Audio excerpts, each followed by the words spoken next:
Hello, hello. We are back with some more Clair Obscur.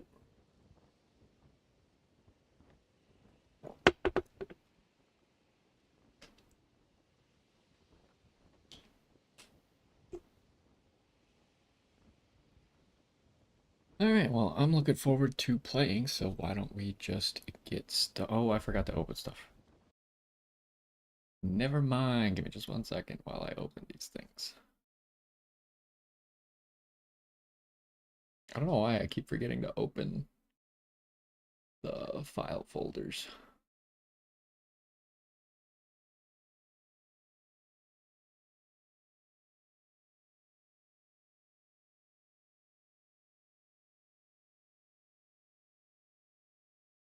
Let me just also confirm that we have plenty of space. So we do.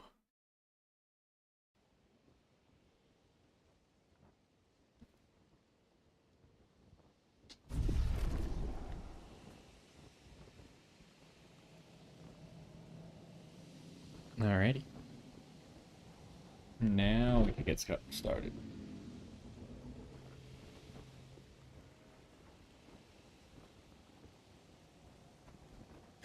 Yo, what's going on? And welcome back to some more Clair Obscur Expedition 33. And I have been loving this game so far. I think it's great. I could not wait to start stream today again and play it some more. So far, we aren't all that far. We made it to this flag from Expedition 81, where we met this jar guy who says that he was also painted by the paintress, but he doesn't seem like an enemy at all. He says that he's looking for light, so we're trying to find something flammable for him. So maybe he could find his light, and I don't really know. So this kind of like makes you wonder what's up with the paintress, right? Because everyone sees the paintress as the bad guy, but maybe she's not actually the bad guy. So anyways, we currently only have the two party members. We have Lune and Gustav. We're looking for other party members. I'm pretty sure there's 4 people in our party overall.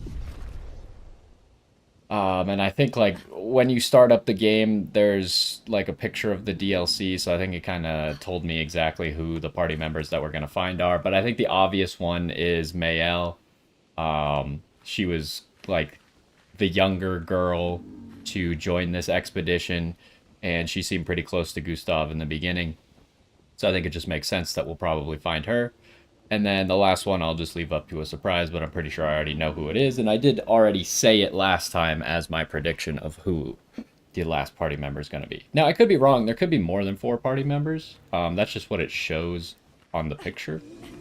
But anyways, we can't do anything else here right now, and there's no use going back. So we'll continue on forward. Right now, I've made some interesting build decisions. Lune so far has only invested in crit, and Survivors. Gustav has only invested in health so far. Is that right? Is that wrong? I don't know. It seems like it's working okay. There's a lot of ways to go, huh? I was trying to figure out if we could climb those vines. This will be useful. Another Picto. 20% chance to burn on free aim shot. That seems kind of crazy. Can I go down here? No. So we definitely want to equip that right away because we don't even have a full set of Pictos to begin with. I think I want to give it to Gustav because Gustav is the one... He usually gets his turn first, and he's usually the one that I've been taking a shot with. A lot of times I'll save Lune's mana to cast her abilities with. So we got 15 speed, 2% crit chance. Yeah, also, because we've given 2 things to Lune already, she's got a 21% crit chance already. Now, unfortunately, her weapon's only level 1, while Gustav's is already, like, level 2, and it seems to be a higher rank weapon, or I don't really know, like, internally what it is, because it doesn't show, but, like, its base stats at level 1 were already higher. But But anyways, yeah, 20% chance to burn whenever we do a free aim shot. Not great, but at least it'll be pretty useful for him. And 15 speed is a lot. Is that the most that anything gives here? Yeah, it is. Which is weird because we have a level 2 thing here. But maybe the first stat is a primary stat and the second stat is a secondary stat? You know, that doesn't really make sense given that the first stat is pretty low and the second stat is pretty high.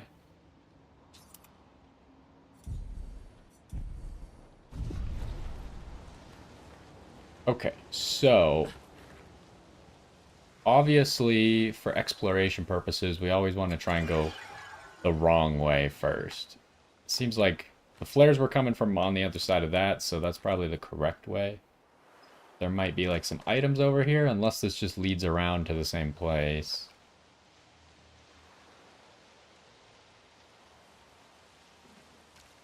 Okay, this is just for an item. How do you attack again? That's the attack button. An advantage. Another Picto. Alright, we're just picking up all kinds of Pictos. I guess it makes sense if we're about to find more survivors. We're going to need more Pictos because... But we don't even have enough Pictos for... Is this an Expedition 33? Can we tell? Where does it say? I can't read it. Where is it on our uniform? Oh, it's on the armband. Armband's on this side. It doesn't have anything on his armband. So we can't tell if this guy's from our expedition or not. Anyways, we should probably equip that Picto as well. I wasn't actually paying attention to what it gives, so we'll figure out who gets it in a second. Which one is it? Deadly Energy. 4 speed, 9 crit. 3 AP on killing an enemy. The fact that it gives so much crit, and I just picked up a new ability for Lune that benefits from crit, so I think we're going to give it to her.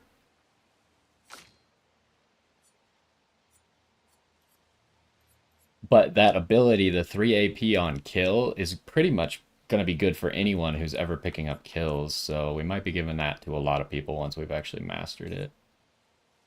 Oh, did I just... No. I always get confused. When you go to this menu...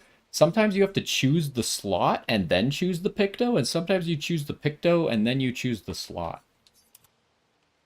I'm not quite sure how I keep getting to this menu 2 different ways. Whatever. So I do think we could probably jump down here and like skip ahead a little bit, but I'm gonna go all the way back so we can fight that monster and stuff. That root wanted to stop me.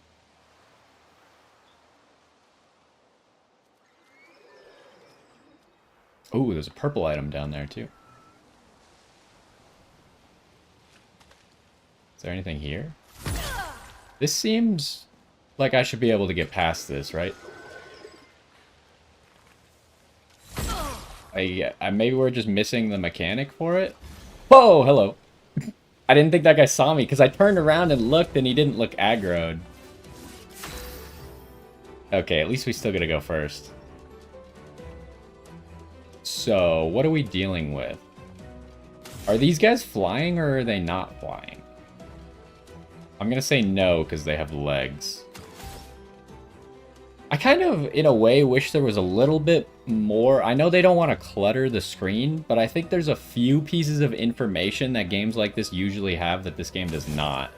Like, I would like to, maybe around their health bar, show what their weaknesses are. Because at the moment, it seems like you just have to remember every enemy's weaknesses. And then also maybe show, like, a symbol if they're flying or if they're ground-based, or, like, if there's different types of enemies more than that. But I would maybe enjoy having those things as given information.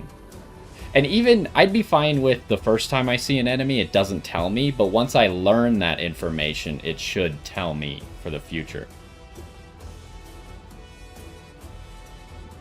In my opinion. Just because when I think of games and information that you learn in a game, like, these characters are immersed in the game, right? So their entire life is what's happening. So they would it would be very beneficial to them to remember this information. Whereas my life, I played the game yesterday and then have other things to do, right? So remembering all the information about a game should be less mandatory for me because my characters would just remember it, right? That's how I think about it. Anyways, it is kind of awkward having Lune go first, I will say. It's a lot easier for me to just have Gustav go first, do his shots, and then do the mark thing. I forget what that's called. Is it called like marking shot? Which is really funny because I said shots and then mark, but it might just be called marking shot. We also have Thunderfall, but we don't have enough mana for that.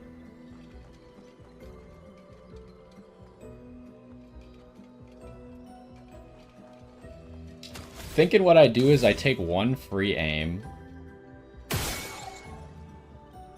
and then I do a basic attack on this guy. Ah, that doesn't kill. I was really hoping that would kill.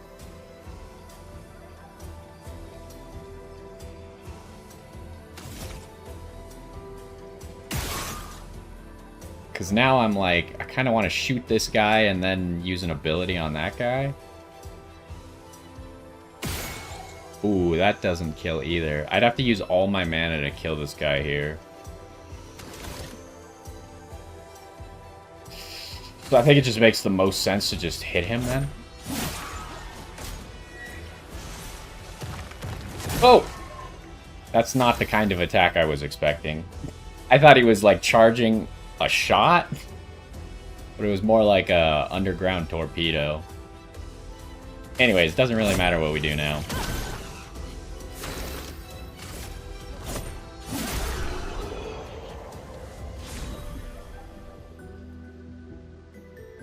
Lighterim. I assume that's a Lune weapon. Yeah, it does show her face next to it. So yeah, this seems like something that we should be able to get past, right? It doesn't seem natural. And it looks like there's a path past there. There's no map in this game as far as I know. So we can't see based on the map. Sometimes you can cheat a little bit and just tell where you could go based on what the map looks like.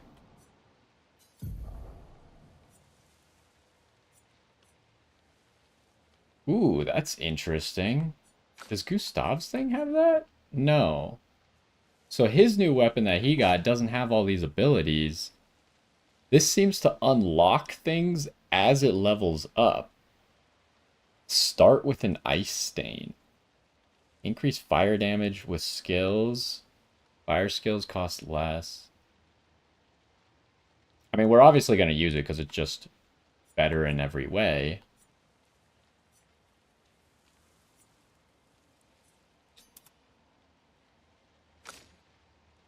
But yeah, I still haven't quite figured out, because I think we could level up weapons at the flag, the expedition flags.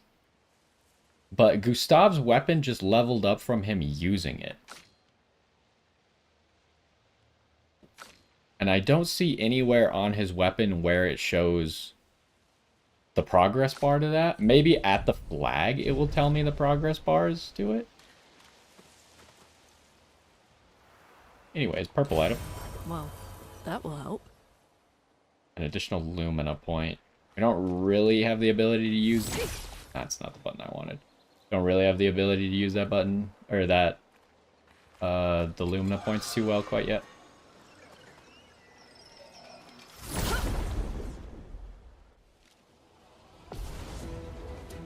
Ooh, we got 3 enemies.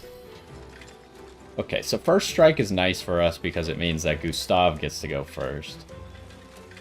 We got 3 enemies, though. It is cool the new weapon has a different symbol for her stains there.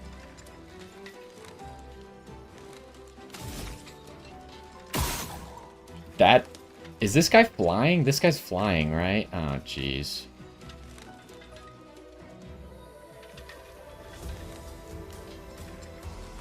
So am I just using all of my mana on shots, then?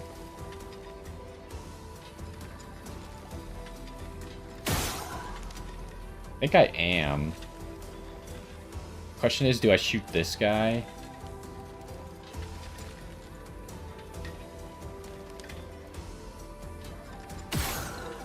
Oh, right, they take way more damage once you've actually broken their core. So you're done.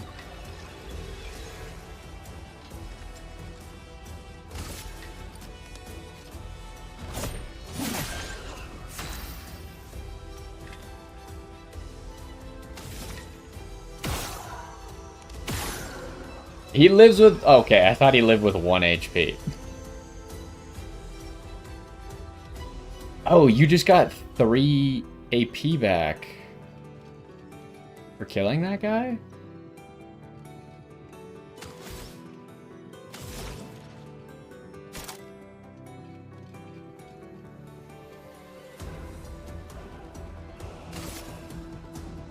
That means we could try this new ability. Oh, I missed.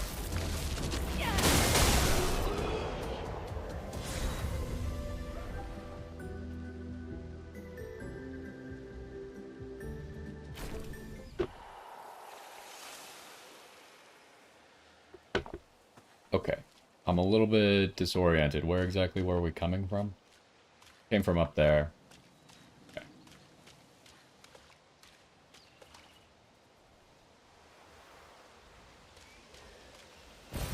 This will be useful.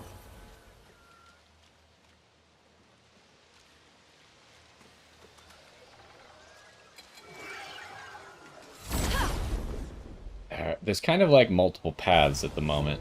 And I just want to make sure we go down every single path. So we could probably just do the same thing, huh? Oh wait, that guy's not flying. Oh, he tricked me.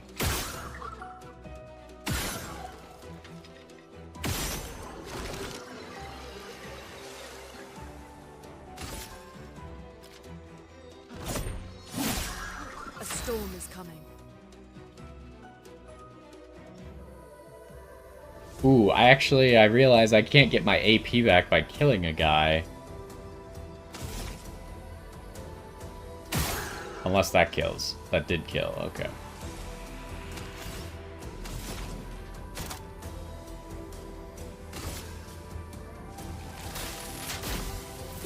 Lightning. Ow. We didn't learn the first time that it has 2 button presses. Illumina learned. Wait. Why does it say learnt?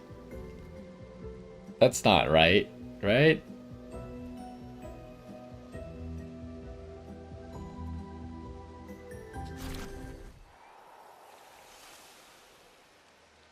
Oh, it also says it here. Lumina learnt.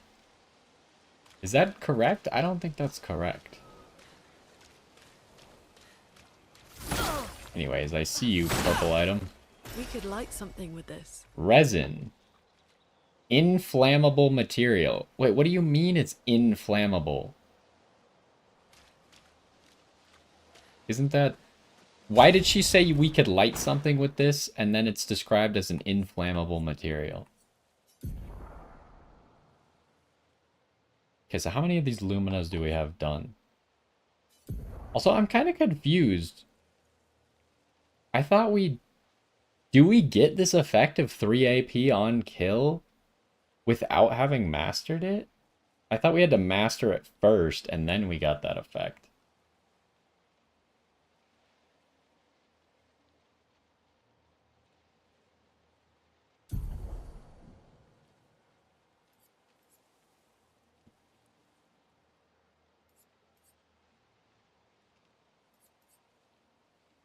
Okay, so I need more Lumina points before I can use that one.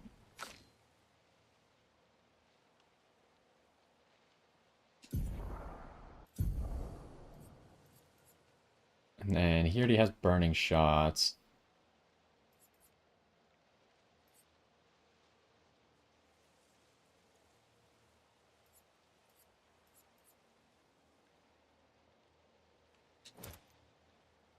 Oh wait, did I just take that off? Oh, I see.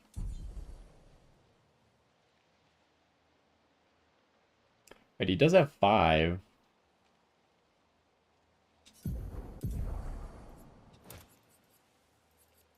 Because I'm not dodging very much.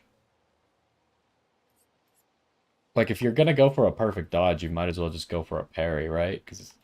And then this only works once per turn anyways. Yeah, take that.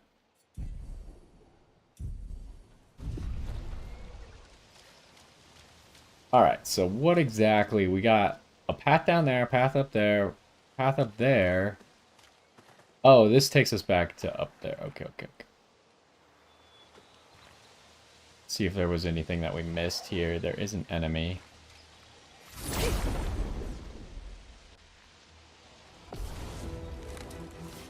Okay, only one flying guy.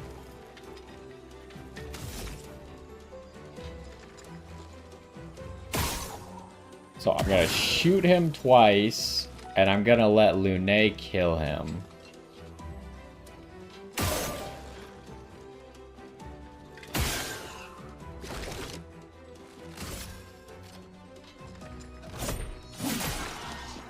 Ah, that didn't kill.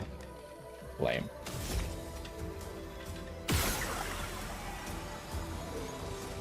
But this should just give me... Does the 3 AP work multiple times? Do I get 3 AP for this too? I do. Okay, now we're talking. Now we have, like, OP strategies to just pick up kills with shots.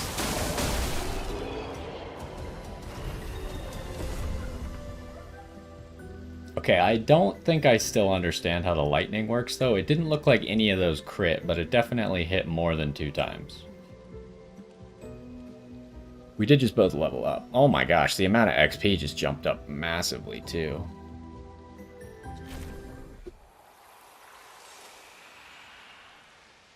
Burning shots and deadly energy just got mastered. Deadly energy on everyone seems very good. Because right now I'm just focusing on Lune picking up all the kills. But if other people just have that, I assume it's going to be expensive, though. I might not have enough Lumina points to get it right now. It only costs 2? You're kidding, right?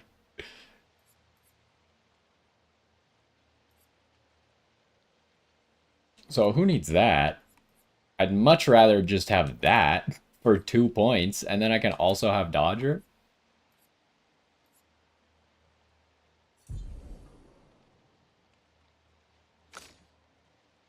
And then Lune. What do I currently have?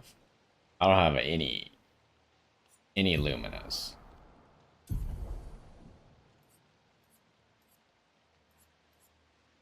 So I should just grab Burning Shots then, right? Because I can't get this anyways.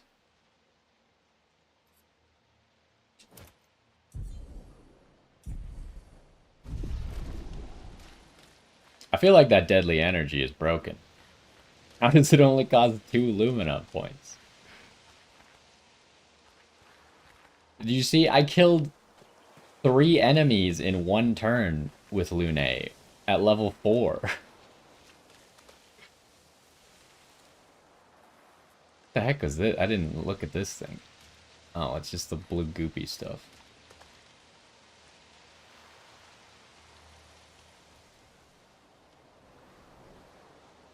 Alright, we got 2 paths. We got down and we got up. I'm going to assume up is the correct way. Is this on the other side of that thing that I couldn't figure out how to break? I think it is. Is this it? This thing looks way bigger from this side. Maybe it's not the same? This doesn't look the same as what I saw. Maybe this is another thing that we can get rid of? We can use that. A revive tint. What are these tints?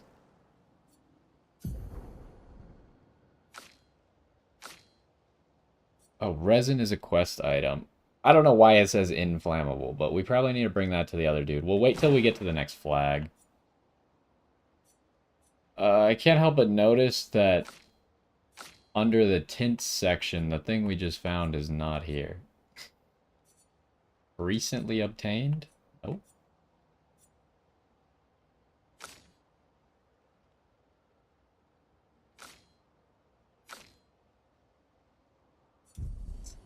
I have no idea where it went. Maybe it's like a permanent upgrade item of some sort. And it doesn't show up in our inventory. Ah, there's a flag. Expedition 70. Purple item over there, too. So, let's start by resting. And we'll fast travel, just let me level up first. Oh, right, I did put some points in agility for you.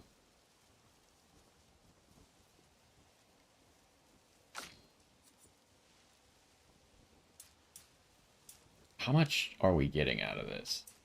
Still a lot. We can also get 1 attack power by getting to 11.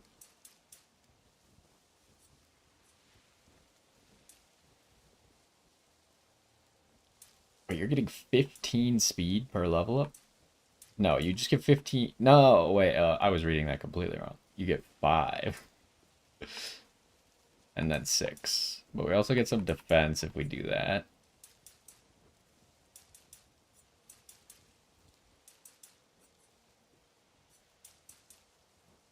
I feel like 3 attack just isn't worth it. Like, because I could get 1 attack by doing this. And also 50 HP.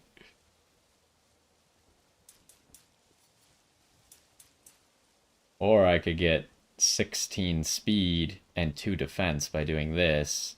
And I've got to be getting close to an attack from agility. Because I do have a descaling in that.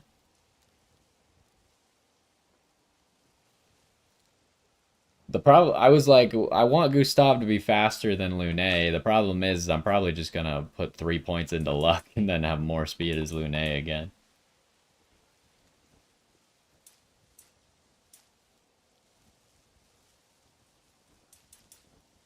Oh, does her new weapon not have any luck scaling? Hold up. I didn't take that into account at all.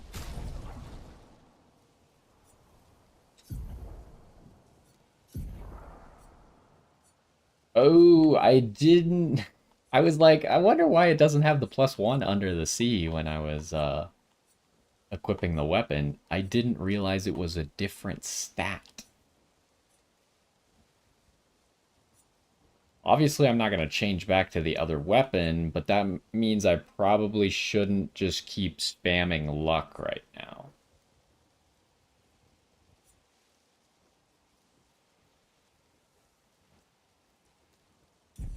I see, okay.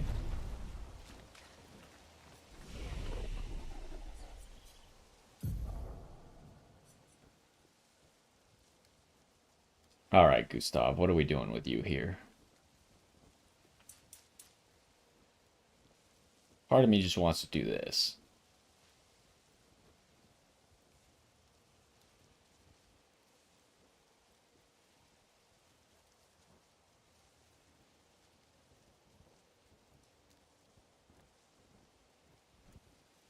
Oh, right, you gotta hold it.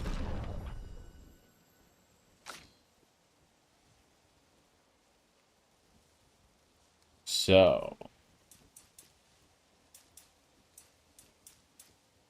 could just get 10 points in agility.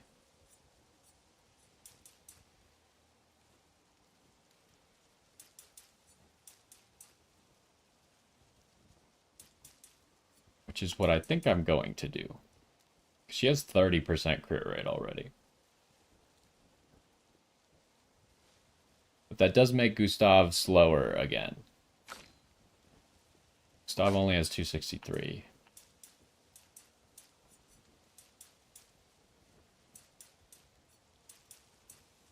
I could just give her 3 attack, but... attack just feels kind of weak, honestly. With, like, weapons having scalings with other stats. I assume that some weapons are maybe going to also scale in might. But so far, we haven't found anything like that. I think I just go with this. Like, speed's going to be good long term, even though Like, my order of players is maybe not exactly what I want right now.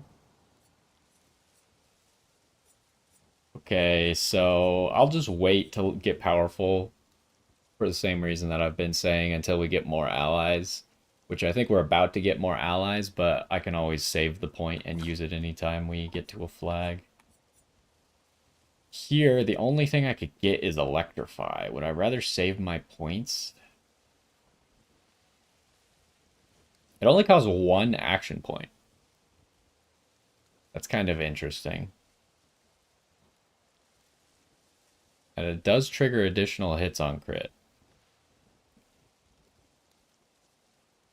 Consume a fire to generate 1 light stain. That's interesting. It already generates 2 stains for being a 1-cost skill. Do we have anything that uses electric stains? Earth Rising does. I think I was going to save for Rock Slide, though, because it would finally give her a skill that can break.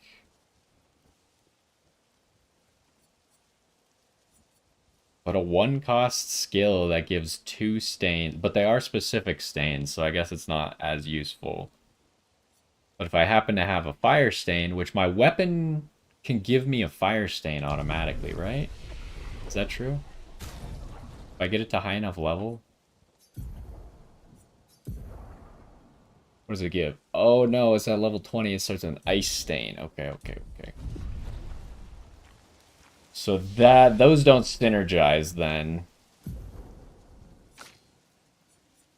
So I think this is going to be useful later on, but I don't think it actually really helps us right now. Except just maybe being a move that can do some damage for low AP cost, but I think I'd rather save for Rock Slide.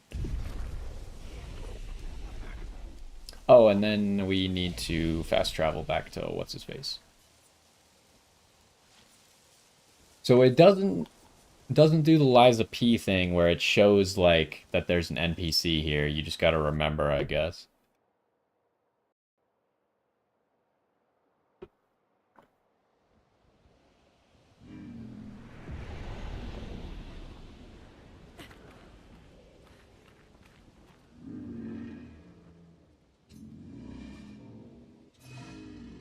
Without light, I cannot follow where she leads. Ooh. Gone are the days when I wandered in darkness. Soon I shall shine.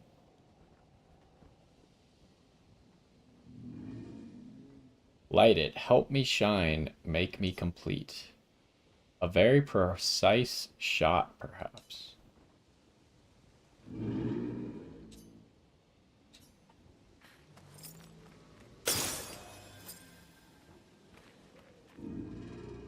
Ooh, this light. Long have I awaited this light. I must join the others. Lead me, mistress. For the future shrouded in darkness. Will please, mistress. Capture light. My light, I caught only a glimpse. I felt my mistress guiding me. I could almost hear her. I must have more light. Understand what she asks of me. I need to shine once more. What did it mean by light? Let's keep an eye out for other Nevrons like this one. We got a We healing might learn tint. something. Actually, I think I might know. The tints give you more of the potions, the combat potions. Okay, so the green one is the revive potion. The red one is the healing. Blue is probably maybe action points or something. Okay, that's what the tints are for. The path I must follow. I can fight him?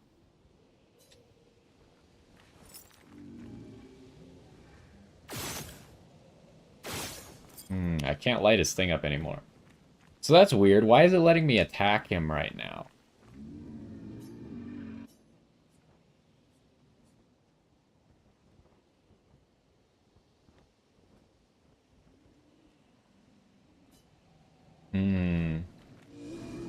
But I hate when games do this, where they give you a choice, but it's the only choice.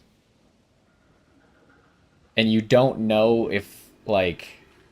Because I don't have any reason to fight this guy, but the only thing the game is letting me do right now is fight him, right? Which tells me that I should probably do that. But another part of me says that I should instead look for more resin or something for him, instead of just fighting him. So I don't know. We'll come back. I assume... It seems like a quest that maybe is time limited, like I have to do it before a certain point, but that certain point is probably not right now.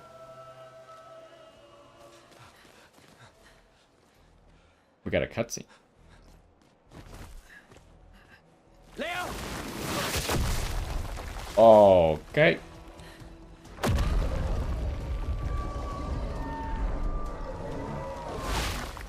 Fuck. It's big. Fall back! Putain de merde.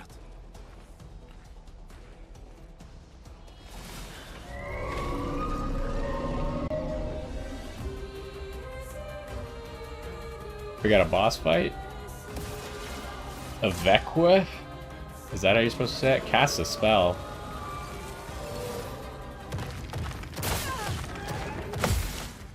Okay.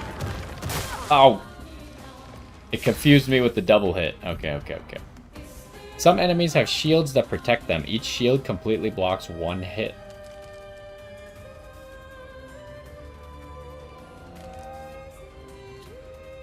So what does that mean for aimed shots? Is an aimed shot one hit? Because it seems like I could just expend some mana here to get rid of all of his shields.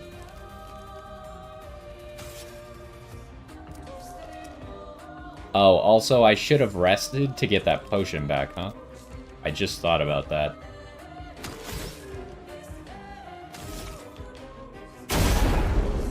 Oh, that took 2 shields.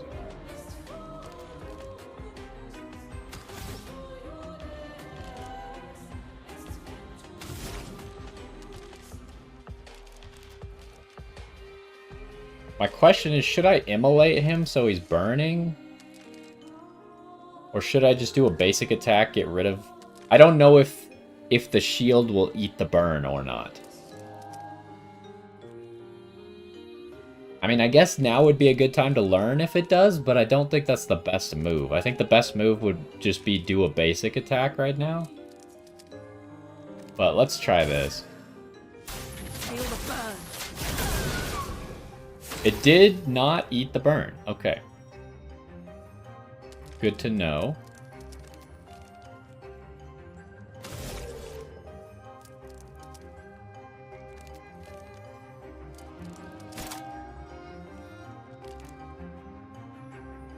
Okay, the target is burning, so I could heal from this, but Gustav's kind of fine on HP. Do I want to mark him for an Ice Lance? I don't have enough mana for an Ice Lance next turn. That won't work. I probably just want to charge then.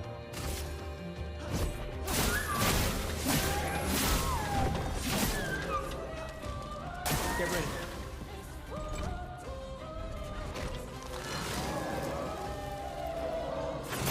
Oh, wow.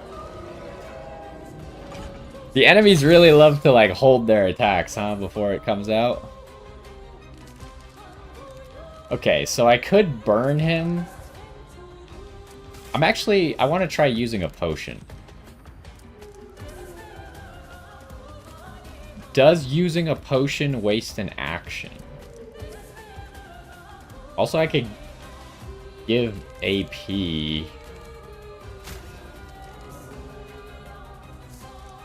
Heal you. Better. Does that use your action? It does use your action. Okay. Good to know. We're learning a lot this time.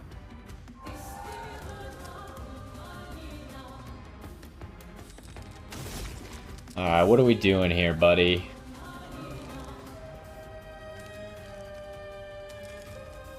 I kind of need to use... we can't get to an Ice Lance still. I would have had to have basic attack to get to an Ice Lance.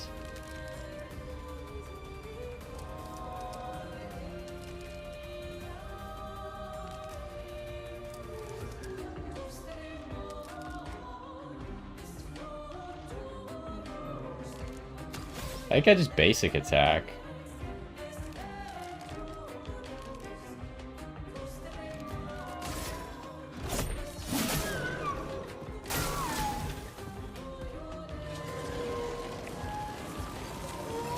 Danger! I'm ready. Dang it, I missed that. Oh, it's such... whatever. I'll figure it out. He feels threatened. He better feel threatened. Okay.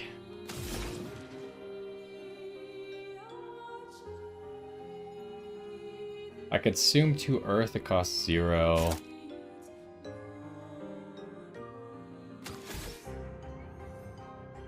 What do I have? I just have a single fire stain.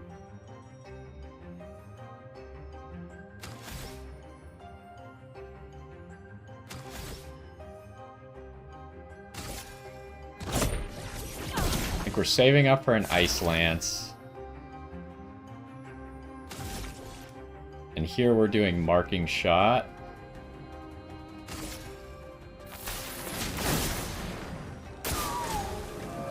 The burn damage is adding up.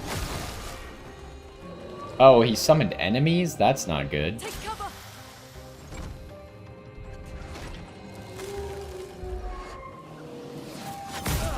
Ah, too early, really? Okay, how are we gonna do this? I think we Ice Lance him, and then Gustav shoots the 2 mini dudes.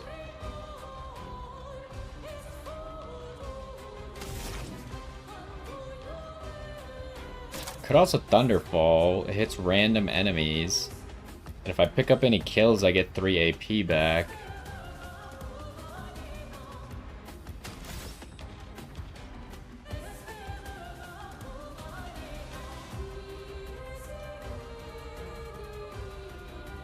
I just think slowing him would be so good. Ice.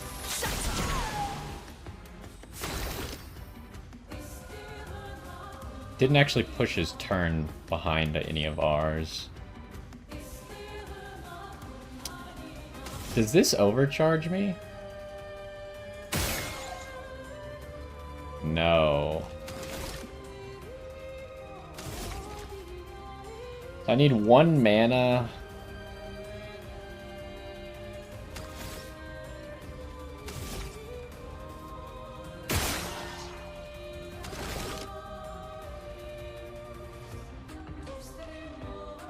I could fire 1 more shot and then basic attack.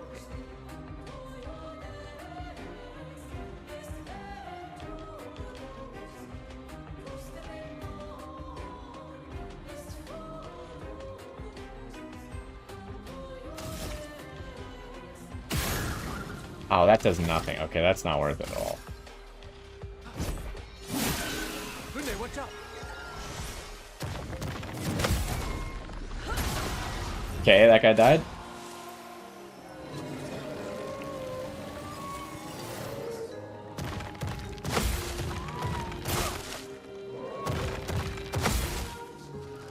Okay, I almost got him all that time. I'm getting a little bit better at it. Alright, we got a lot of AP now. And we have a light, an ice, and a fire stain.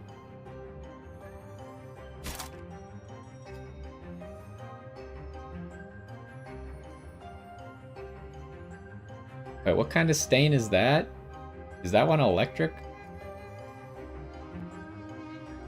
We don't have that. But I guess we have a light, so we have everything.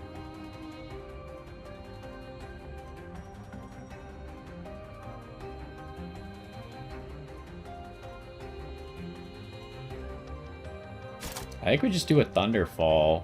Is this gonna use the fire stain, do tons of damage? Then we'll have 2 light stains after that.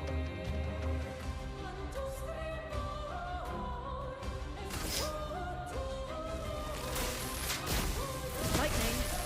Strike. Careful. He's building up chroma. Oh, he got his shields back. That's unexpected. I have the overcharge available, but I don't think that's a good idea.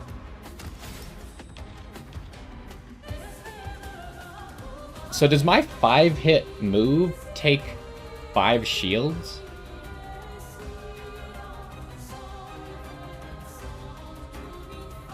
I assume it does.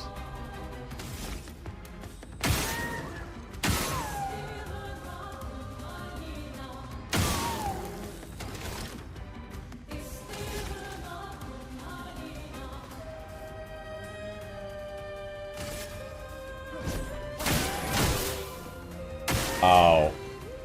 It does take multiple shields, but I messed it up.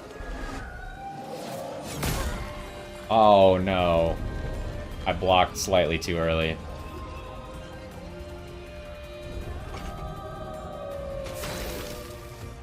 Dang it. Okay, we got a revive potion though. I'll go through this again. And it does get to be her turn immediately.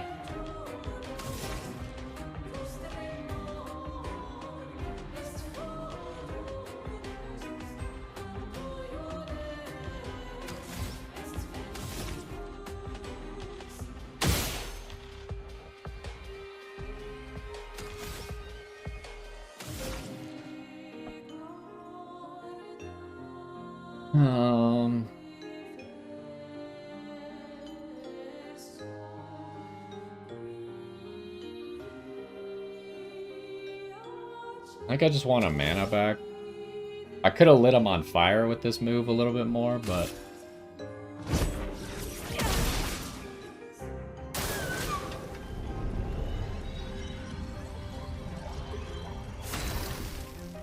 Okay, can we break him now?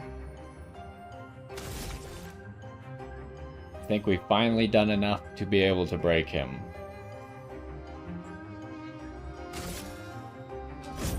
For those who come after.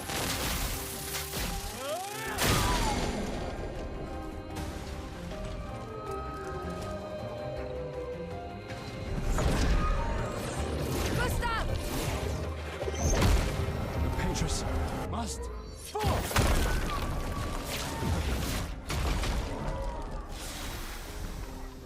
Alright, we got him. We got a cleansing tint. Healing tints also remove all status effects from the target. Ooh. That seems kind of good.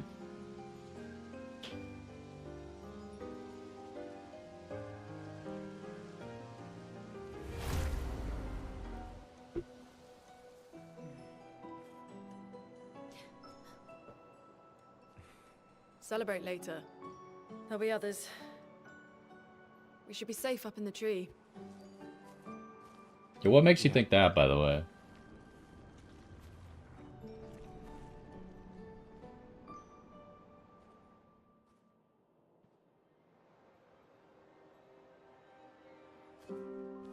Putain, nobody. Wait, there's a message on the wall. Took mile to the weird corals. Head north, look for a door inside a hut. Maya. This doesn't make sense. Who would have written this? It sounds like an expeditioner, but everyone knows to sign their messages. Yeah, but they might have been in a hurry. I don't know. Doesn't sound like anyone on the team. What if it's a trap? The man on the beach? It's a lead. Our only lead. Whoever this is knows Mael. We have to go. No. Not yet. Protocol is to regroup at the rally point and wait 3 days. This message feels off. If it was an expeditioner, they would have stayed here.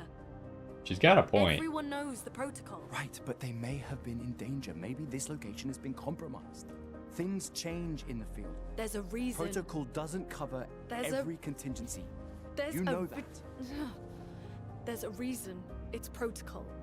We designed it to yield the optimal result in the vast majority of situations. Was our entire team dying part of that optimal result? Look, I'm going after Maya.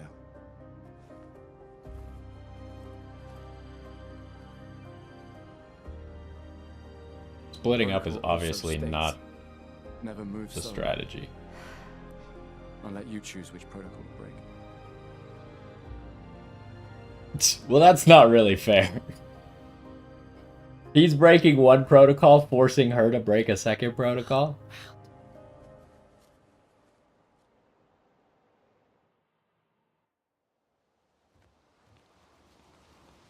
Hey, oh, the cleansing tint is a picto.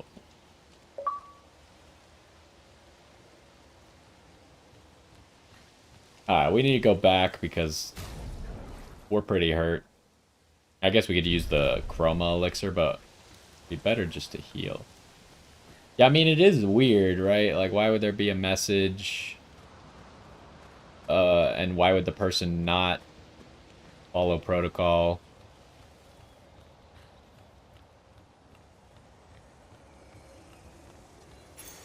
Nice. Another picto. Gain powerful for 1 turn on base attack. Interesting. So we got a rope right there. We got a rope. I think that goes back down. We got a path that way.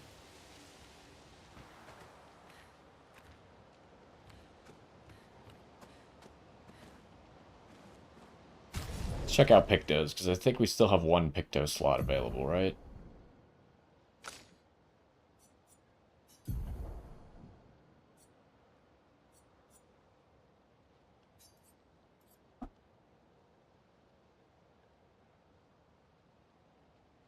So my question is how this healing tint thing works. Is it if Gustav uses the potion, or is it if Gustav is the target of the potion?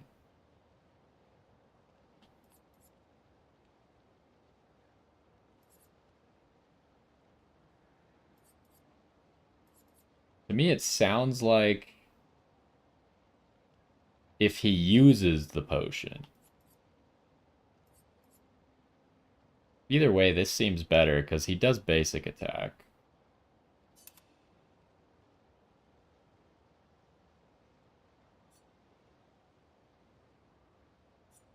And he has another bonus for basic attack.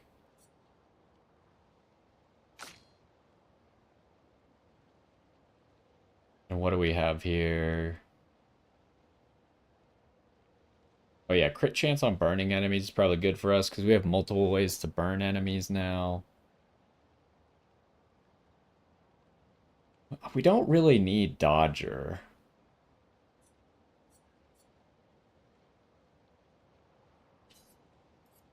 This cleansing tint just gives defensive stats.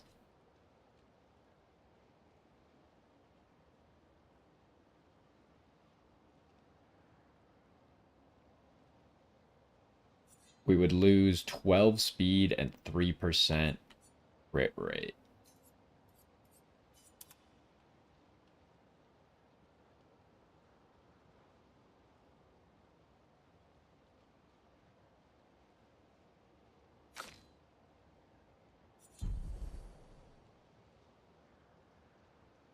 Oh, here's where it tells you how much the Luminas would cost you.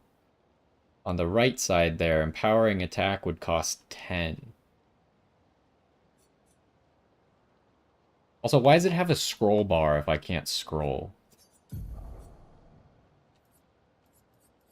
Oh, I could get over there. Okay, I see, I see.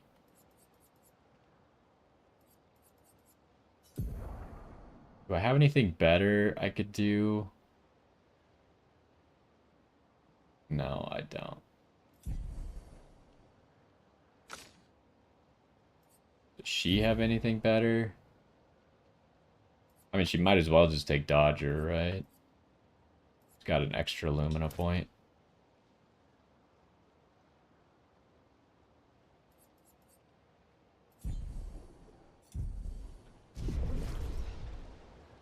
Okay, let's go back down real quick.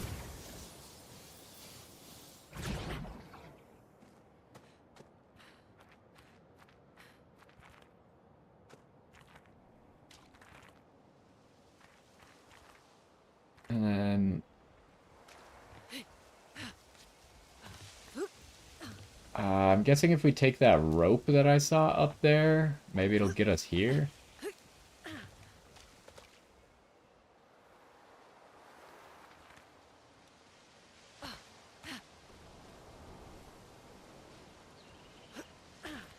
Oh, I can go here.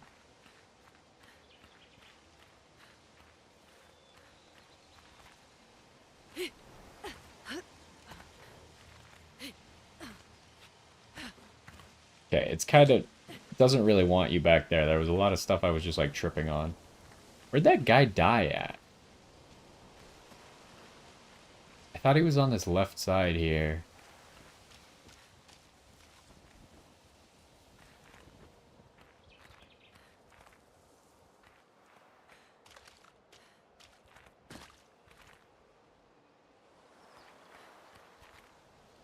I don't see where he died.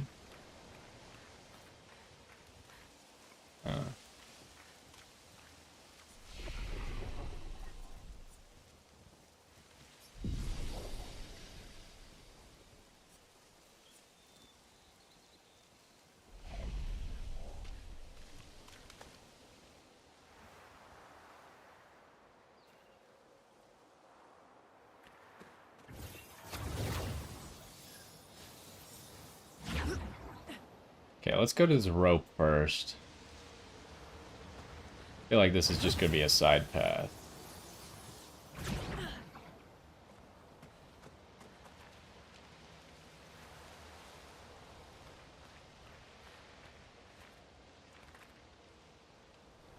Yeah, okay.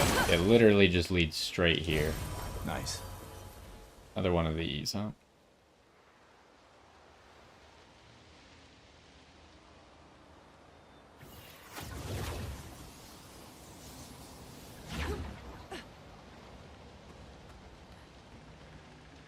I didn't miss anything else, right? Did I go down that way? No. Alright, now we can go for it. I think it's weird that it won't let me, like, interact with this message to read it again. But it's fine, I suppose. It's not actually legible. I don't know how it's supposed to be written. Like, you can make out some letters.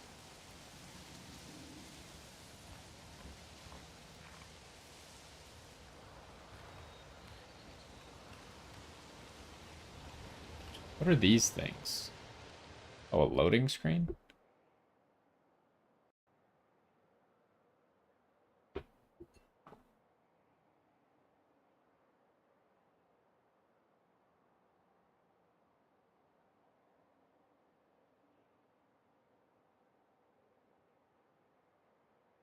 Items and chroma elixirs are refreshed. We already knew that, but...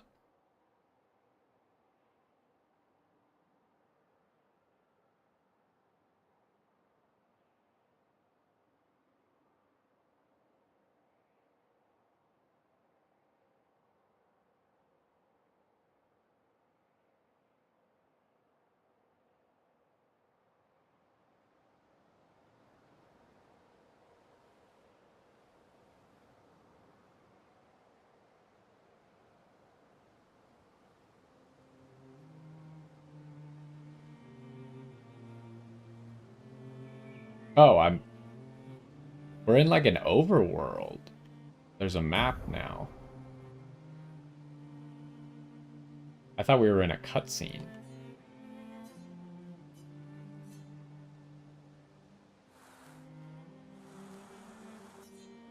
Holy, how big is this game? What the heck?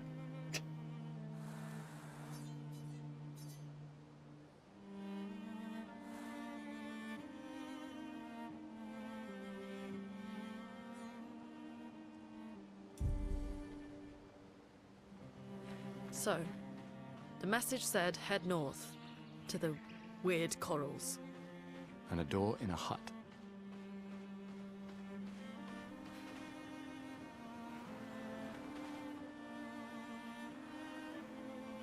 Okay, this kind of changes the game a little bit. It's kind of like a Tales style overworld. Can I still do this? Yes. Because there's still monsters in the overworld. Alright, we got a flying guy.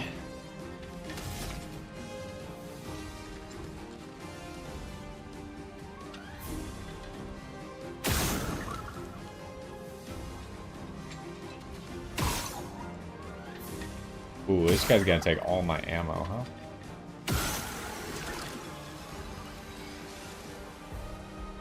Oh, but I get 3 AP for killing him. Get wrecked.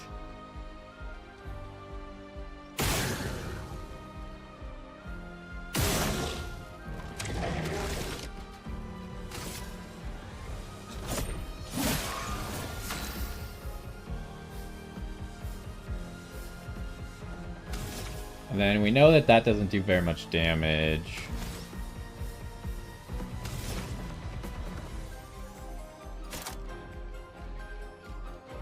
I could Earth Rising, but it's low damage, so I don't think it'll kill them.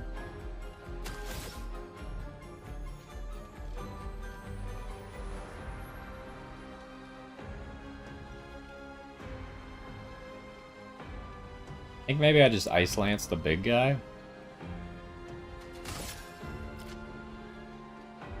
Ice shatter. Dodge this down.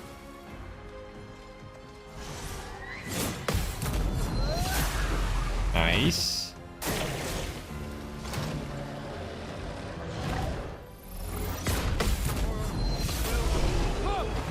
Alright, we got them both. That's a lot of XP. And we leveled up Lune's weapon.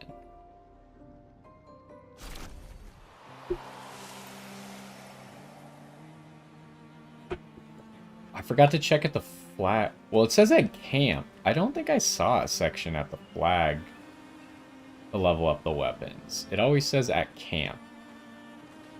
As far as I know, maybe we haven't found a camp yet.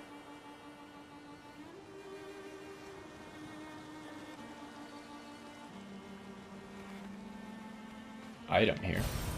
Interesting. It's weird that they made it like this. Like, this overworld functions the exact same as the rest of the game. Why make it like this weird zoomed out overworld? Seems like maybe we can rebuild this bridge. No, we could just walk around. It's like a weird stone tablet right there, though. Maybe we can rebuild the bridge.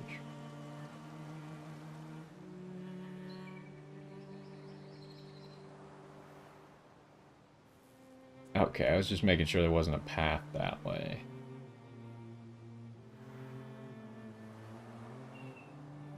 What is this exactly? Oh, this seems to be the weird corals. Because this is to the north. Let's go fight this guy real quick. Just, oh, there's 2 guys to fight. Oh, there's a lot of guys to fight, actually. How did I miss?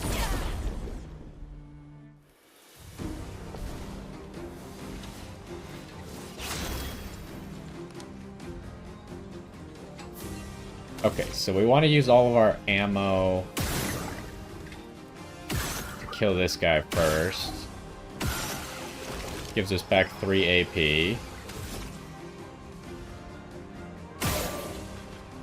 Do I pop both of these guys, or...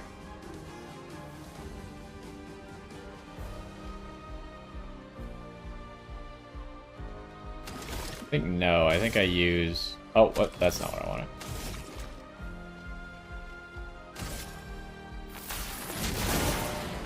I think we mark him.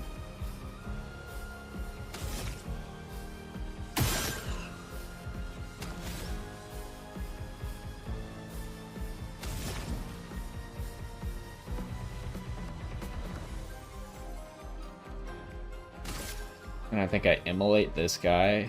I wonder if this guy were to live this hit and then die to the burn, does that count as a kill for Lune? The reason that it matters is because of getting AP back when you kill someone. Shoot.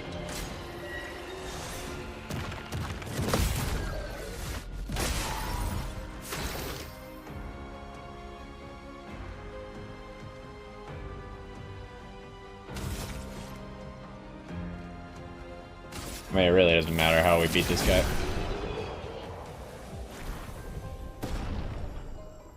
Level up.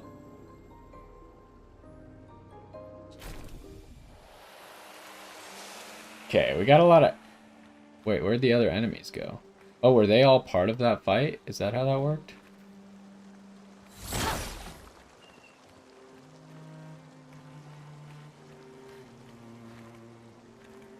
Okay, I can't go through these trees. Yeah, I guess I was just gonna fight all those guys and then go to the objectives, so... grab this item. We can use that. Is this a dead end here? I guess we can't jump here. So that's how they wanted this to explore differently, is you can't jump in this area.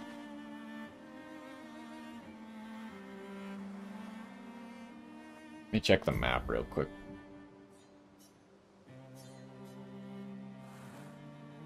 Doesn't say names of everything.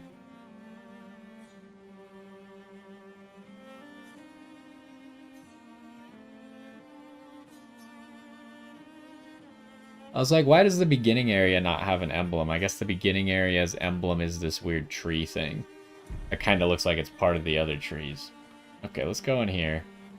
Danger. Is this not where we're supposed to be going? I mean, I don't think there's really consequences for dying in this game.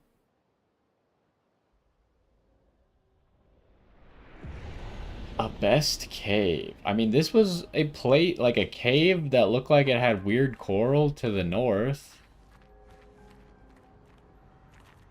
It's labeled as danger. Okay, so what I'm curious about... okay, I think that answers my question. It doesn't seem like you can fast travel to different zones. You can only fast travel between points in the one zone.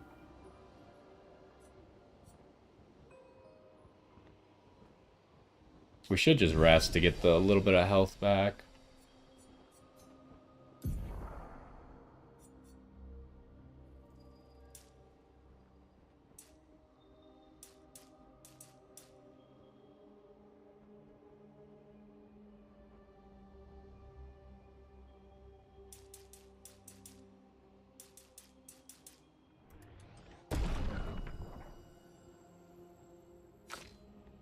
Okay, what are we doing here? Probably more agility. That gives us an attack power. How much defense do you have? You have 16 defense.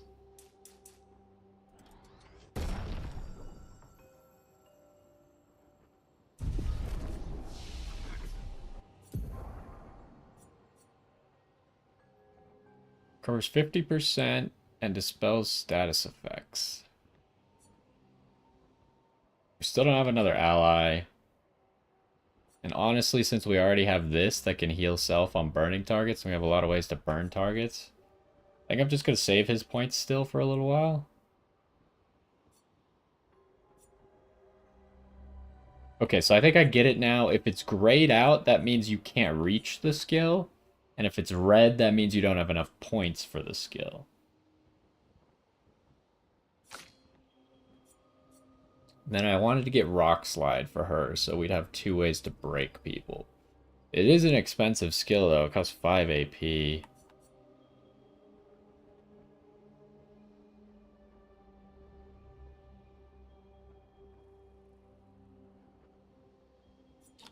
We do have a lot of... with the shots burning people, we do have a lot of ways to make this work. But I think I want this.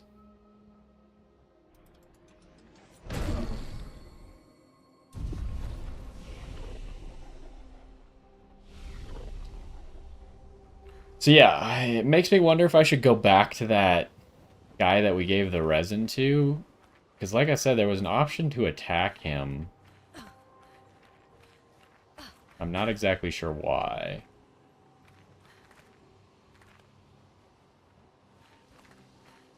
But it's not like I can save, then attack him and see what happens, and then go back to my save. I don't think there's not really saving like that in this game.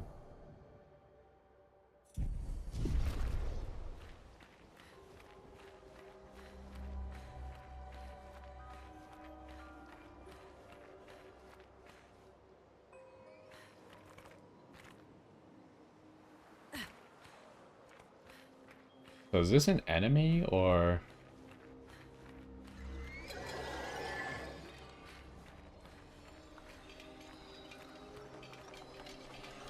Okay. It is an enemy. I should have attacked it. I was trying to figure out if I could talk to it. Chromatic Abyss. Oh.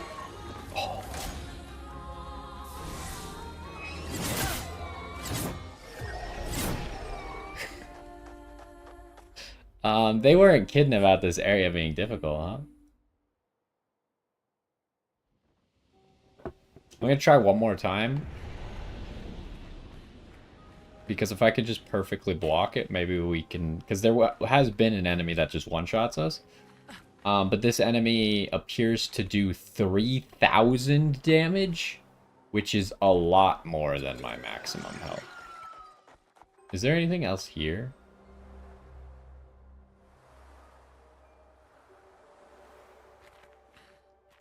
No, it's just kind of this guy.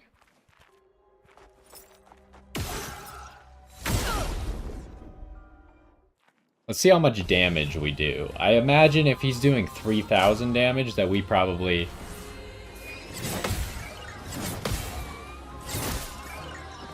Yeah, we probably just don't deal damage to him.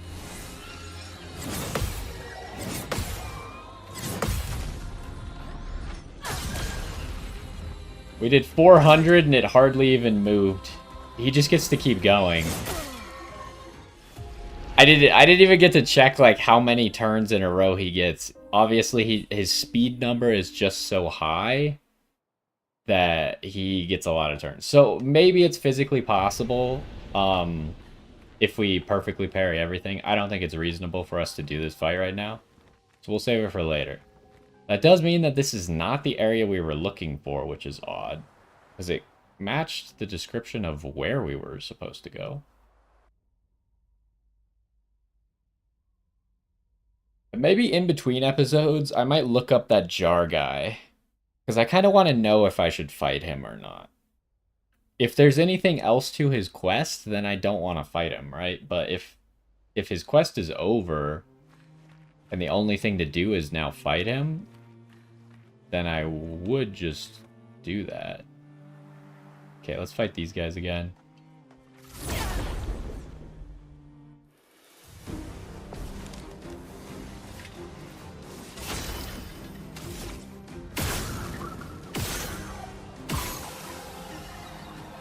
Yeah, we actually killed him in one less shot this time.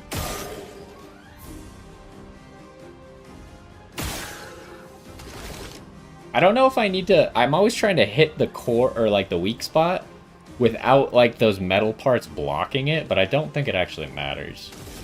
I think as long as I shoot at the weak spot, it'll give it to me.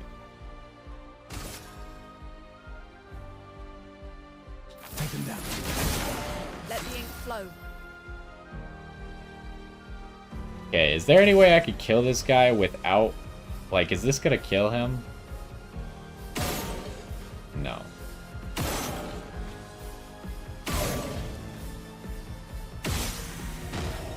Alright, I just wanted to... Because I knew we'd get the 3 AP back, right, if I took him out. I think we had exactly enough damage. The mark made it so we got exactly enough.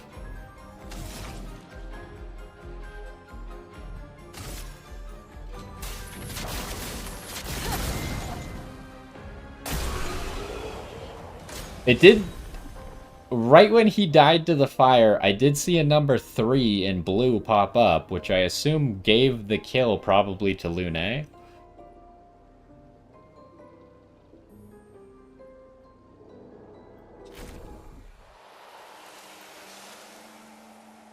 Okay, so let's check the map real quick. A best cave was not it, so it might be this thing. That thing kind of looks like it has coral. See, I thought these pink things were coral, but I guess not. And flying waters, our objective is to find a path through flying waters. But flying waters is not to the north, right? This is actually to the north. And the message said go to the north.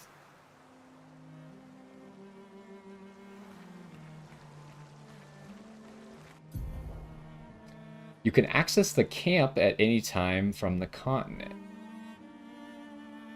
Press It's been a down long to day. camp. We should make camp. Okay, let's try this camp thing.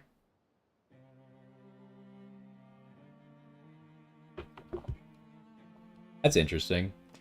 The game encourages you to try and dodge things instead of parrying them first to learn it a little bit.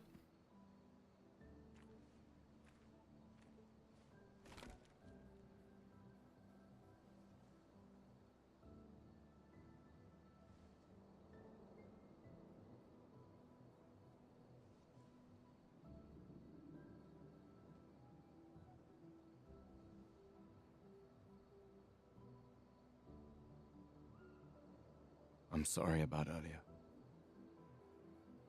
The beach was not your fault.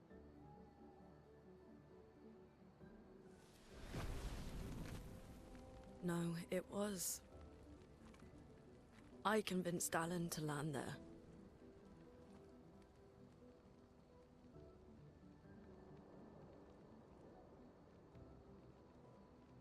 So, we can rest a bit? But, the moon is bright. I want to keep moving. Have you learned nothing from the beach? No, I am not leaving Mael alone a minute longer than I have to. But right now, it's just the two of us, and I don't want to bring Mael your corpse. We have to think every step through. The man on the beach, you saw what he did. But more than that, you saw his face.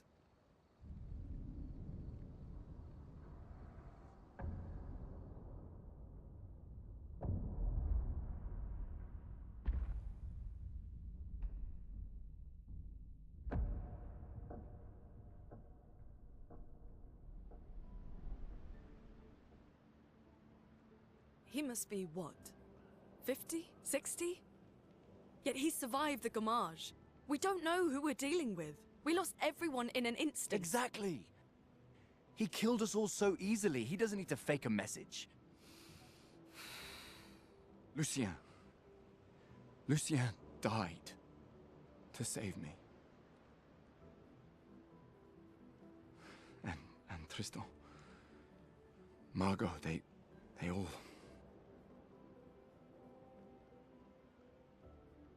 I am not letting Mael die out here. I'm taking her home. What? No, no, no! We have a mission! Oh, fuck the mission! Fuck the mission, Lune! What are we gonna do, huh? Tell me. What are we gonna do? We're gonna take down the Paintress, just the three of us? My gun and your sparks? I didn't take you for a coward. I'm not a coward. You swore the oath. When one falls, we continue. Yes, I know. When one falls. When one falls. Not if. When. We knew not all of us would make it. But we continue. As long as even one of us stands, our fight is not over. But I'm not afraid to fight. It's just Mael. She's... Mael swore the same oath. I know that! She chose her life. You and I... Come on, we always said the future of Lumiere is more important than any individual life, yes. Do you still believe that? Do you still believe that?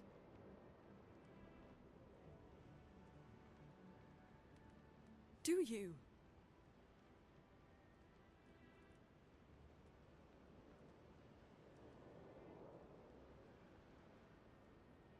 I hope I do.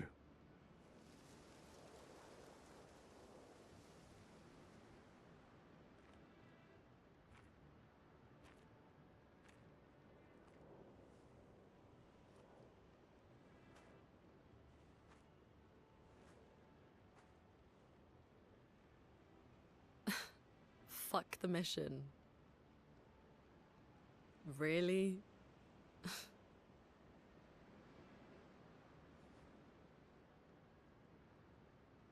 Sorry.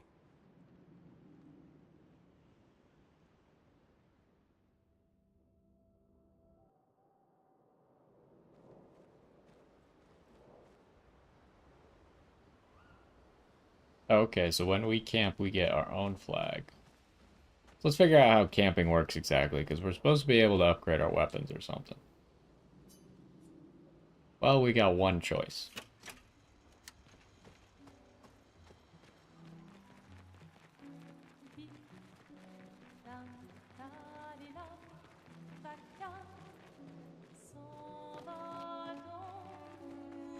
I assume there's not actually anywhere I can explore. It's kind of just a perimeter, maybe.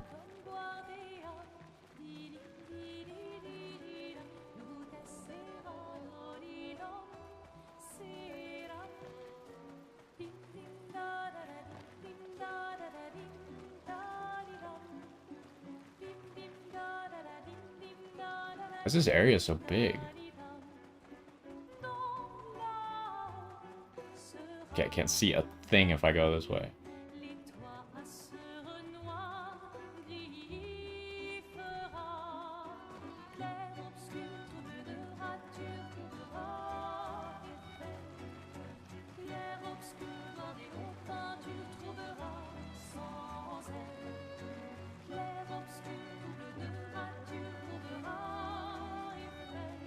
Okay, I think we went everywhere.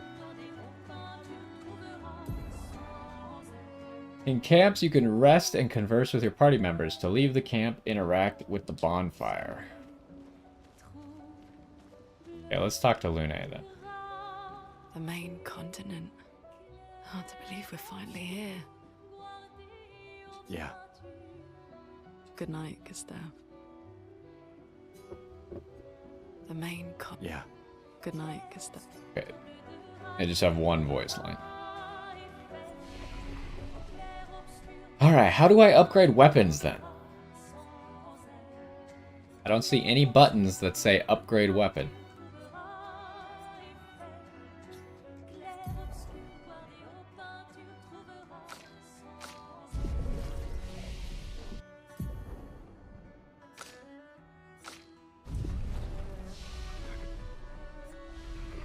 I do kind of like the dynamic between Lune and Gustav so far.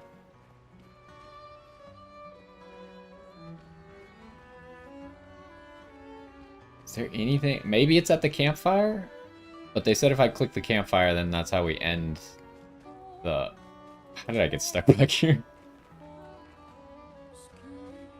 Ah, maybe we don't have the ability to upgrade weapons yet?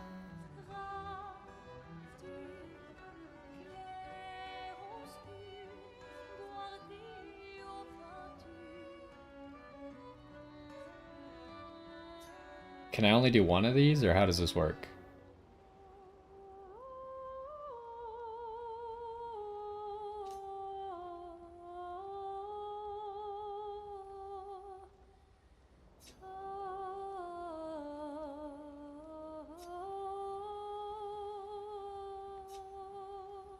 For those who come after.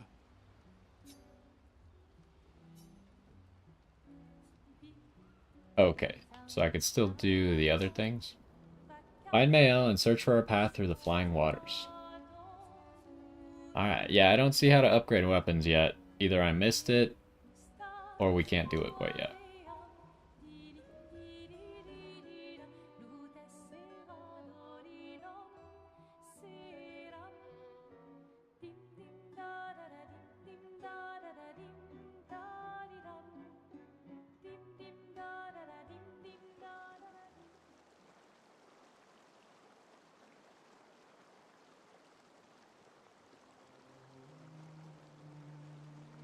Okay. I could fight those three again, but we've already fought them 3 times. Can you change people here? Yes, you can.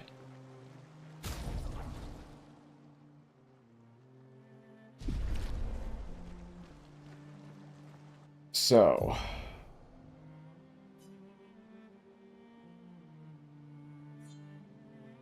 Let's See, I don't understand. There was no way, like, through this Avast cave, and I couldn't get past it, I don't think, to get to this. Well, let's just make our way over. Let's see what this is first. Oh, it does build a bridge. Doesn't really save you a whole lot of time, because you could just literally walk around right over there, but I guess it's something.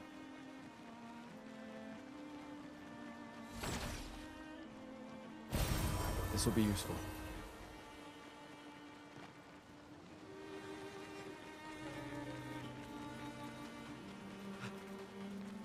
The heck is this? See, this looks like I could definitely get past this somehow.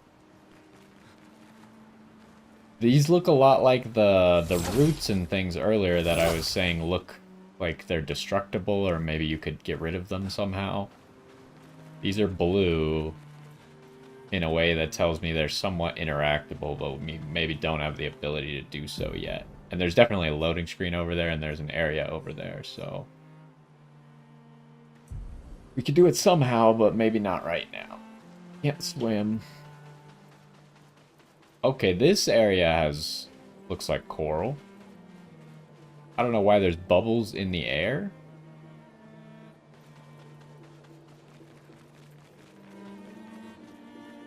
I guess this is kind of to the north. Is there any other way to go?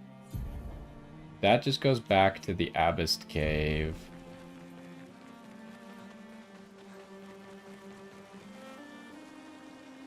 This is not a path. So I think this is the only way to go.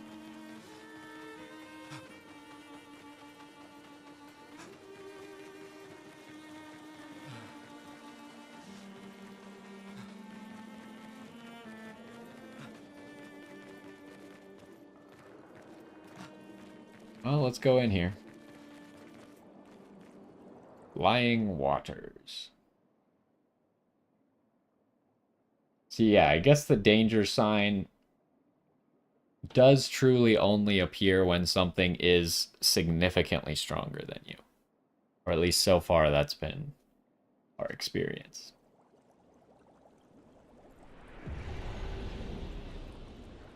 This is weird. Like we're underwater. There even looks like there's a surface to the water. Okay, let's see if we can get to the first flag in this area before we take a break for today.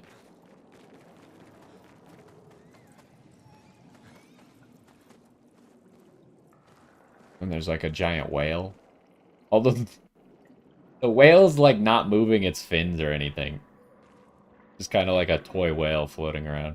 Don't touch the squid. Surely touching the squid can't be a good idea.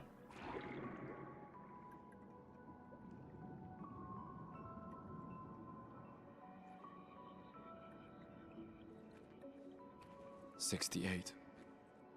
Elodie's expedition. You know the commanders of every expedition.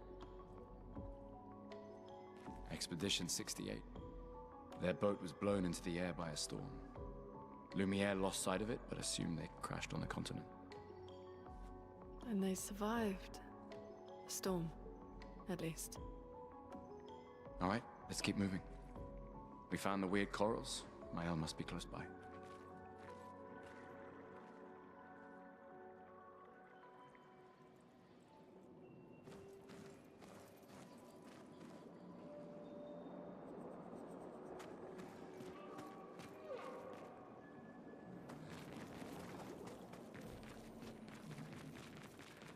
Anything over here?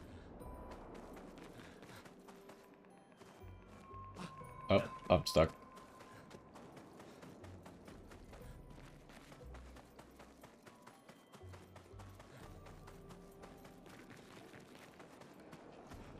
Just trying to make sure I don't miss stuff.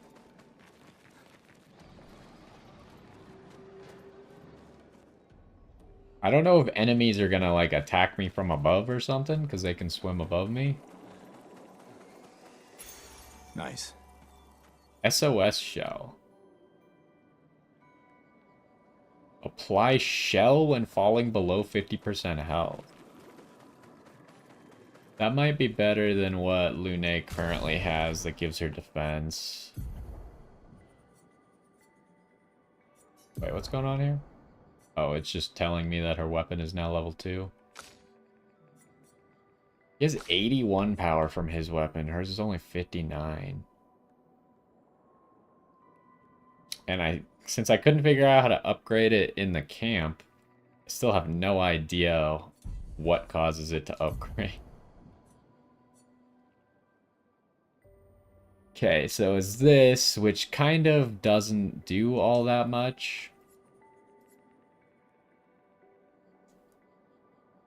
We would get more defense, we would lose the little bit of HP. But we get speed, and Lune is regularly falling below 50% health. A shell might just be like the shield that the enemy just had. I would like to master all the things if possible.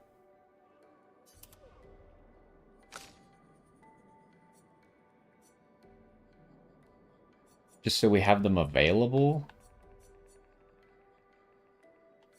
But we might wait till we get another characters till we start throwing extra pictos on, because we're only one away from mastering Cleansing Tint. And it's kind of just worse than everything else that I have right now, I think.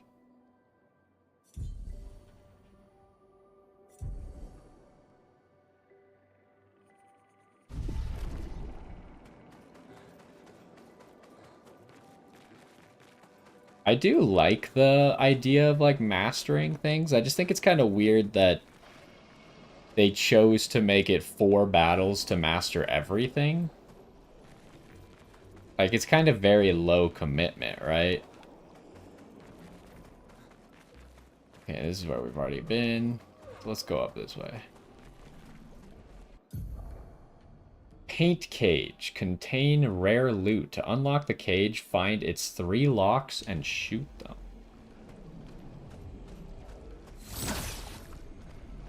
Three locks. Is that a lock?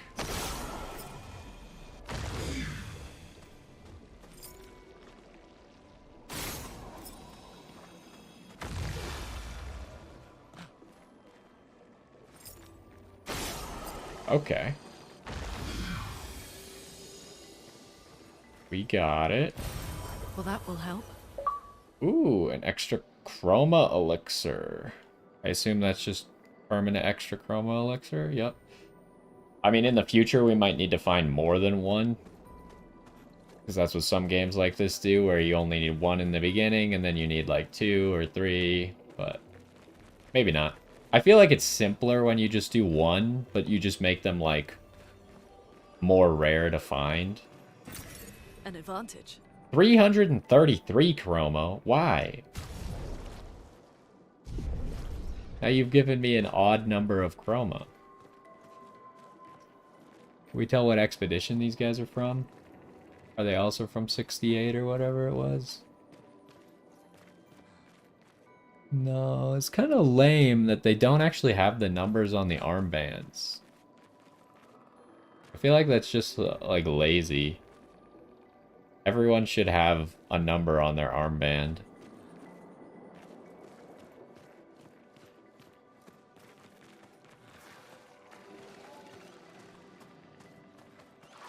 Wait. Nevron. Looks like a different species. Doesn't matter. They're between us and Mael. Surprised we haven't found a flag quite yet.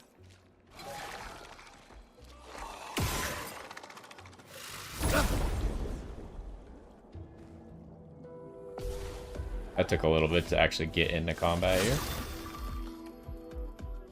Alright, what do we got? These guys don't have, like, super obvious weak spots, so we might have to experiment a little bit. Shoot him in the face.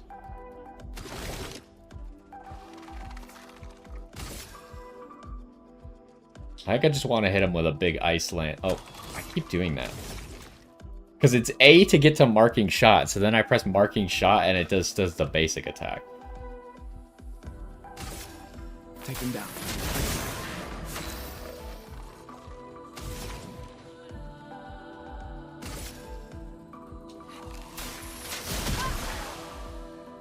Ready to evade.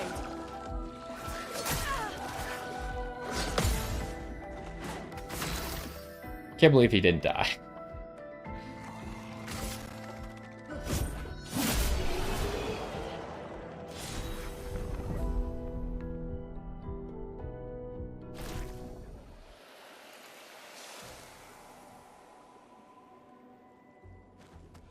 Okay, we learned empowering attack.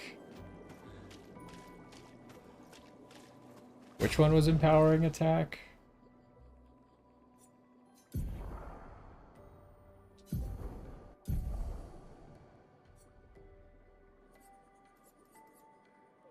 Gain powerful on base attack. That's pretty good. But we don't actually have the ability to use it. We have 6 Lumina points. I mean, I guess we could pop some of those items, but don't think we need to do that quite yet.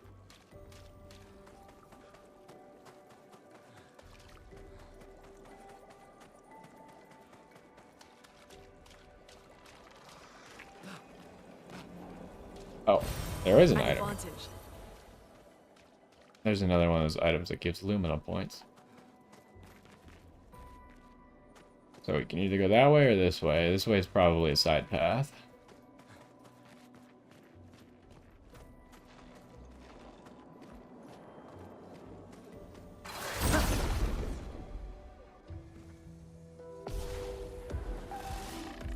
Okay, so is there any point to shoot them? Didn't seem like there was a point to shooting them. And also my combo didn't actually work to one-shot one of these guys.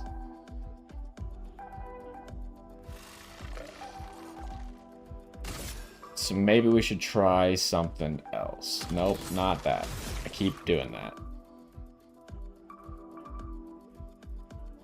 Problem is, I feel like lightning would be our best way to maybe just straight up kill someone. We don't have enough AP for that.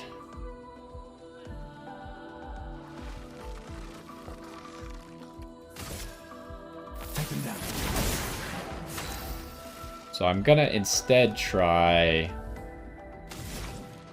immolation here.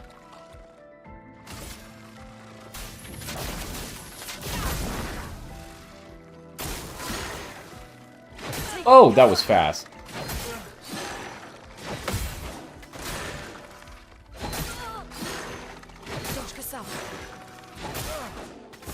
Dang, every time I was pressing it slightly too early. That one's tough. See, you see, this was kind of like a test case. Getting the immolate with the mark and then the burn on the start of their turn did essentially the same amount of damage as the Ice Lance. Now, the benefit of the Ice Lance is that it slows them. The benefit of the immolation is that the burn stays on them. So that guy's dead next turn no matter what.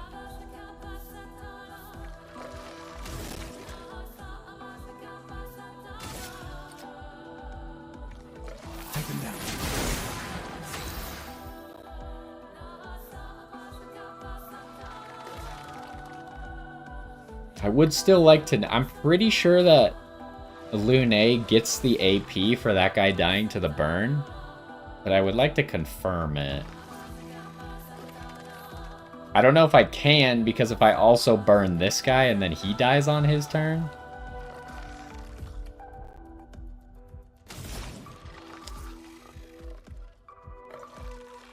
But I don't think it would kill him, right? He'd live with just the same amount of HP as that other guy.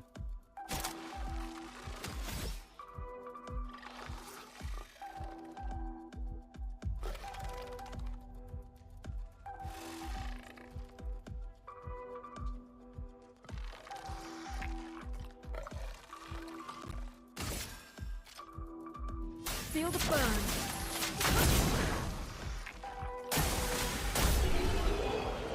Yeah, I mean, the 3 is appearing above her head. I don't know why that second guy died to that. It was the exact same combo we did to the first guy, and I even missed the second button input, but...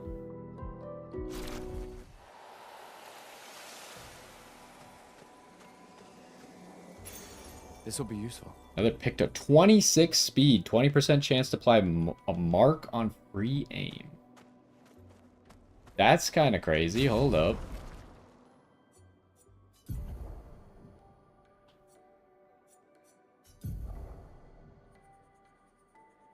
What do we got here?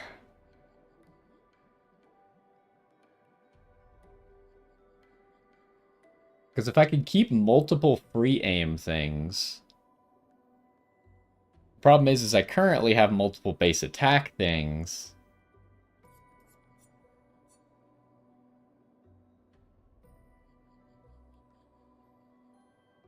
I could, I guess, just apply burning shots as Illumina. Because I have enough points to do it.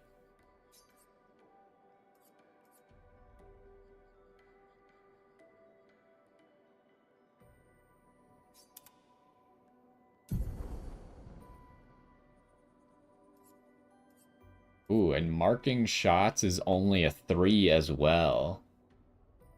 That's kind of good. This system is actually kind of cool.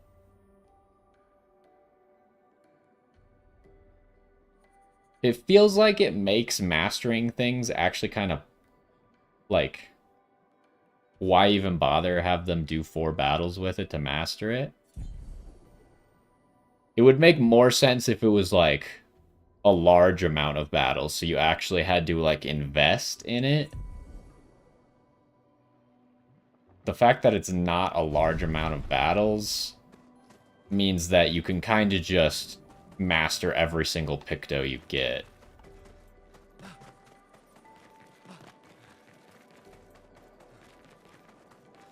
Although I assume at some point, probably these Lumina are gonna start repeating. So far, we've gotten only unique ones. But probably they'll start repeating, so then there won't... Or there'll be, like, better versions of them. What the heck? That scared me.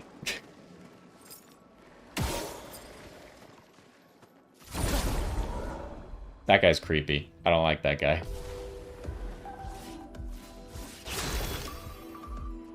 Alright, you think that the weak spot is like the mine that they're holding?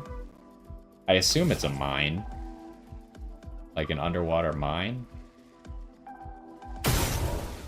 Yes. Yes, it is. Did that burn him? No, but I think it did fire damage.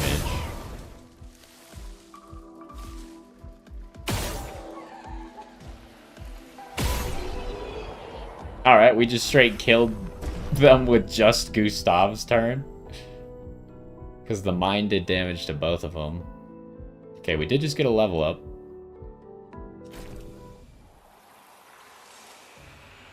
Those mines. Be careful. So the one thing that I'm wondering is, like, if we hit the mines there, we didn't see it happen there, but we have the 25% chance to burn and a 20% chance to mark. I wonder if hitting the mines makes it so you don't get the on-hit debuffs, or maybe we just got unlucky. I'm just checking for more enemies. I'm surprised we haven't found a flag yet, though. Should just be able to do the same thing again. Oh, it does apply the mark, because now that guy has a mark. These guys have... Maybe they don't have more health. Let's see if this procs the mark.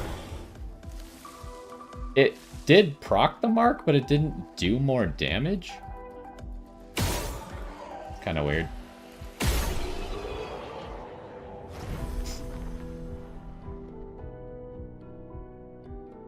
Okay, we mastered that SOS shell thing.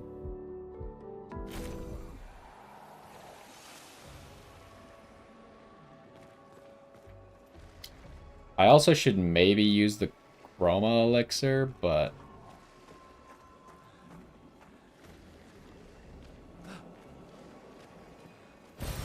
This will be useful.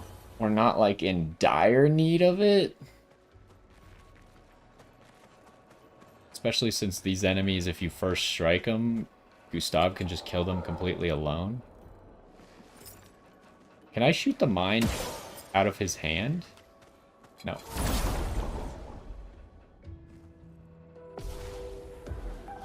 Ooh. Alright.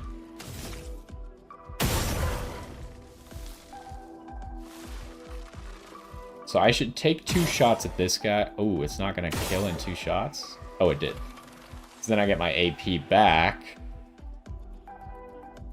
Now, I should just shoot this guy twice to get a chance at the debuffs and then use Mark, right? Marking shot or whatever it's called.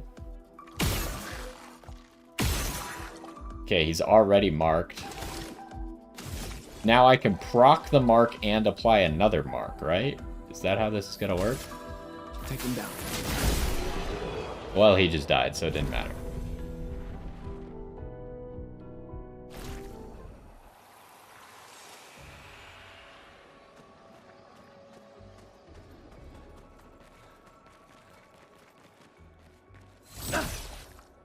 Is that not a guy? I was afraid to touch these at first. Because she said watch out for the mines, but I think she means the enemies holding the mines, not the physical mines. It's gotta be an enemy, right? I hear stuff. What do I hear? Right there?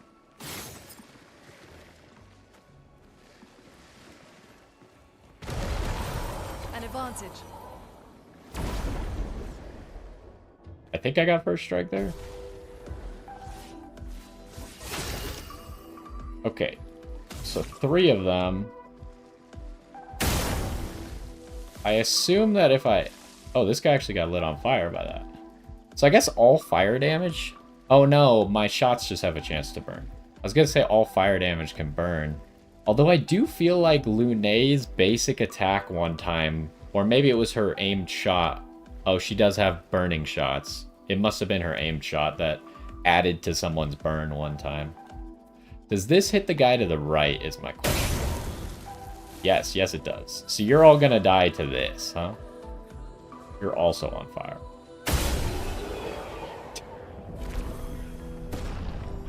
Does that give Gustav back 9 AP for that one shot right there? Okay, so he just mastered marking shots. Which marking shots seems like something... We're kind of like accruing abilities that I feel like everyone would just always want.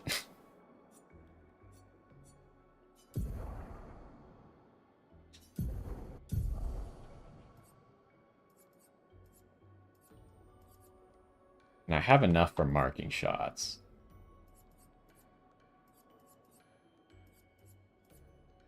Like, deadly energy, for sure, almost everyone is going to want at all times. But, like, combination of marking shots and burning shots seems pretty good. And maybe the less health characters might always want SOS Shell. We'll see. Maybe we'll just get some, like, crazy things later on that are going to completely blow these out of the water. But at the moment, these things seem really good.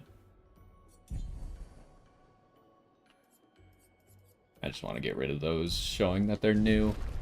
Okay, let's see if we could actually get to the next checkpoint.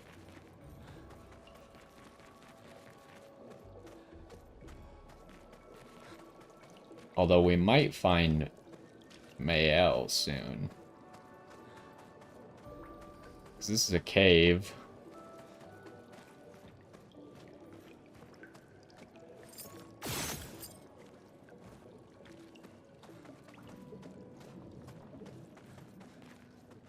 Over there. A hut. Slow down. We don't know what's inside yet.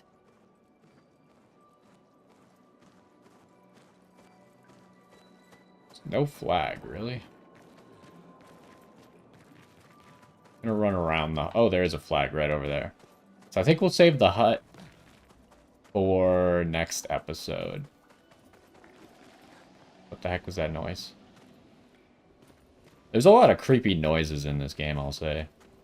And there's probably more for me to explore around the hut. Expedition 59. So we'll rest. Let's upgrade. We haven't gotten any new weapons. Should I just keep going agility? Getting a lot of speed, huh? But if you remember, that one enemy we ran into took at least 3 turns before we got a single turn. And that was with us getting the first strike. So first strike, I thought first strike guaranteed you going first, but didn't he get to go first even though we first striked him? So maybe a certain amount of speed just negates first strike. Or maybe it's because he was a dangerous enemy. Do I want to do this? We don't get an attack out of. I do get 1 attack out of this and a good chunk of HP. Wait, I have 6 points? Oh, we leveled up twice. I didn't realize we leveled up twice since the last time. I can get 100 more HP.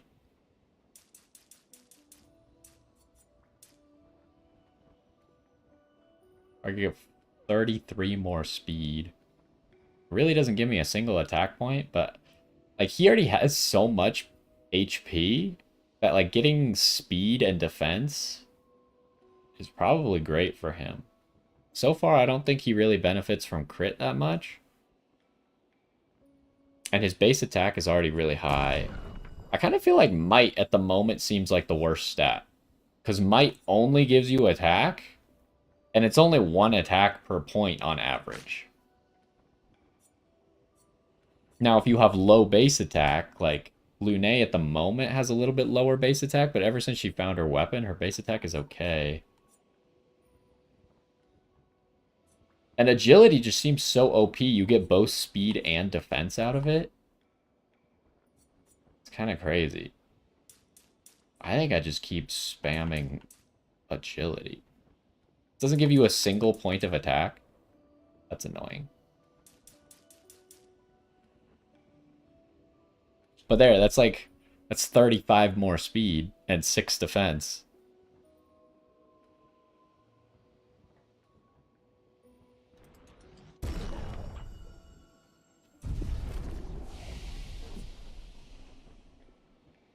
And then I don't know if there are any skills I wanted to get.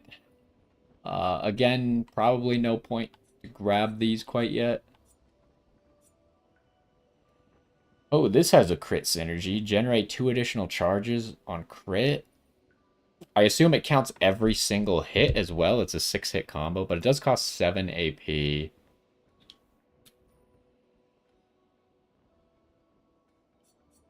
What about over here? High lightning damage to all enemies. Can break. Oh, that's kind of crazy. What? Does this hit all enemies? Single target. This is just like a better version of Overcharge?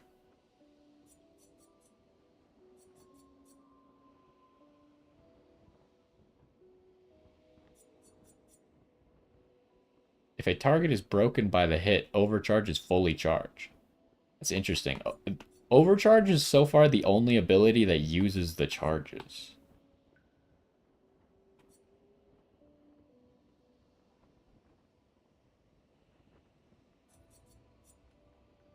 Although other abilities do just refer to it as Overcharge. So maybe Overcharge is just going to be the only thing that uses charges. Yeah, I don't see any point to get these right now. Like, literally, if we walk in there and we get Mayel, then I just walk out to this flag and get powerful, right? And I can't even guarantee that this is going to be that great, because you're using your entire turn for this. I guess you can still do the aimed shots first, but using your entire turn and not getting to use, like, marking shot or charging up with Lumiere Assault seems a little bit rough. And then you have so much that I want. It's hard. Thermal transfer, since we have burning shots on Gustav, becomes pretty good. As 2 AP, and if we use it on a burning thing, we're getting 4 AP back. What we need to have happen is we need to use it on a burning thing and consume 2 earth stains at the same time. We would have to use rock slide for that, though. Because unfortunately, immolation does not give a light stain. Rock slide just straight up gives it to you because it gives you a light stain and an earth stain. But that means it takes 2 turns to even make this happen. But it's a pretty big turn, right? Like, if you get to turn 2, you activate this, get 4 AP back for the cost of 2 AP, and then immediately take another turn. It could be like a game ender on turn 2, but right now we're ending the game on turn 1, so it's not that relevant. She has, like, I want everything that's available to her right now, which is the complete opposite of Gustav at the moment. But Gustav has a lot of abilities that are locked, whereas she only has the 3 over on the right side that are locked. I don't even know how to get to those.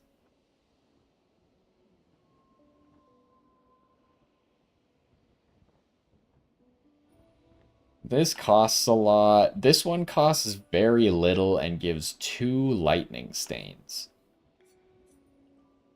Can break if 4 stains are consumed. Deals high elemental damage. What? How does that work? Because it's elemental damage. Does it depend on what stains you have? That's a very interesting skill.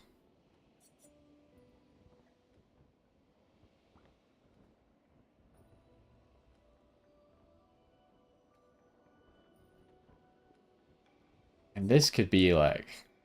I love the theory crafting in this game. Like, it's not that complicated, but there is some. Like, this here could be a 1 action point cost, generate 3 stains. 2 lightning and 1 light stain. But I guess it would cost you a fire stain. But a light stain is obviously worth way more than a fire stain. Just because of light stain being everything. Now, the question would be, is there anything that could use it? Earth Rising, I guess, can use it, but Earth Rising seems kind of bad, not gonna lie. It's really just to get you over to these things. Rock Slide can technically use it, but you still need to use 2 other abilities for it. This uses it, though. Costs crazy action points. Terra Quake. I really don't know what to do with her. Like, all 3 of these options are so good. Wildfire is just such a good version of Immolation.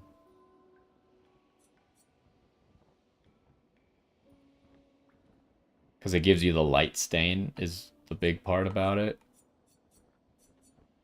This is a really good way to generate stains, but they're kind of locked into lightning stains. Aren't that useful until we get a bunch of earth stuff. And then this is just a super low cost, but it can have high value by giving you a second turn.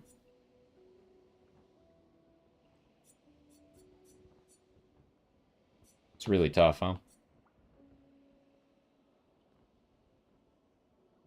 I think it's very likely that I should just get this ability, because if the target is ever burning, then I can use it to generate AP instead of a basic attack, right? It gives me more AP to use this than it does to use a basic attack. And this probably does more damage. So I think it's good to just have this ability.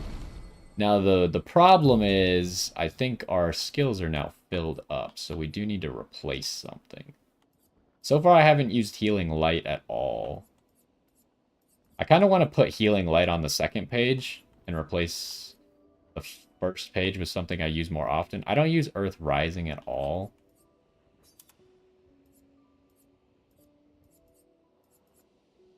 I think thermal transfer I'm just going to use a lot, right? Earth Rising, I haven't really found a good way to use it at all. I think I'd rather put Healing Light there. Wait, what did I do? How did I mess this up? I somehow got rid of thermal transfer here? Oh, I keep... Right, okay. It's doing this thing again where I pick the slot that I want to put it in, and I'm not picking the thing that goes in the slot. There we go.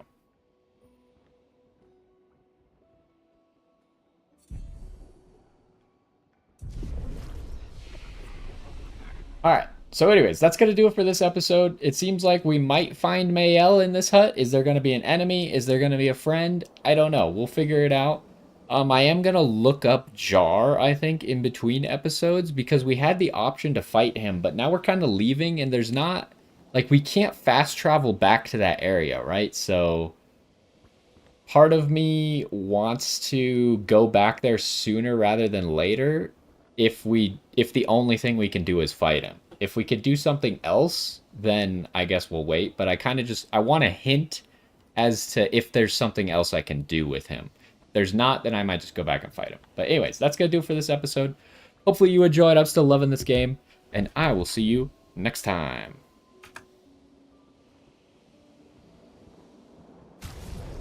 Okay, I gotta remember to look up Jar.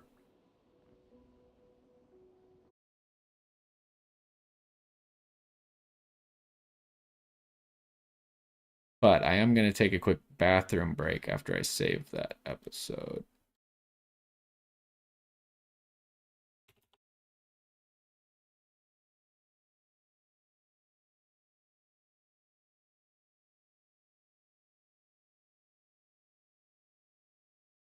Hmm.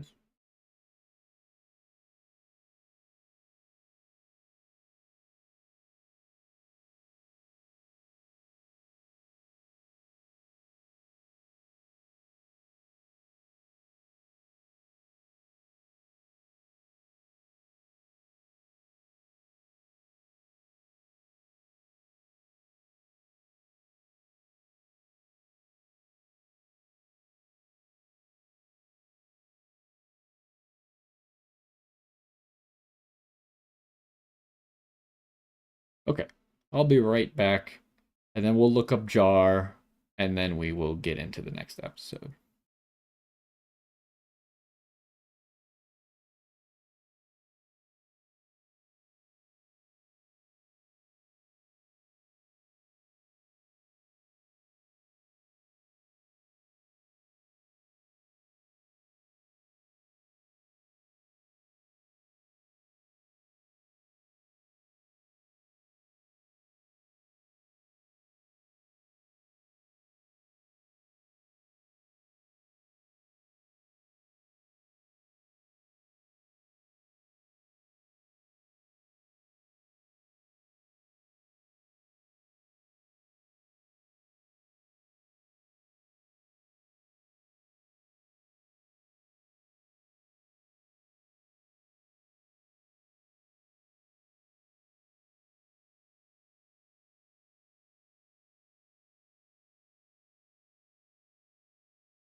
Okay, I am back.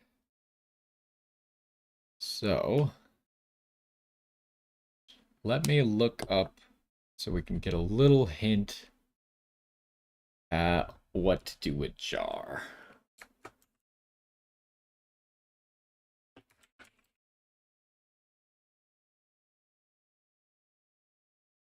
I mean, the first question is literally just, should you attack Jar? Let's check.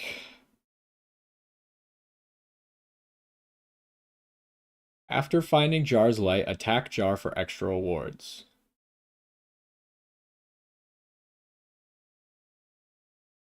If you leave Jar alone, Jar lives. Attack Jar.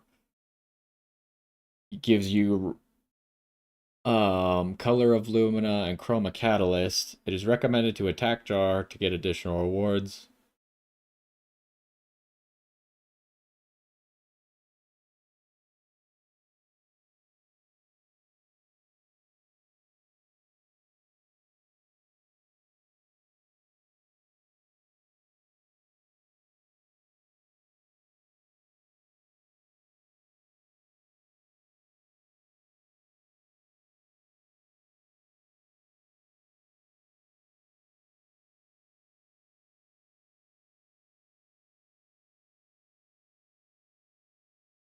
Trying to look like, I don't know if this is a full understanding of it.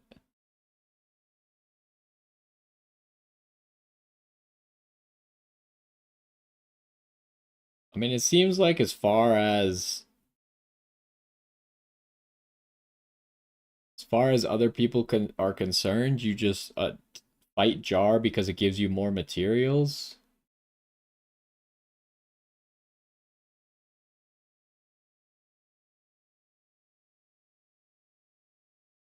Maybe let me read one more thing about it. It seems like there is literally just nothing else to the side quest. That seems really lame.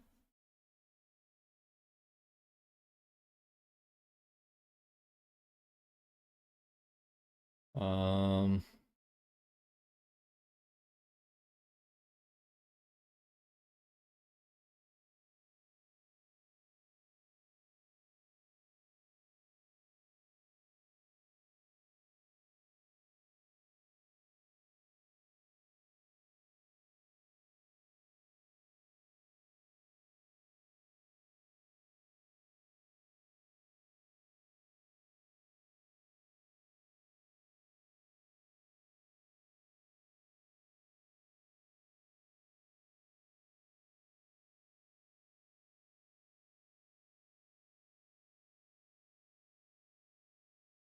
okay, so what happens after you give him the thing?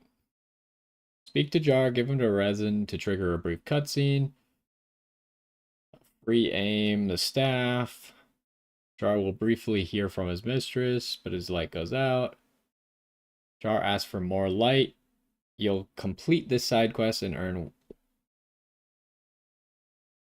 While the side quest may technically be over, you can interact with Jar again to receive 2 dialogue prompts. You can either select, well, good luck with that, we'll be on our way to continue your journey and leave Jar in peace, or choose to attack. If you elect to attack, you'll have a chance to get 3 color lumina and 1 chroma catalyst with no real consequences. Is that actually true, or do these people just not know what they're talking about? When the fight begins, Jar will attack first, and I don't care. I don't need any help with the fight. Once Jar is defeated, you'll get the items.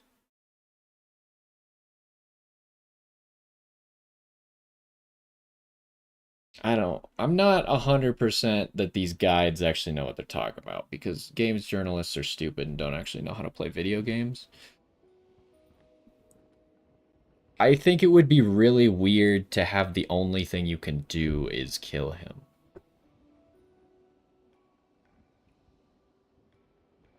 Especially because he has dialogue about doing more.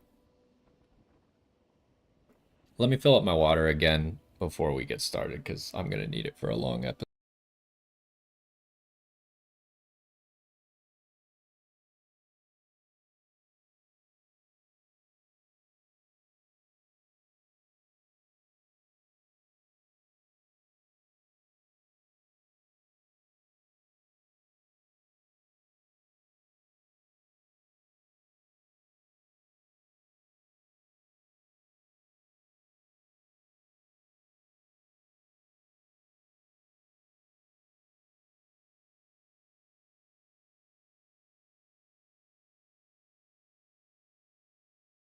Okay. So let's get back into the game. And I think for now, I'm probably not going to kill Jar. But we'll consider it.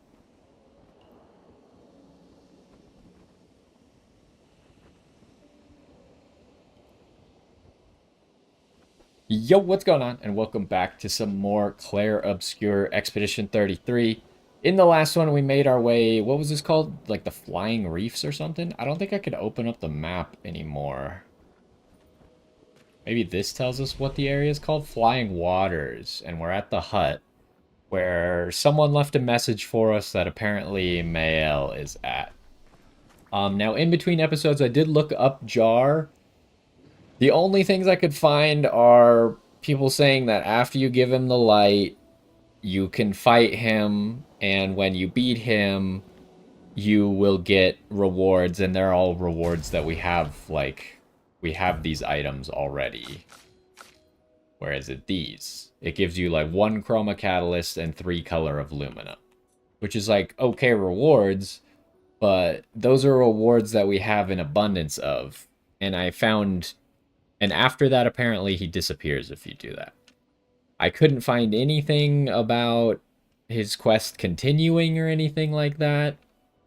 So, given that the rewards aren't fantastic, I'm going to say that maybe people don't know enough about the game yet to actually say for sure that killing him is the right option. So, I am going to continue through the game looking for... possibly a way to help him out further. Now, we are in this area with the hut. I think I'm going to run a circle around the hut real quick before we actually go inside.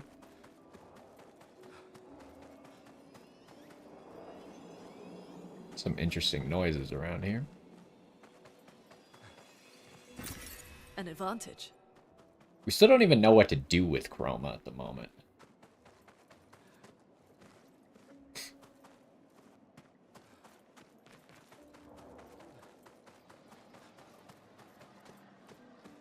Alright.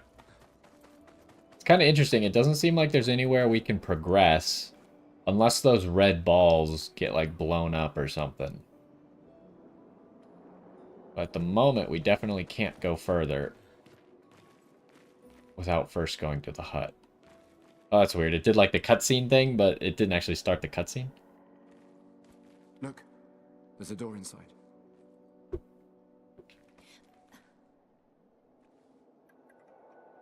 Seems empty. Let's go.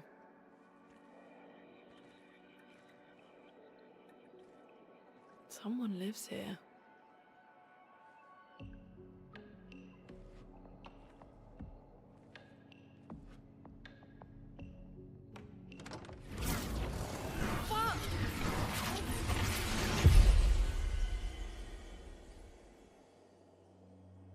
Okay, I guess the hut is taking us somewhere else. What is that? Someone was watching us.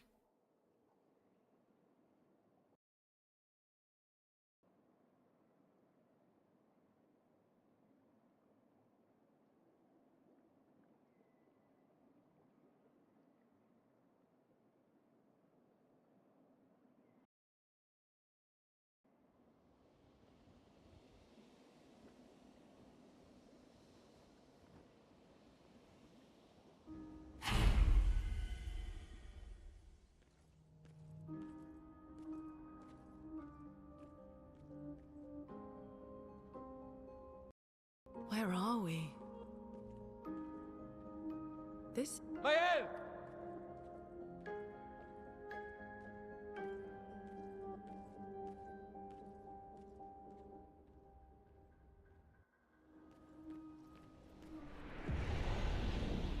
The manor. Not ominous at all. I assume we could maybe leave, but no real reason to. Can't open that. But the fact that there's a prompt tells me that it will open at some point. I wish there was a little bit more indicator about this flag, right? Because this is from Expedition 33. Is it our flag that we put down? Like, there should be dialogue when I interact with this flag. Because I didn't see us put down a flag, which tells me that it would have had to have come from someone from our expedition,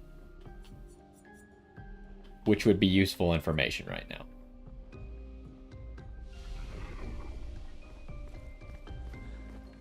It's also weird that there was a flag right outside. Hold up, let me... Okay, the manor appears to be a completely different zone, so we can't teleport to that flag. That flag outside was right before we get here, which is just another flag, right? So the only reason there should be a flag outside is if we could continue outside as well, and that was right next to those red balls that I said maybe if they got destroyed we could continue.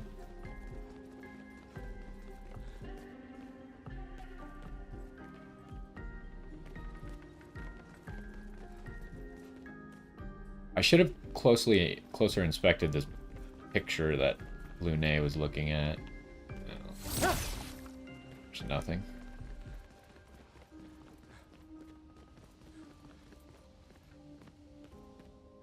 Oh, there's a lot of doors. We're just gonna have to start trying stuff because I'm sure maybe some of the doors will work.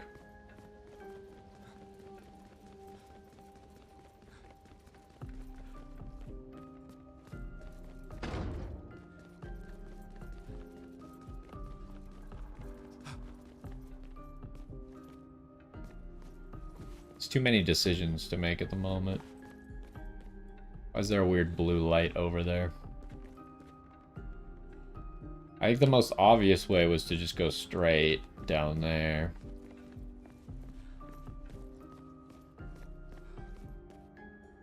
Is that Lune? Might be.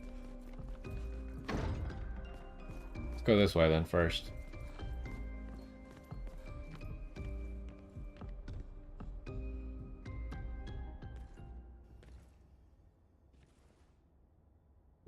Or not Lune, Mael. Mael.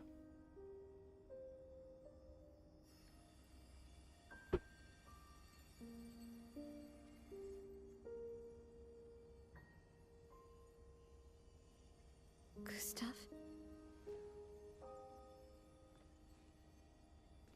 Are you real? Have you met people who aren't real? So that's concerning.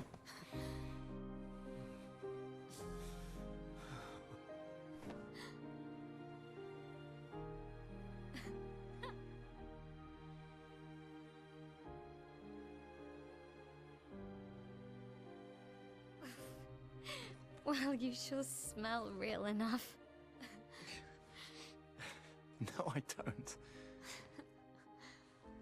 I'm sorry. I thought that you... On the beach, I saw you and I couldn't, I'm sorry. I'm so sorry. I should have, I should have come for you and It's okay. It's okay. I was worried. Made it.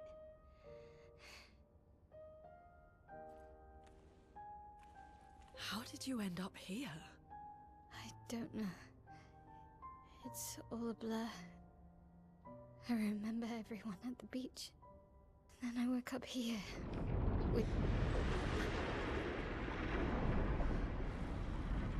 With him. He's been helping me a lot. He reinforced all my pictos. What is he? I'm not sure. He doesn't really talk.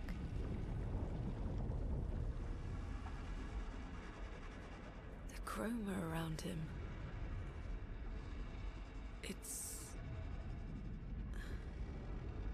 It's quite different from the Nevrons.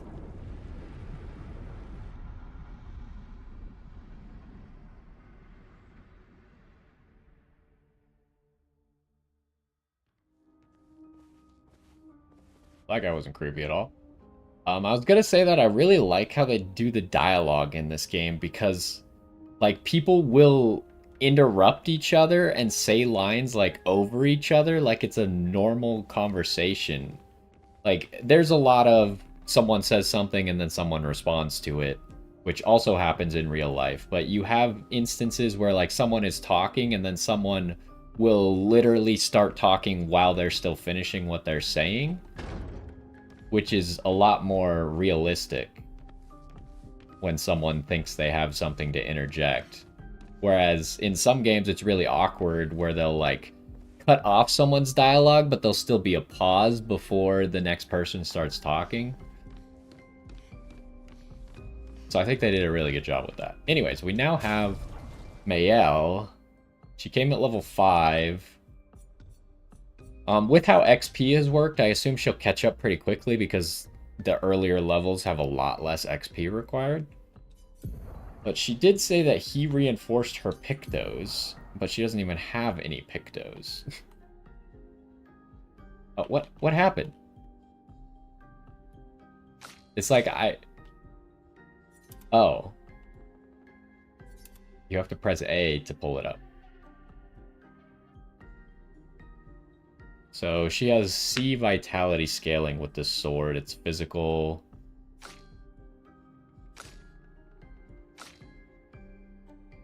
So we don't have any weapons for her, but she automatically starts with a level 2 weapon like what everyone else has. It's kind of in between the power levels of each of their weapons here.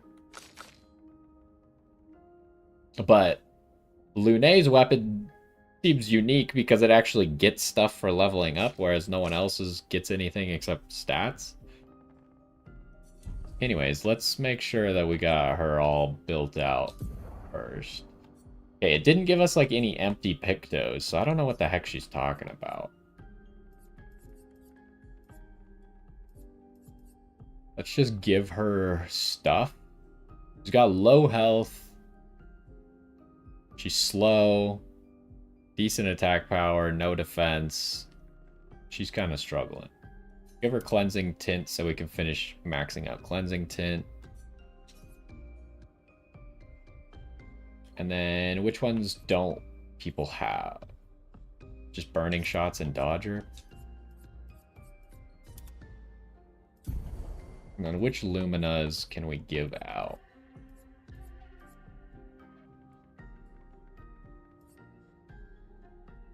I really wanted to give her SOS shell so she just doesn't die as easily, so we can make sure she catches up.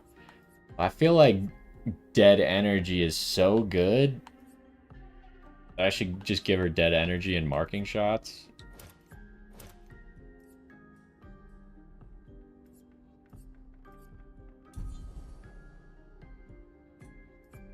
And then does she have any other skills? She probably has skill points that we probably need to find a flag to spend.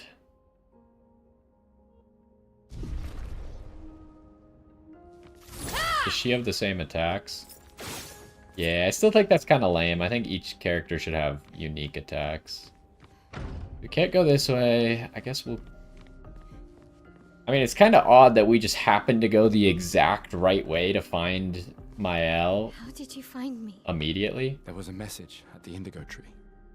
Do you know who left it? A message? Maybe. No. I don't know. That's concerning.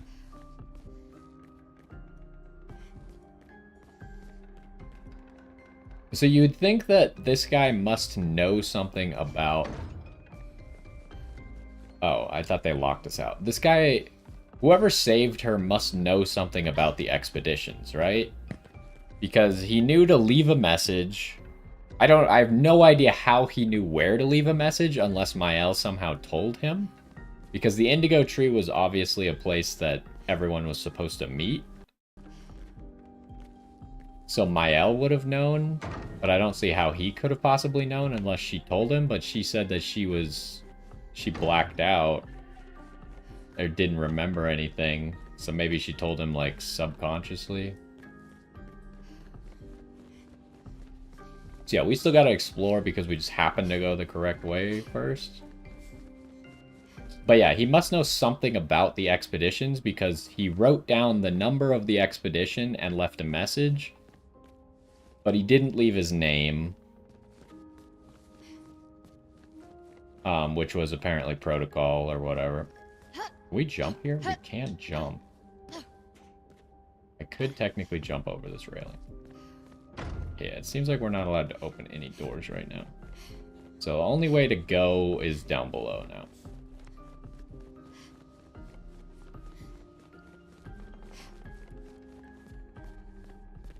This manor is... Oh, I should go back to the flag first, huh?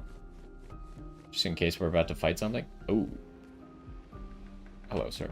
Okay, that seems like the way we're supposed to go. I think if I get to the bottom of the staircase, it'll trigger like a cutscene or something. Also, is... Oh, maybe it was just that area. It looked like Mayel had like... No, it's not doing it. Oh, right, like right there, when you're running that direction, it looks like people have like speed lines behind them or something. Like almost there's like a spirity form coming off of them as they move.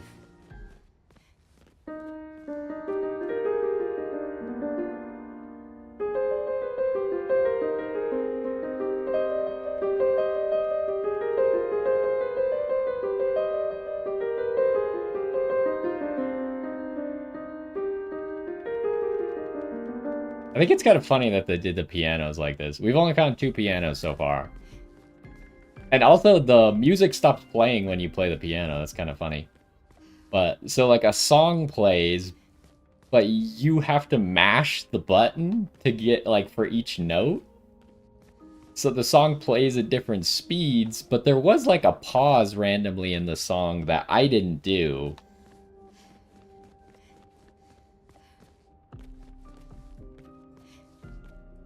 I have a feeling we're not going to be able to go anywhere here. Because we could have gone here first before even finding Mael.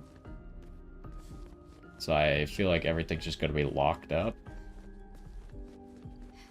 At least until we talk to the faceless guy. This seems like the kind of area that we're going to return to over the course of the game. I don't know why she spun around like that. I didn't tell her to do that. She just kind of did that. Yeah, it seems like the kind of area we're probably going to return to and be able to explore more. But at the moment, we can't really do much. Oh, you're...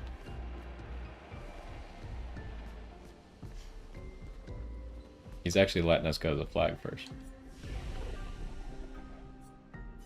Does she have upgrade points? I imagine she does, right? Yeah, she does.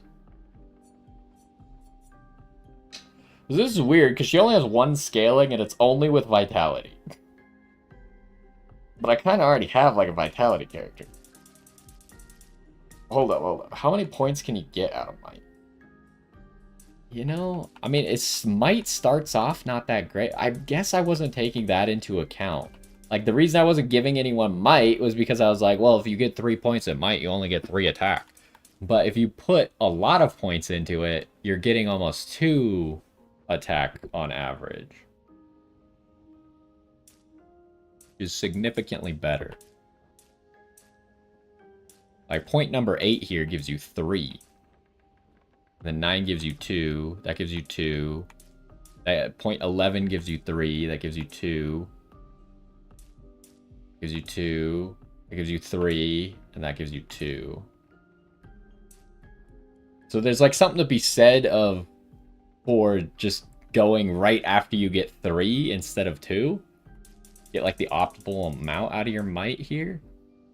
How much attack does Gustav have? He has 129. So if she went only Might, she would have the same attack as Gustav. But obviously Gustav has 346 speed. Lune has 333 speed.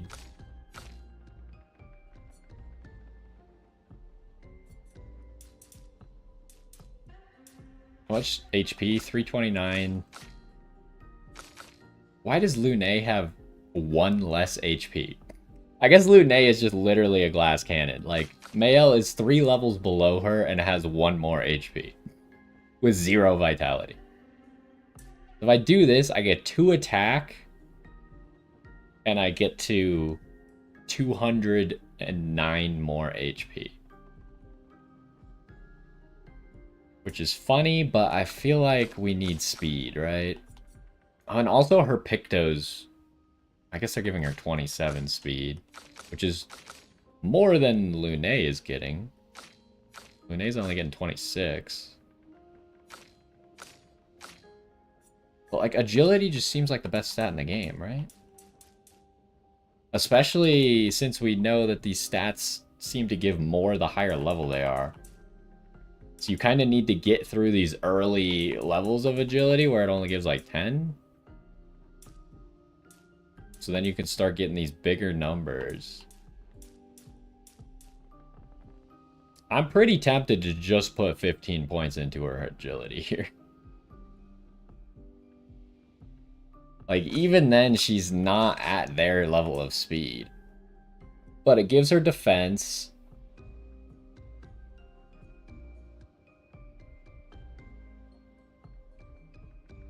Agility just seems like a broken stat, not gonna lie. I think agility, and if you have a vitality scaling, maybe vitality's good. I'm gonna give it to her agility. And then let's see about her skills. She only has 3 skill points available. I guess she started with 3 skills, whereas everyone else started with 2. So what's she got?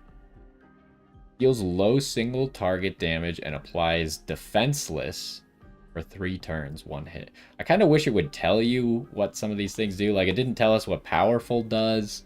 Defenseless, I assume, is a defense break, but how good? Like, defenseless sounds like they have 0 defense, but in reality, it's probably like a 50% defense shred. Spark. Okay, and does she have like a special mechanic? Uses the weapon's element. So far, everyone has a special mechanic. Deals low single target fire damage, 1 hit, applies 3 burn, offensive stance. Oh, she has stances. Offensive switch. This seems to switch stances. Applies 2 more burn. So you want to probably get to offensive first and then start doing stuff? Unless you start in offense. I don't know which one you start in. Or maybe you don't start in a stance at all. Virtuous stance. See, it doesn't say anywhere that this switches you. Unless that symbol at the top indicates what stance you end in.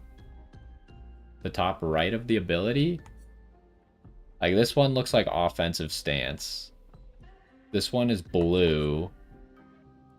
And that one's purple. So there's maybe at least 3 stances.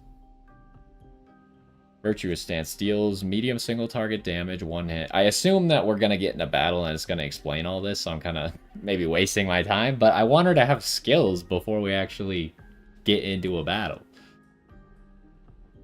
Increases damage to marked targets. Ooh, that's just straight up good, especially since we have marked shot on everyone. Virtuous stance costs 2 AP instead of 5. Okay, well, this could get us into virtuous stance. Oh, wait, what? It says switches to virtuous stance if target is burning. But at the top right, it says virtuous stance. So does it not always put you in that stance, or how does this work? Maybe it just doesn't give you, this one doesn't give you a new stance if they're not burning? Regain 0 to 2 AP. Interesting. So this ability could potentially end up being free. So that's the only early way we have to get to virtuous stance.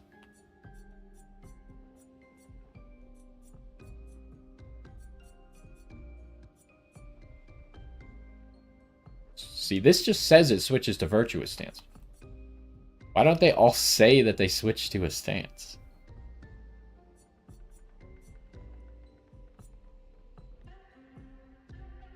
Virtuous stance costs 4 AP. This doesn't even have a stance. If in virtuous stance, stay in virtuous stance. What do you... I assume you just stay in whatever stance you... Why is it... This is too confusing at the moment. Why does it say that? Because it doesn't... it doesn't say that you would go into any other stance. Maybe her stances don't work how I think they work. Maybe it's not actually based on that emblem at the top. Maybe the emblem at the top is what's required?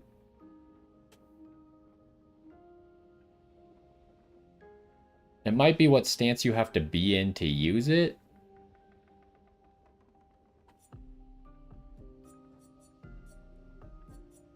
Okay, so I'm thinking that I shouldn't grab her abilities because I don't actually understand how she works. I think the game needs to tell me how she works first before I start picking her abilities. Because the stances don't actually make sense to me. The closer you get to this guy, the louder he is, huh? The Curator. Again. We just trained earlier. Oh, he wants to practice with us? I assume this is to teach us how Mael works, though. Alright, alright. But this time I have backup.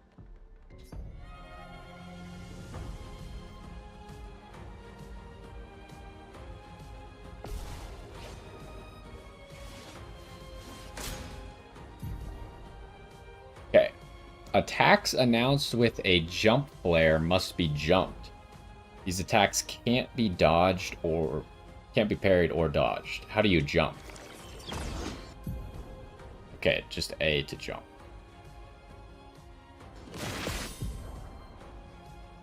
After a jump, you can trigger a jump counter. Interesting.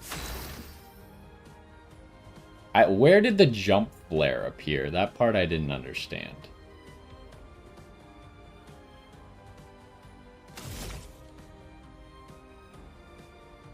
Okay, that glowing part on his sword doesn't appear to be a weak spot. Okay, we got him with the burn.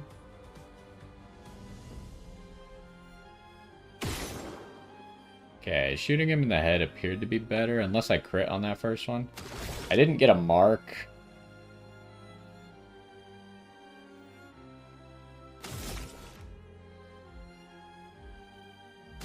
So I think I'll just apply a mark.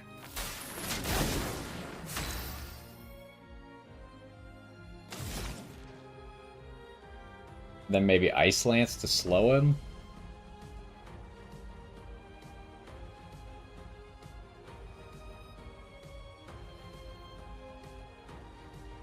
I mean, he does have a lot of health. Immolate might be better.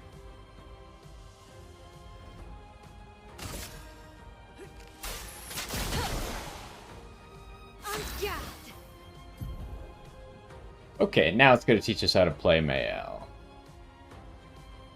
Mael's skills change her battle stance. Defensive stance takes less damage and gains 1 AP per parry or dodge.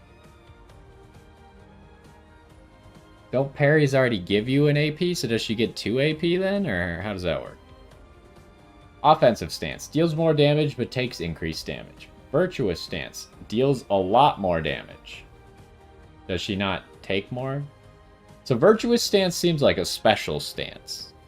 Like, it just seems like objectively the best one, but maybe difficult to get into. Switching to a new stance also provides Mael with 1 AP. Switch between stances without interruption to maximize her skill's effects. Okay, she's currently stanceless. Mael's starting skills are Offensive Switch, Spark, and I don't know how to say that word. Per se, maybe? Offensive Switch switches Mael to offensive stance. Crazy, who could have guessed that? Spark and Per se switch her to defensive stance. Okay, so I was right about the top right one is what she ends in. Use offensive switch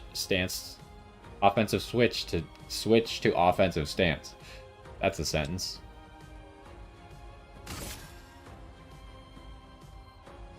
And this supplies defenseless for 3 turns. That's a long time.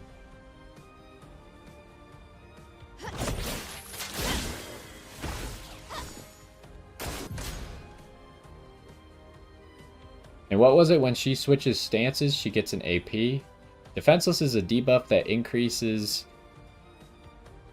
by 25% the damage received by the character. That's quite a way to word that. We couldn't have reversed it a little bit. Whatever. It gets the point across, but... Okay, so it's 25%, not 50. Gustav, don't die! Okay, I feel like they were generous on that one. I jumped pretty early.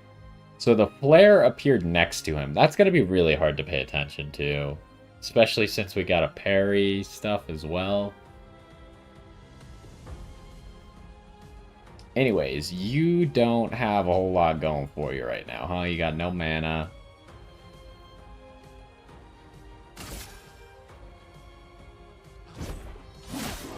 A storm is coming. You also have no mana.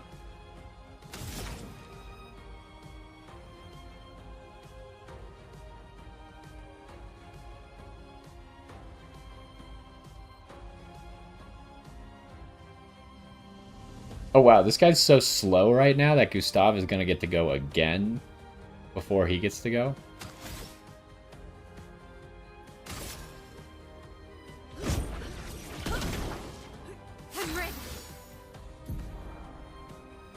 Alright, so there, it at least tells you on the right side what offensive stance does. When Mael is in offensive stance, she deals more damage but also takes more damage. At the end of the turn, Mael will revert stanceless unless she uses a skill that switches her to a different stance. Okay, so that explains why that skill said you stay in virtuous stance, because normally you would not stay in virtuous stance. Or uses her basic attack. So she gets to stay in the stance if she uses a baseless or a basic attack. But if she uses a skill that would switch her to offensive stance, then you lose offensive stance at the end of the turn. Cast a skill that switches Mael to defensive stance. It's funny because they're telling me to switch to defensive stance, but I think because of how we did this fight, he's going to die before she's actually going to be able to be hit. In offensive stance, Spark has additional effects. It applies more burn stacks to its target, increasing the burn damage it receives. After casting Spark, Mael will switch to defensive stance. Use Spark to benefit from its offensive stance effects.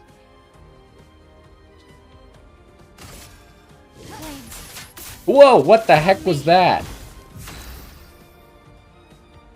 I've never seen a button indicator like that where it's like two of them on top of each other. I also just missed the first one, but okay, so we got Powerful. Powerful is a buff that amplifies the character's damage by 25%. Now we know. Have I really not gotten it a single time, or is this just the programmed in tutorial? I swear I should have gotten it on Gustav before. Okay, he has 6 burn. I feel like he's gonna die if Gustav doesn't kill him here.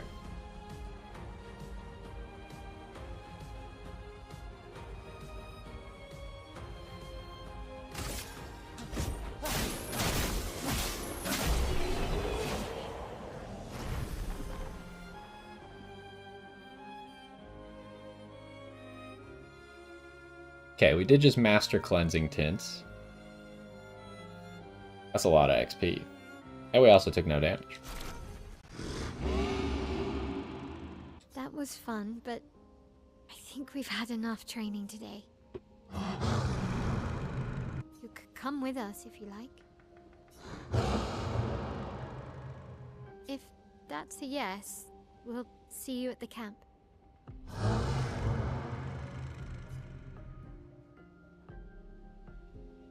The curator has left. Perhaps he will join you at camp. Interesting. We didn't level up. We didn't take damage, so I guess there's no reason to go back to the flag. I don't know how we get back to this manor. Maybe we have to come back to this spot.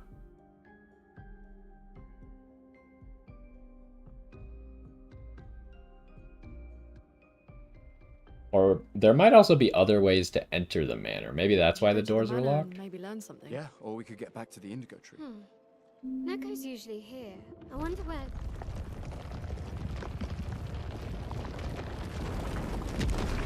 Hey, look, those things got moved. That little guy is the guy who just pushed all those? Is that a gestural? Stop that, you big hairy brush face. Can't you see they're human? Neko's a bit dramatic, but if you're nice, Neko will trade you lots of useful items for chroma.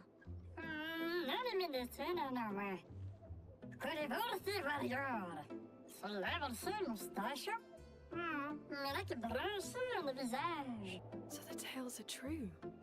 Perhaps the grandest in the SKA exist too. Are there more gestrals like you? I'd love to meet them. Oko, you silly scruff. Their village is not far from here. Oh, really? Lune, I know. Don't have time for detours. yeah, we need to get to the paintress.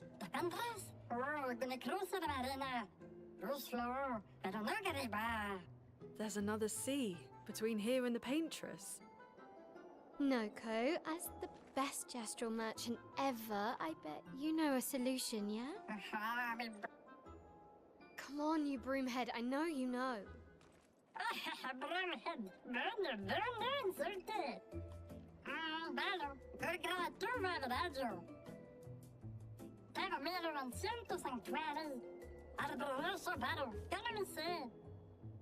Well, I guess you'll get to meet more gestrals.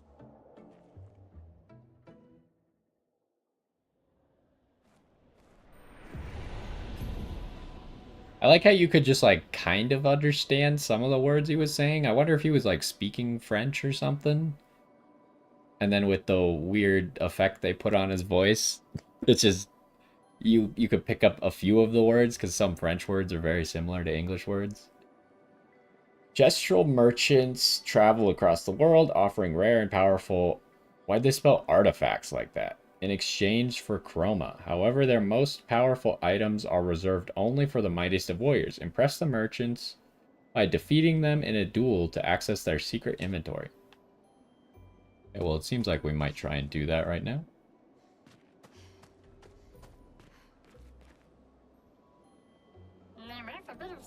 Want to trade for my fabulous wares? Luckily for you, us merchants accept chroma. Can I not? Oh, fight merchant is in this screen. Fight the merchant to unlock this item in the shop. I don't know what this item is. Oh, that one. It just doesn't say what it is. So we could buy these things, which we already have plenty of, so I'm not really that into buying those right now. So let's fight him and see if he's beatable. Oh. We can't use everybody. It's gotta be a 1v1, huh? I picked Gustav because I feel like he has a good pool of health and good damage.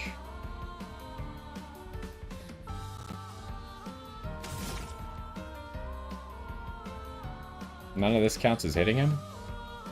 Well, I need to experiment. Like, we might lose the first fight, and he might be way too strong, but I need to, like, experiment with how this works. He doesn't have that much health. It would have been nice to get, like, a mark there or something, but... Or burning.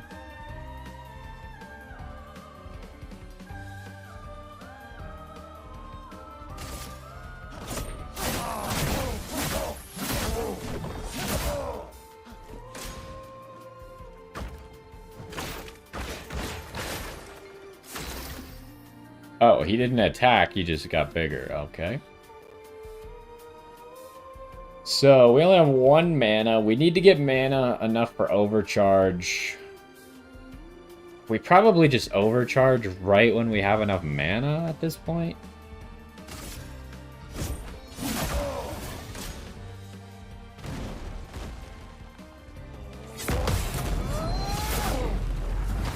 Okay, we're actually... I missed it the first time because I didn't realize that he wasn't currently attacking, but... We actually got a lot of progress towards our overcharge. I think we should just pop it. That's kind of cool music that's going on. Let me paint death!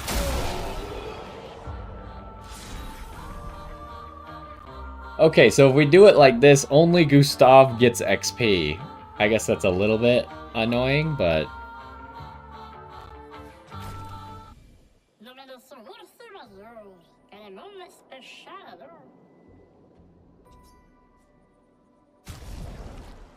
Alright, what is this? It's a level 3 Picto. Base attack applies defenseless for 1 turn. That seems pretty good. It gives 20 speed, 4% crit. I mean, we'll buy it.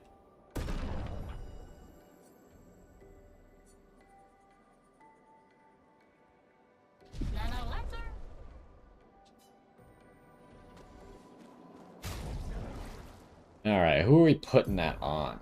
Mael just kind of got, like, whatever trash we had left over.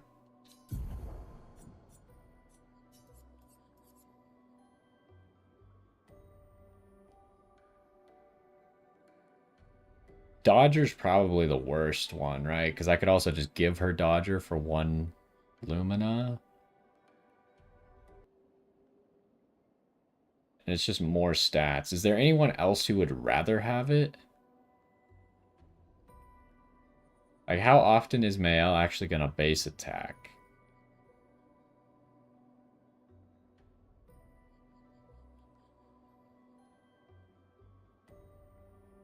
Because we have 3 things that work with base attack. We have 50% increased base attack. We've gained powerful on base attack.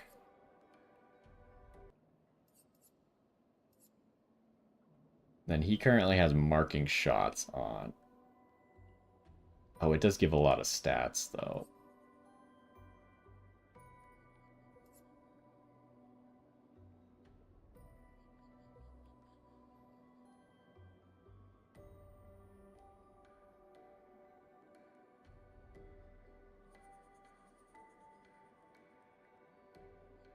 I guess we should be doing these more for stats and less for their abilities, because the abilities can just be inherited through the Luminas.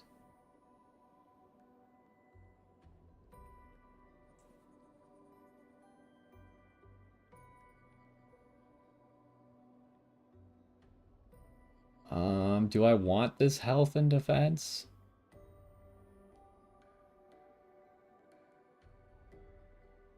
Probably don't need it. Oh, she does have less health. It's just, she had the same amount of health as Lune because I equipped that Picto. I see, I see.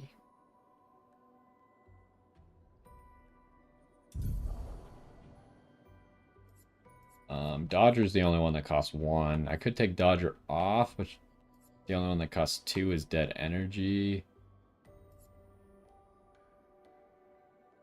And I want marking shots and Dead Energy.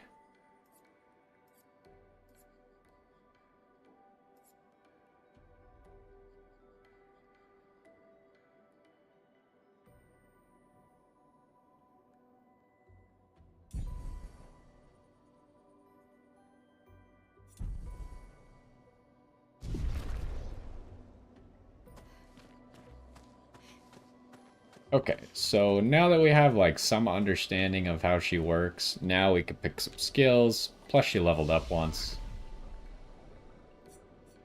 I guess there's no reason to rest because when we actually lowered her HP after she leveled up, so she's at max HP.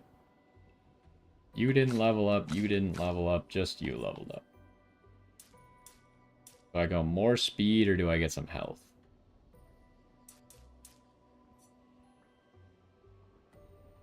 Or do I go for some might with her?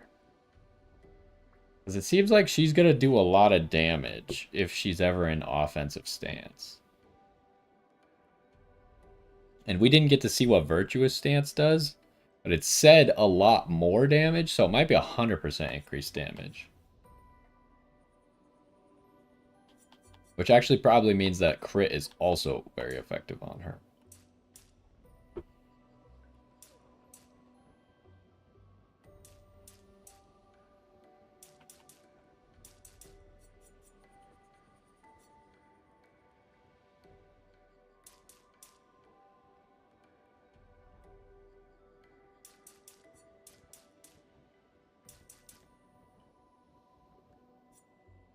I go get her some health.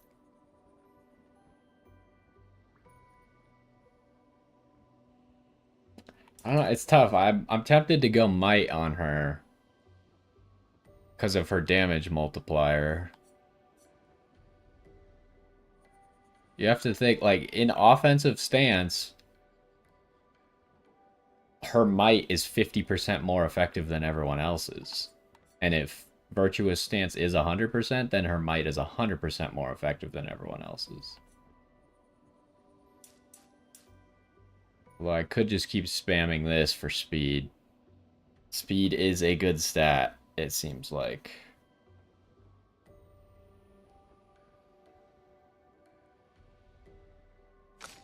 What's everyone else's agility at? She would have more points invested in a single stat. And we still haven't gotten a single one of these resets yet. I don't know how often they're going to give us those. In the early game, it makes sense that we haven't really gotten any, though.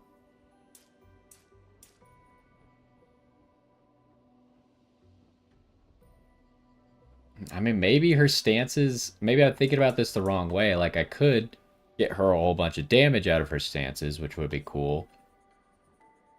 But maybe the fact that she gets so much damage out of her stances means that I don't actually have to invest in her damage. I should just invest in her taking more turns. Yeah, I mean, it's just so hard to not take agility every single time. The fact that it gives defense and speed is just crazy. Alright, let's learn some skills here. Do I get this skill now? I have 4 skill points available. Oh, no, this one.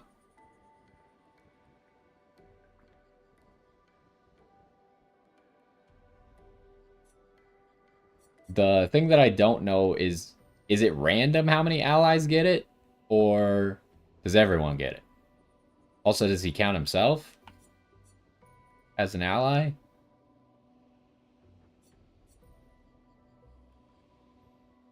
And we do now know what it does. It gives 25% damage.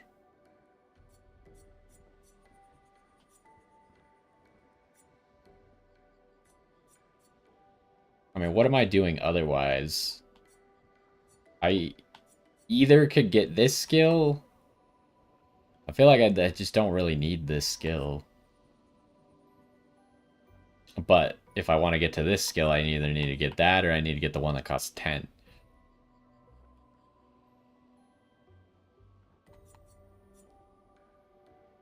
I think I just keep saving. Maybe getting this one that costs 10 is the play, but it does cost a lot of action points. Anyways, let's look back over at your stuff now that we understand what's going on. The Swift Stride allows us to get into Virtuous Stance. And this gives us another way to get into Offensive Stance. Target becomes weak to fire damage for 2 turns. That's interesting. So these two, although offensive switch is pretty good because of the defenseless, but you kind of want to go like offensive switch, spark, degagement, and then spark again.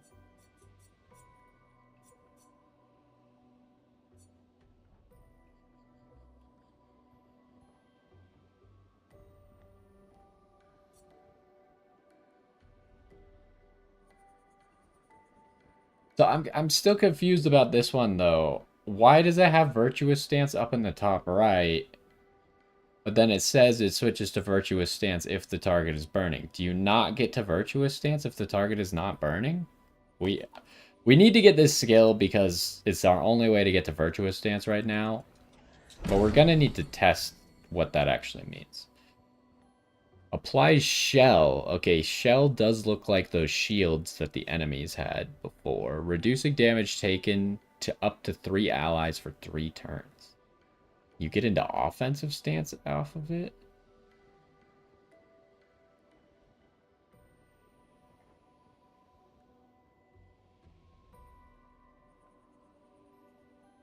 I mean, maybe shell is only 25% damage reduction. That's probably more likely than just preventing a hit. Even though the enemies had prevent a hit.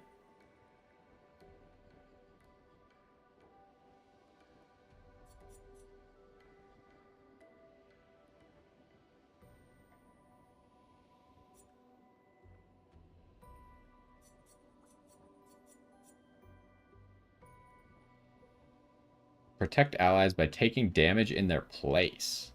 Duration is extended by 1 on gaining shell.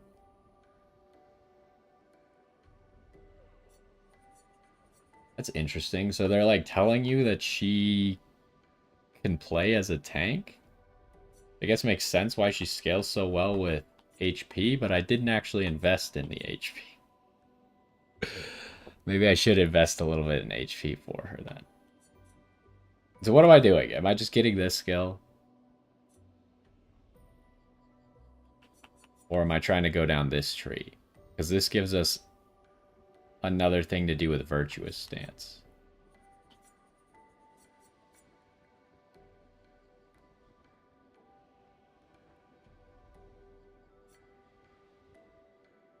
Consumes burn. That's interesting because we have a lot of ways to burn people.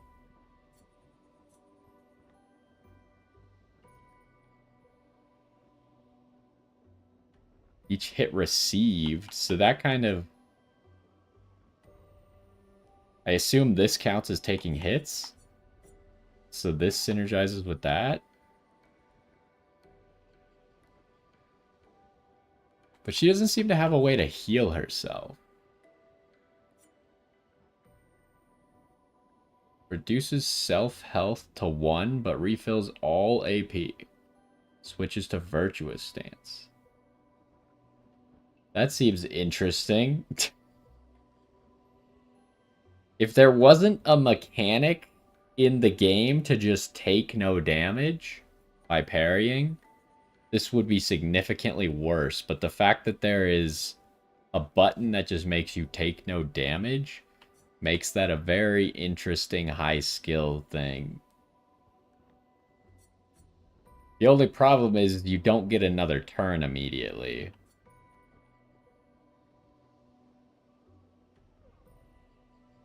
For each attack parried. Now we're talking. Whoa, what did this one say? Damage increase for each hit received. This requires you to take hits? So maybe that's bad. Because I assume that doesn't count parries then.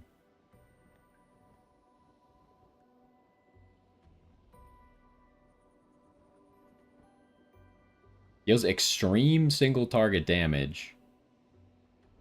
3 hits, 5 burn per hit, so it's at least 15, and if you're in offensive stance, it's 6 more.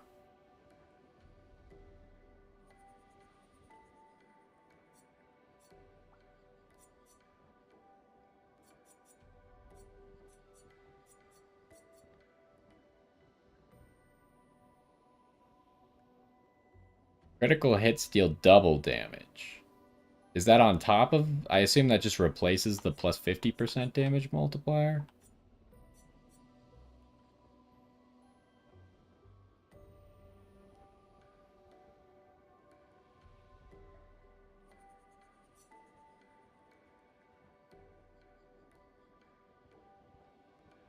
Each attack parried since last turn can break. This one's really interesting. Reapplies current stance and gives... Also interesting.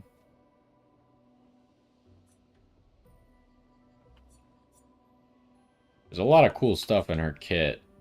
It sucks that, like, if I want to go to the right, I need to grab this. This is kind of an awkward ability.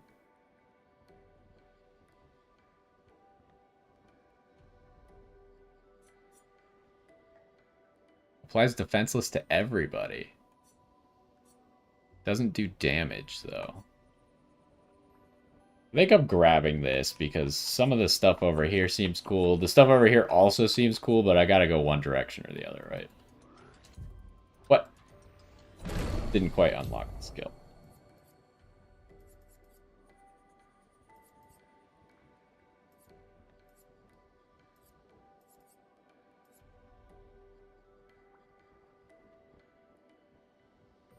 So I kind of want skills that are going to be used like turn 1 to be on the first page because they're going to be used more often. Oh, it kind of pulled everything.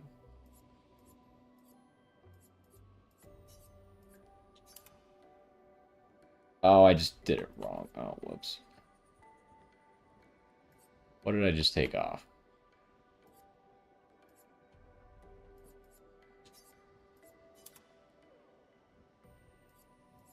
So now we have 3 stances on the front page, and then we'll put these, because I'd probably rather use, I guess this gets you offensive switch. Offensive switch is better because it applies defenseless, I think. Target becoming weak to fire is interesting, though, because Lune does mostly fire. Well, she does mostly fire with her basic attack and her free aim, but she doesn't really do that much fire at the moment with her skills. These dead Nevrons. Who could have done this? Guess. So you didn't just stay in your mansion.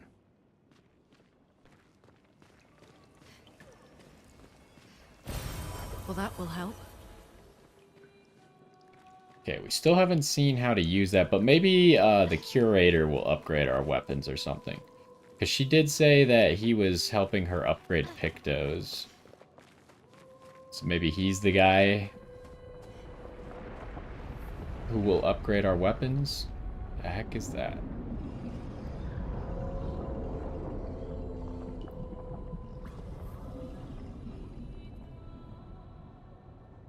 Okay. Guess we found 68's boat. There's a path through the boat. That anchor doesn't look man-made. What anchor? That thing? Oh, whoops. That's not the button. I keep pressing right bumper to sprint because it was right bumper to sprint in Black Myth Wukong. Alright, what do we got going on here? We got 2 enemies.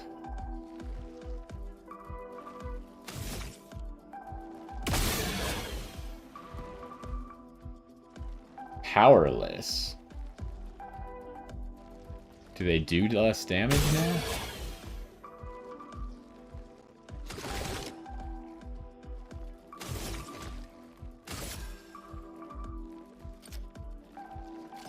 That's weird.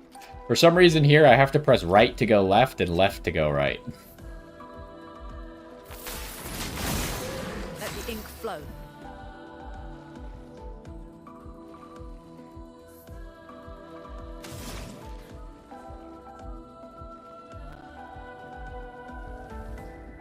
Are either of these guys burning? No.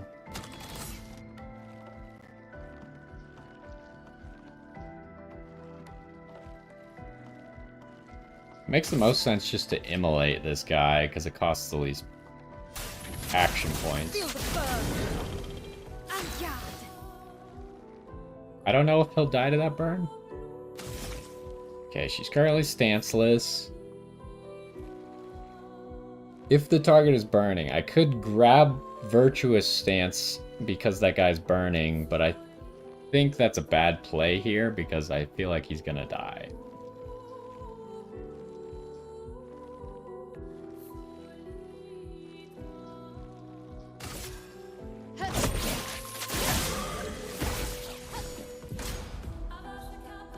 Okay, Powerless is a debuff that reduces the character's damage. Oh, it's only 20%. Why is everything else 25%?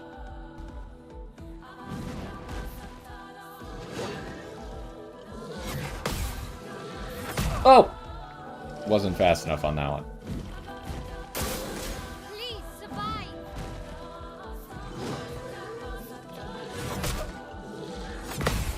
Okay, I missed the first one that time. Finesse and grace.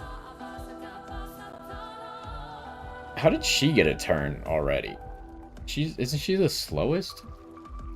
I can't believe that burn didn't kill that guy, by the way. So the thing to remember about her is every time she's switching stances, she gets an extra AP. So she essentially has one more AP regen over everyone else.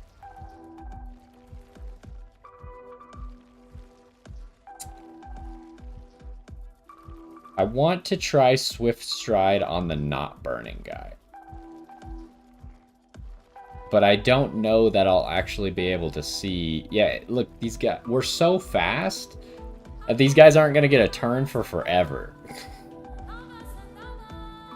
So I don't actually know if I'll be able to see. I guess I could maybe skip turns. Wait, where was the... I didn't even see where to press the button.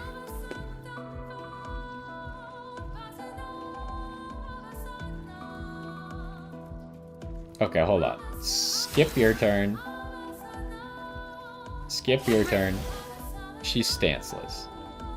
Okay, so she ends up stanceless if he's not burning. I just wanted to check because it says virtuous in the top right, so it was confusing me. Can I try this skill again? Because I did not understand how to hit that. Oh, that time it was obvious. Oh, it says it here. I can actually see that she's in virtuous stance. I just didn't know because stanceless, I don't know if it actually said stanceless or not.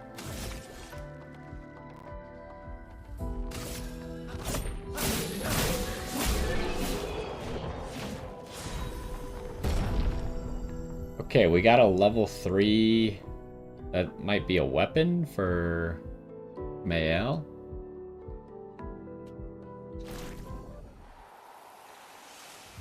New weapon, fire. It has agility and luck scaling. Well, I guess that's good because I didn't actually invest in vitality. Critical hits apply burn. Base attack applies to burn. 100% critical chance while stanceless. That's pretty cool because she's gonna start every fight stanceless at least. Yeah, obviously we're just gonna use that. We get one attack because our agility's so high. And now we might actually go into some luck for her. To get some crit. Because luck also gives speed.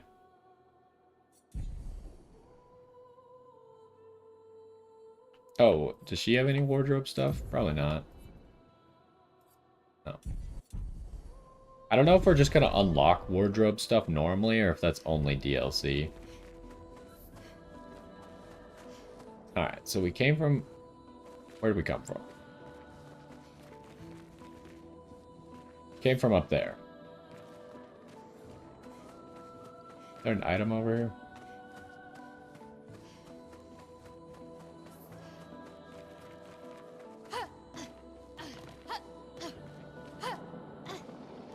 Uh-oh.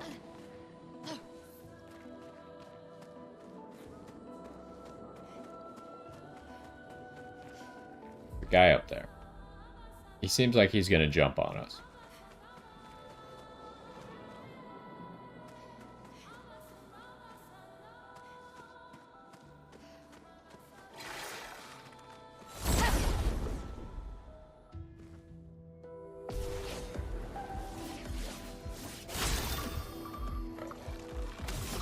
Alright.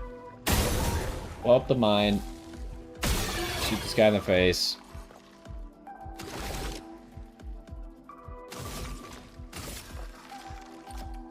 Take him down.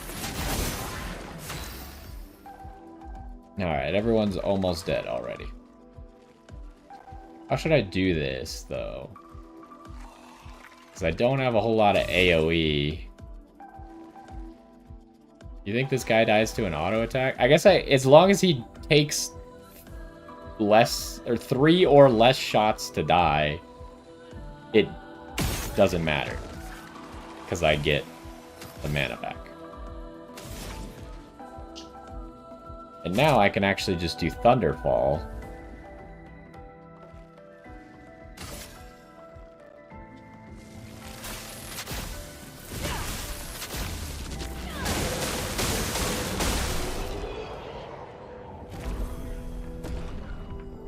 Okay, Mael leveled up again. We probably aren't going to go back right away, though. Okay, what's over? A little bit of lag. Item. Oh, we can go that way?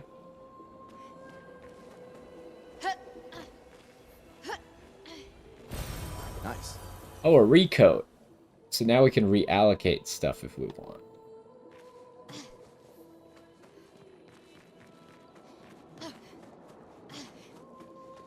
Alright, well, I think we're supposed to go through the boat. Probably. Hello, sir. You're not an enemy? That's surprising. Deminier? What's this Nevron doing? It doesn't seem threatening. It's clinging to a metal chain. Doesn't it usually carry a mine with it? What if we were to give it one? I assume he's gonna attack us if we give it one, but, you know, maybe not. Just see if we can find him a mine, I suppose.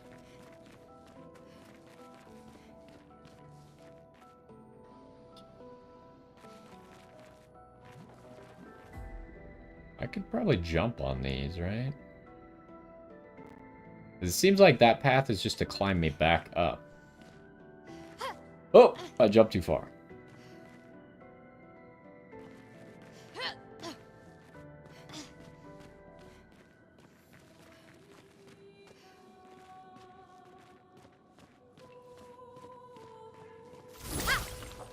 Thought I could maybe push it off. Okay, there's something over there. Can I climb this? No.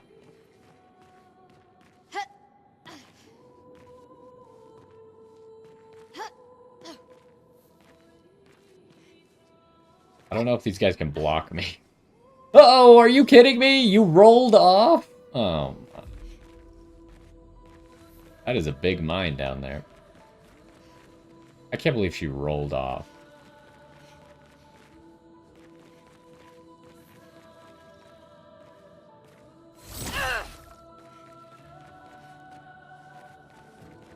I thought I saw an item somewhere. Maybe I was wrong.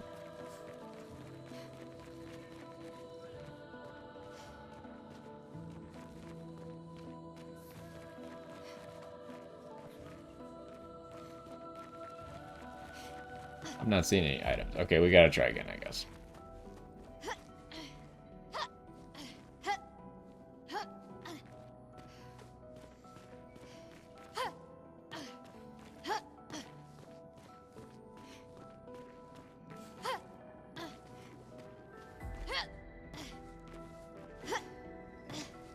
Okay, that time I made sure that if I was gonna roll, it was going to roll me onto the platform.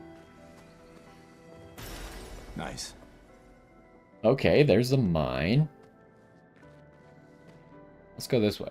Where does this take us? I think it just takes us into the previous room that we've already been in, but... Is that right? Is this where the boat is? Yeah. Where the boat is. Okay, let's give him the mine. There's a chance he might attack us, but there might be a reward for it.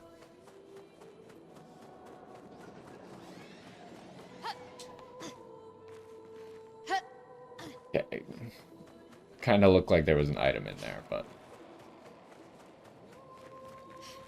I assume because we could attack Jar and we could attack this guy, maybe you just get basic rewards if you attack them.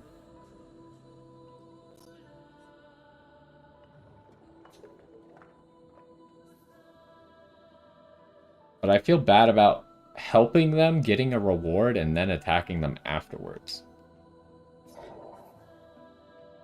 It said something.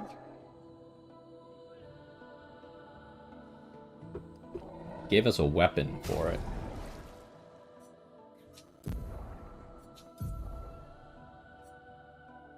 Okay, what's better here?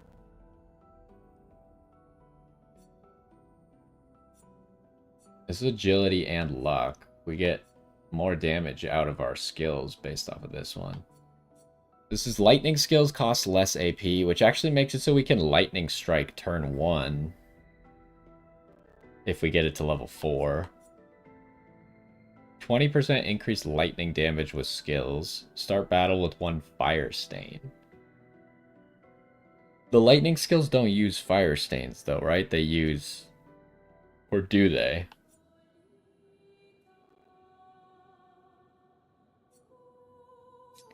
I mean, this is just better. It changes our damage now to lightning.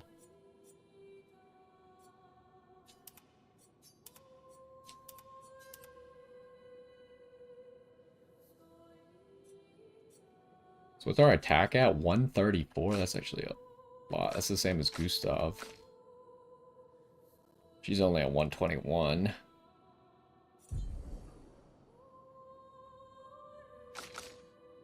Let me look at Thunderfall. They do use fire stains. Wait, hold on.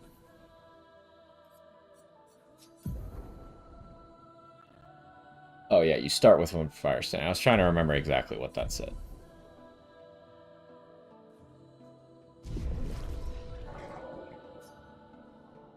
Becoming more and more unusual.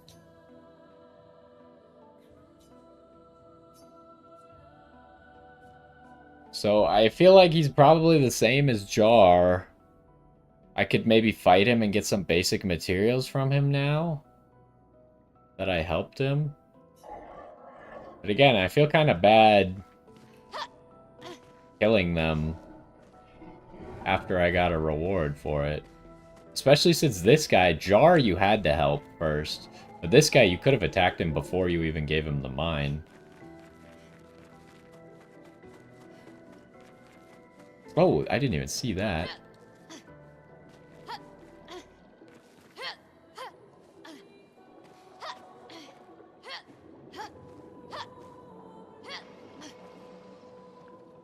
What does this do for us, though? Oh. It seems like a completely different path. I should have maybe gone through the boat first.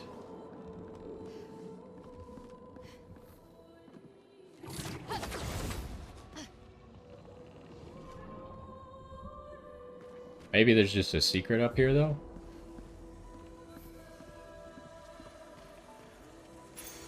Nice. New Picto. Increased free aim damage. Yeah, this appears to just be for a secret. Does Gustav like that one?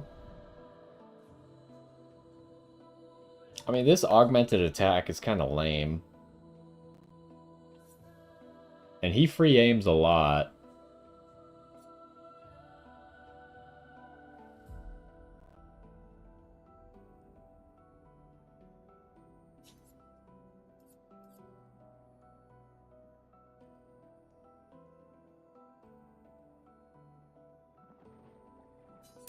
I almost always start the fight with him free aiming, so this could be pretty good.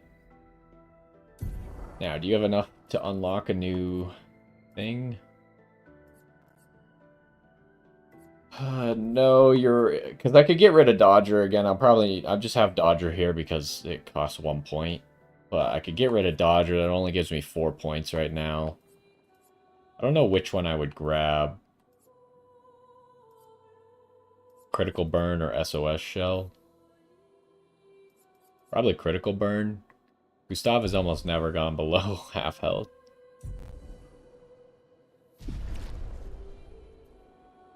Alright, I don't think there's anything else I can do from up here. I just need to go back down. Maybe? This doesn't seem right. Is there anything I can land on?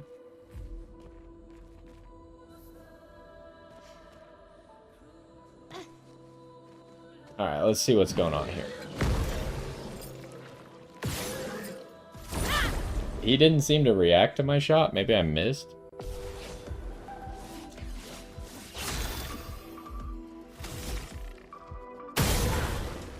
That's a lot of damage.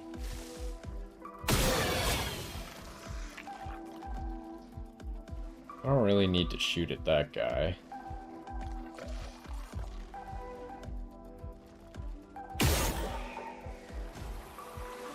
That gives me 3 AP.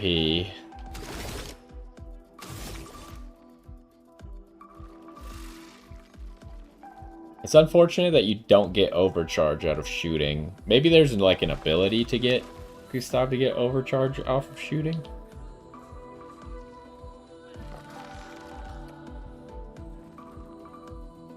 Do I want to shoot again? I have a feeling we're probably going to end this fight turn 1. Oh, wow. Well, if we're doing that much damage, might as well just take that free AP. Okay, he can't quite kill them all.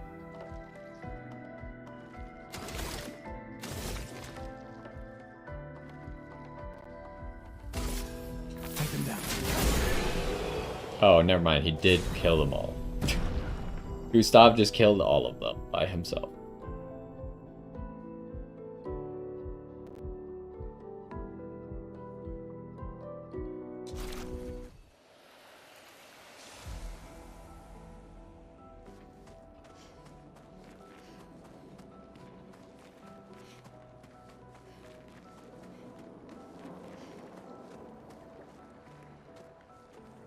Kind of creepy. Why is that?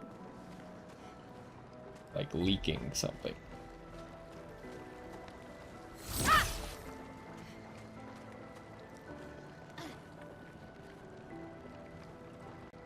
Why is it on fire?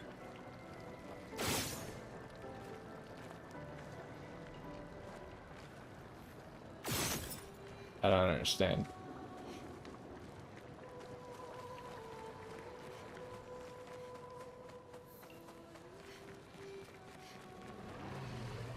Ooh. It's forging something. So they have intelligence.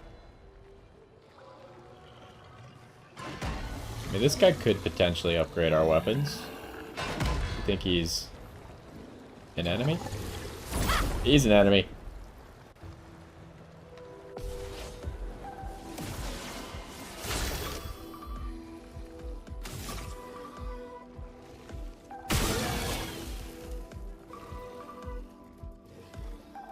I don't see a weak spot. Oh, maybe his arm right there?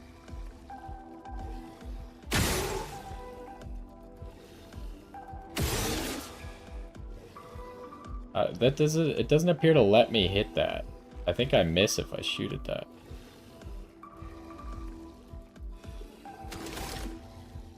I use slightly too much ammo.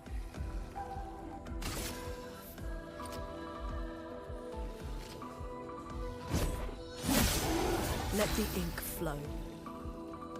Okay, so the only unfortunate thing is we don't have our weapon leveled up enough to actually be able to use Thunderfall turn 1.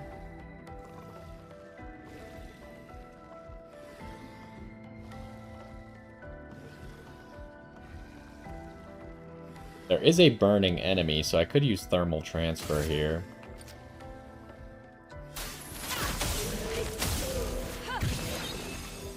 Finesse and grace.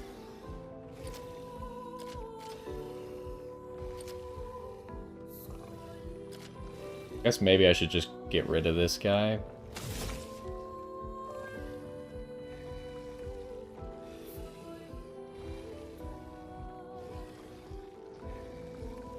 And I can use Swift Stride to get me into Virtuous Stance. From He did not die to that.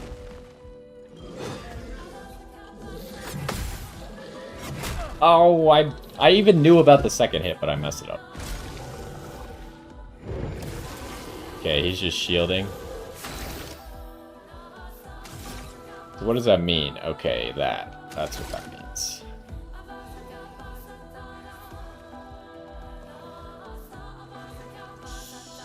How should I do this? I think I should take 2 shots at him. See, I don't know. Does he die to burn? Does the burn go straight to his health, or does it hit his shields? Maybe we should test that now. Especially because we're about to take 6 turns in a row, so maybe we just leave that guy alive. Let's just fight the big guy, and maybe we could test if that guy will die to burn, or if the burn will get absorbed by the shield. Finesse and grace. Okay, Virtuous does 200% damage. Alright, that's a lot. So...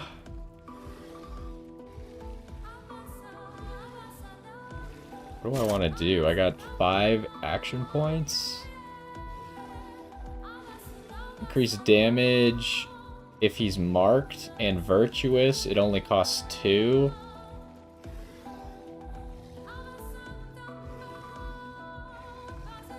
Is that the... I mean, we have so many turns, I guess it doesn't matter. The right play would probably be offensive switch for the defenseless.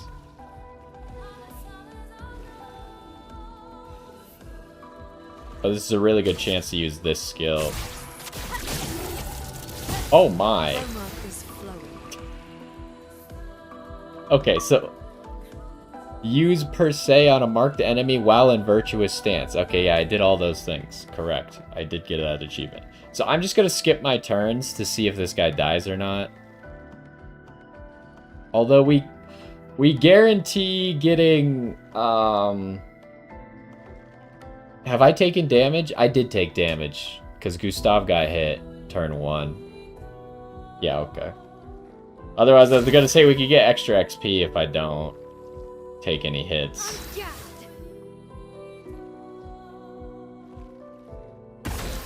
Just keep skipping. Okay, what happens? Okay, it does hit the shields and not... oh, I missed the second one this time. Last time I missed the first one, this time I missed the second one. Alright. Anyways, this skill should just kill him, right? Yeah, because it hits multiple times. Okay, Mael is level 8. And her weapon leveled up, is that correct?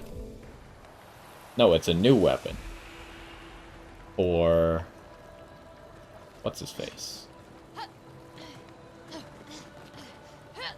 Oh, there is an item. It's just right here. Perfect. Okay, it's just a chroma catalyst, though.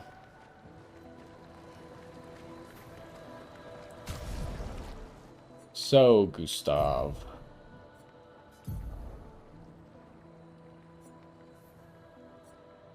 This really takes you away from the skills that I've invested in.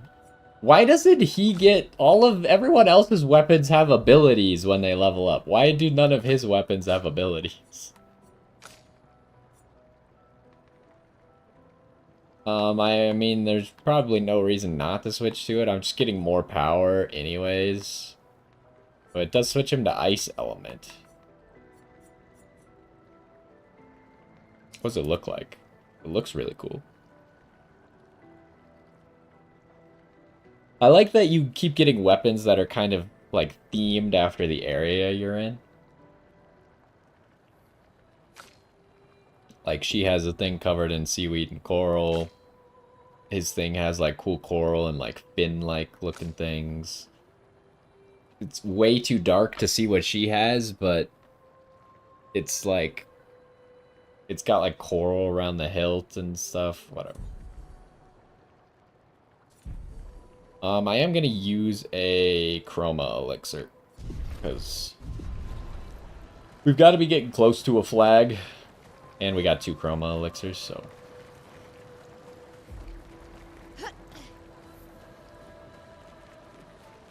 oh, speaking of...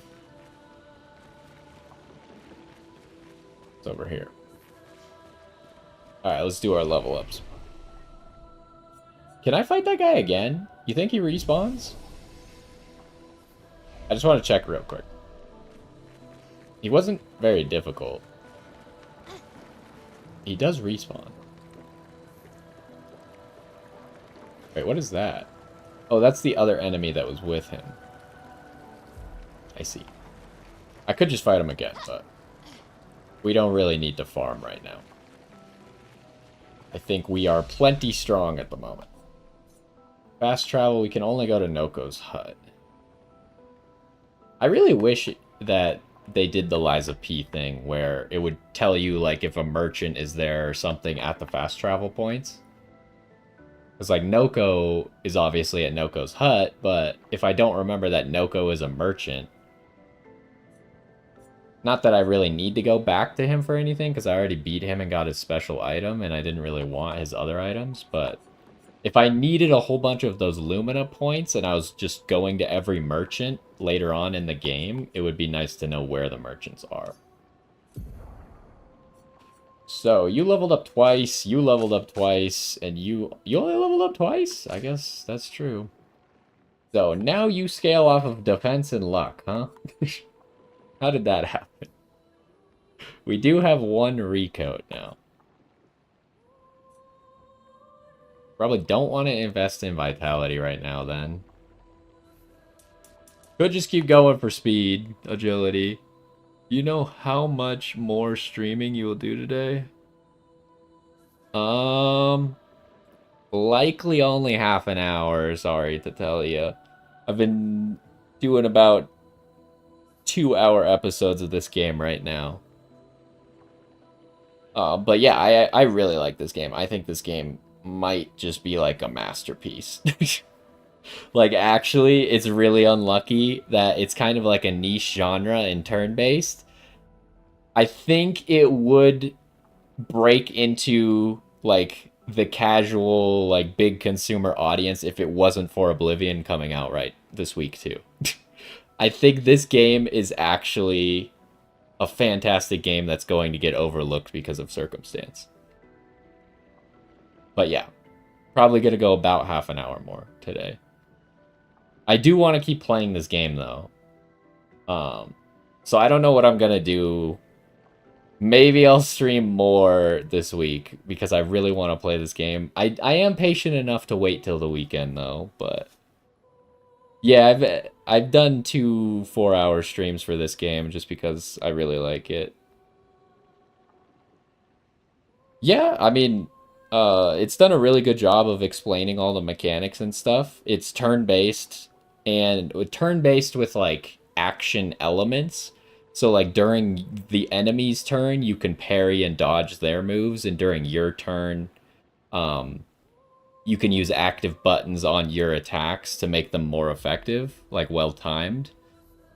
But I'd say it's very easily understandable, and since I feel like turn-based games are very easy to explain to someone, right? Because you can pause the game and be like, use this, or this will do this for you right now. Unlike an action game where it's a little bit more awkward to pause the game on the player to teach them how to play. So yeah, I'd say it's pretty new person friendly. I love turn-based RPGs. They're so good.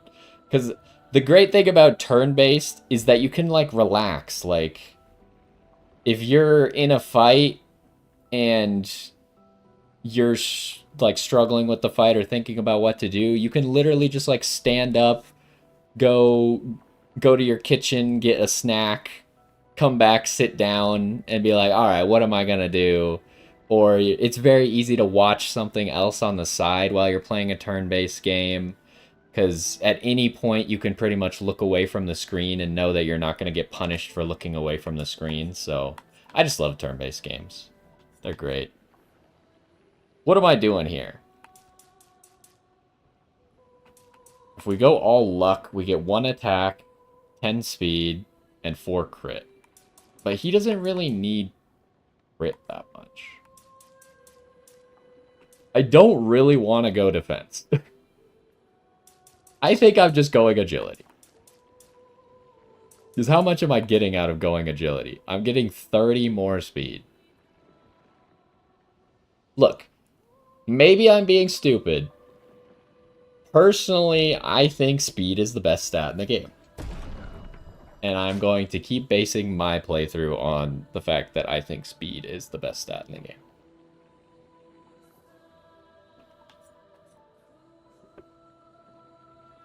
What am I doing with you? Am I also just going all speed? You could use a little bit more crit. Not gonna lie. Can I get, like, an attack? I can if I put all the points into crit. I only get 3% crit if I put all 6 points into luck? Are you kidding me? I get, like, almost that many for putting all the points into defense. Or I could get 30 more speed.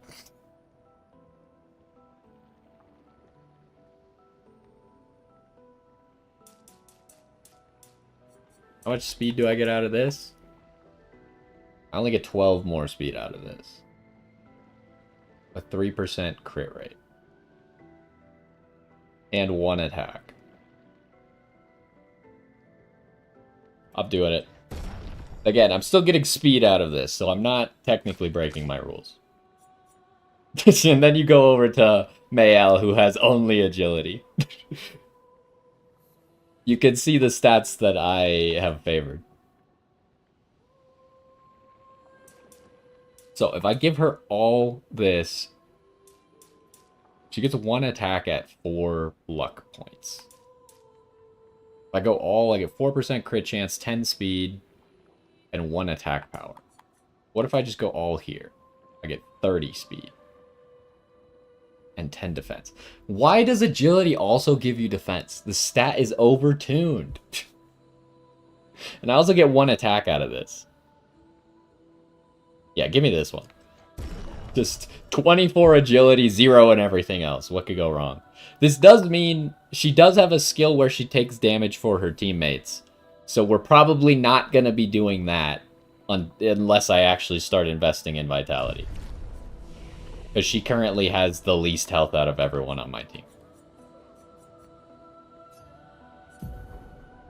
Okay, learn skills.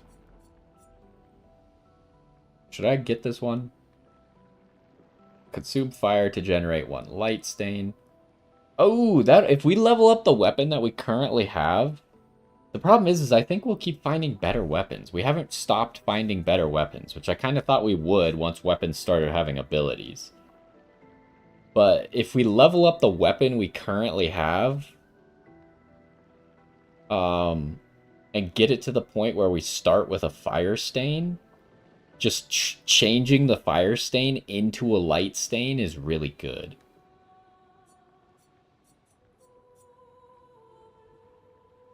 Oh, this takes 2 ice stains, but it gives a light stain and a fire stain. It's kind of good. Otherwise, I'd have to save her points. I'm probably not going to use either of these abilities right now anyway, so I think I'm going to save.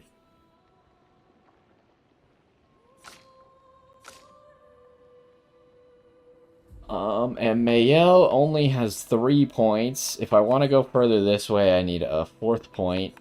I think I might save up, because I really don't think guard is that valuable right now.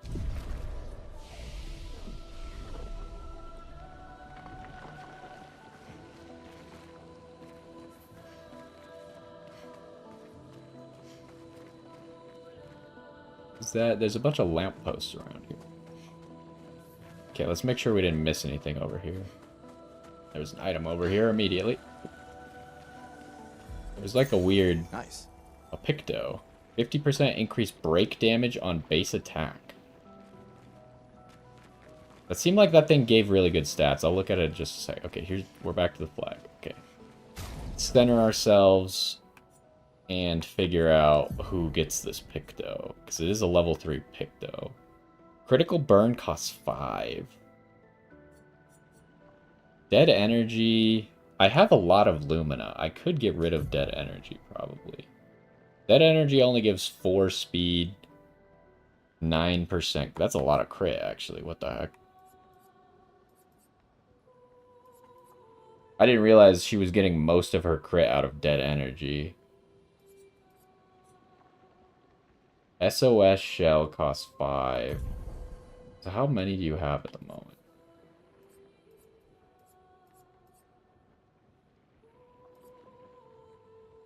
You currently have... You're using 7 because you're using Dodger.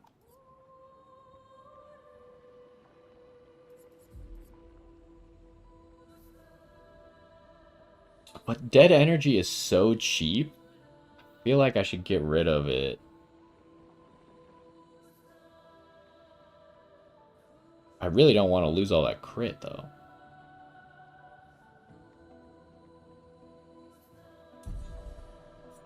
That's tough.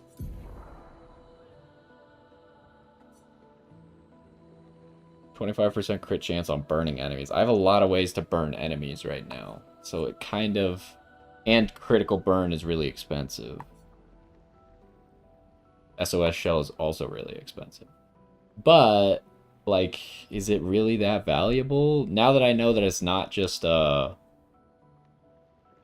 take free damage, it's probably... Well, actually, I don't know that for a fact. But I'm pretty sure it's just a 25% defense up. Which makes it way worse.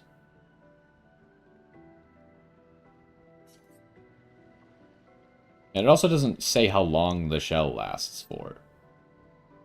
It just says you get shell. Maybe it lasts forever?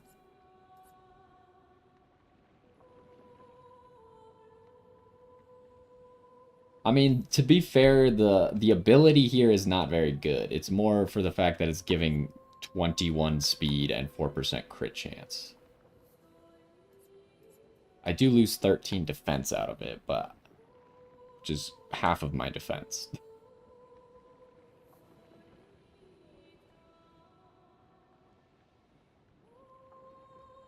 It's kind of... It might not be the greatest decision I've ever made, but... how's your stuff looking?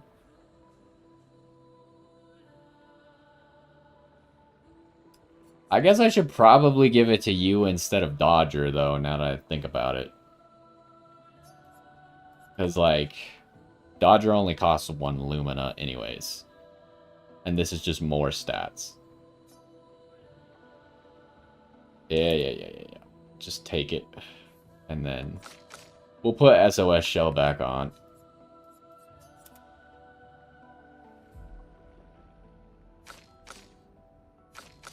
Because she was really going to have, like, no defense if I did that compared to everyone else. Okay.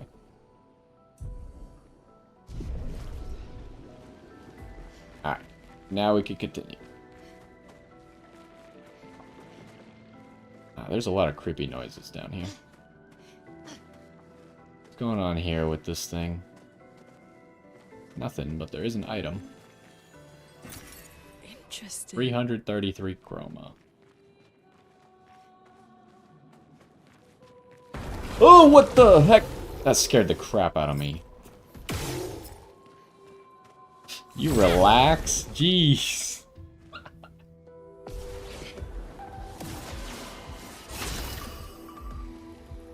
Alright, what do we got going on here? You have 1 friend. And 2 shields. Shoot you in the head, which gives you both weakness. I don't think I can kill you by just shooting you, right? That guy takes reduced damage. And then I just use Lumiere Assault to break all of his shields.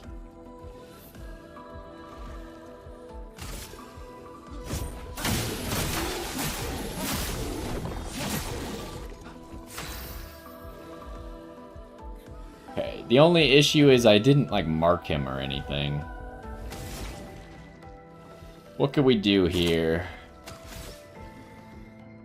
No one's burning, huh? So I can't use thermal transfer to gain AP.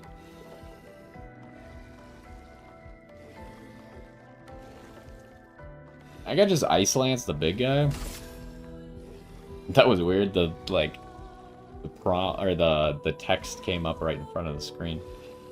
Ice shatter. Okay, he's slowed now. Yeah, he's not gonna get a turn for a while. Does it not show you who you're highlighting on the turn bar? I wish it would. Because, like, those emblems on the side in the turn bar, like, you're telling me I'm supposed to be able to tell which one of these guys is which based on that picture?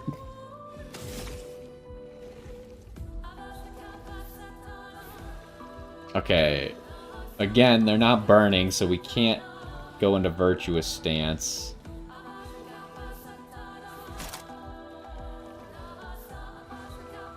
I don't have great options. Because I don't think I can kill anybody here. Also, I haven't... What is her free aim? Does she, like, poke them with her sword? 'Cause she doesn't have a gun. I assume she just pokes them, but I don't want to waste a mana to find out. Yeah, I think just offensive switch... And then we just hope we just block the... I'm ready. Okay, I always struggle with this. Oh, I got them both. Get wrecked. And he dies for it.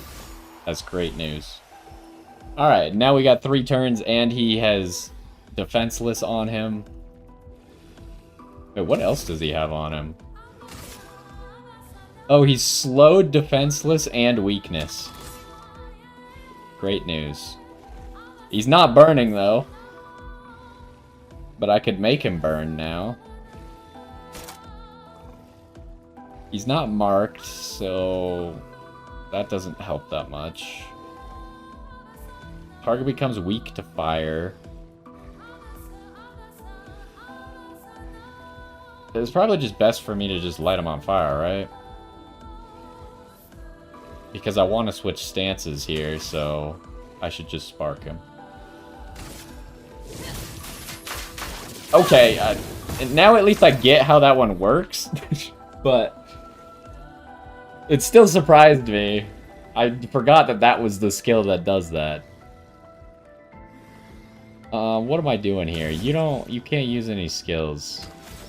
Just attack him.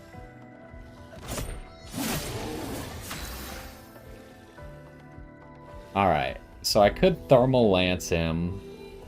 Or is that what it's called? It's Thermal Transfer, not Thermal Lance. Do you have...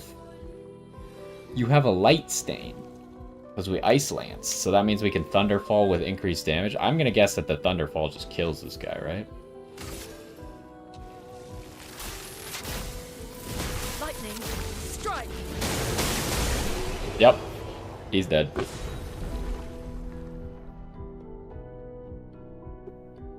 It's 6,000 XP to level up now? Well, except for Mayel, but... that'll help her catch up, I suppose.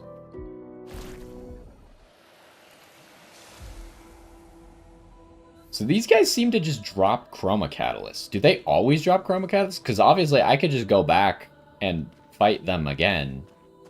And if they just always drop... I guess they only get your weapons to level 3, though, it seems like. So making them farmable doesn't actually negatively affect the game. We can use that. Another new Picto, huh? 2 AP on dealing damage to a marked target once per round. That's pretty good. That's like one of those where I don't really want anyone to have that Picto necessarily because the stats on it aren't fantastic, but I really want that skill.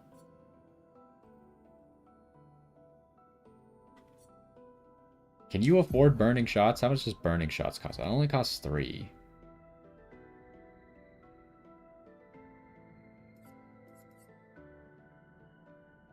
I would lose a lot of stats, but I think I just want to master this thing, right? Mastering this rewarding mark seems very good.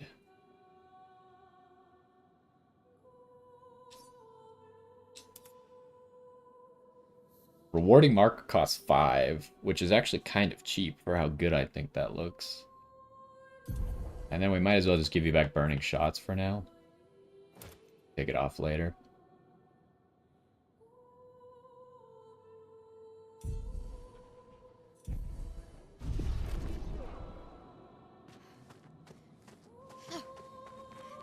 I like that a lot of the abilities just sound like they're super good.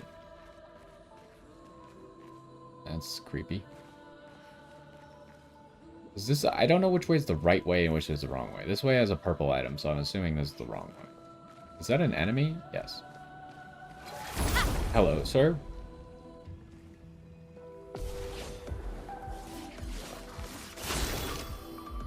Alright. So we shoot you in the head at weaknesses, everyone, right? Or powerless, I think it's actually called. How am I doing this?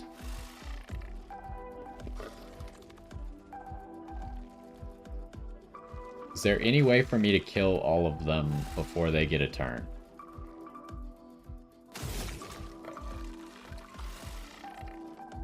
He's burning, so I should leave him alive. Because then my other characters can get benefit from the burn.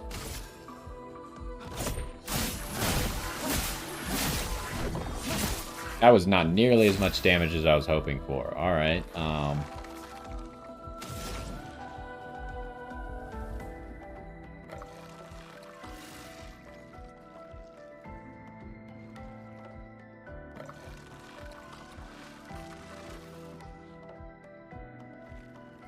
think I just thermal lance you. I assume the thermal lance is also not going to kill.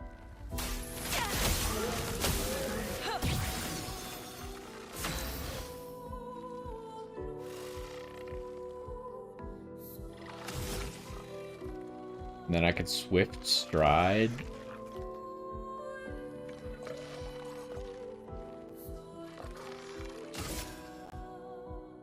Wait, hold on. Yeah, he's burning.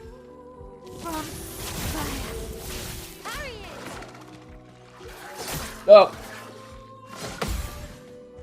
He caught me off guard. Oh, what? I got that one. I disagree. Hello, sir.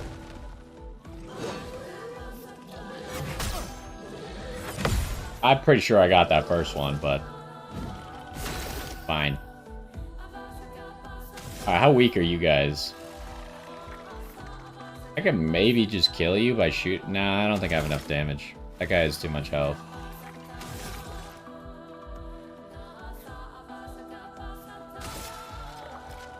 You're full health, so why don't we mark you? Take him down. It's your turn. You do 200% damage.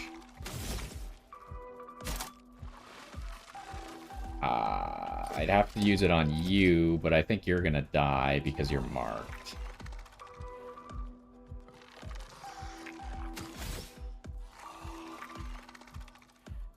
So I should probably just offensive switch onto you.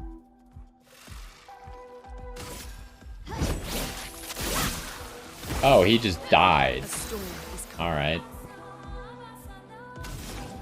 Anyways, Thunderfall.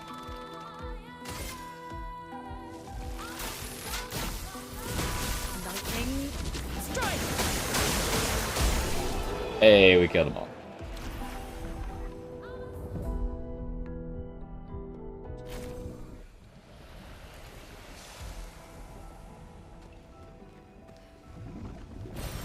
We can use that. Okay, more colorful Lumina.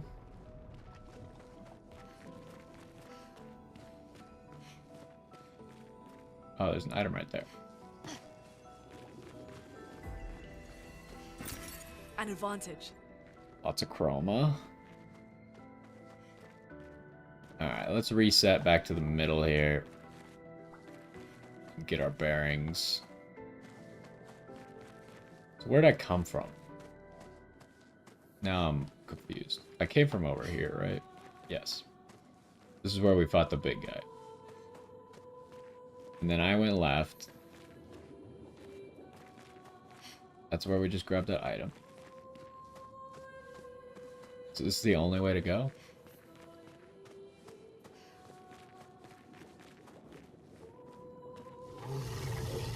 Hello?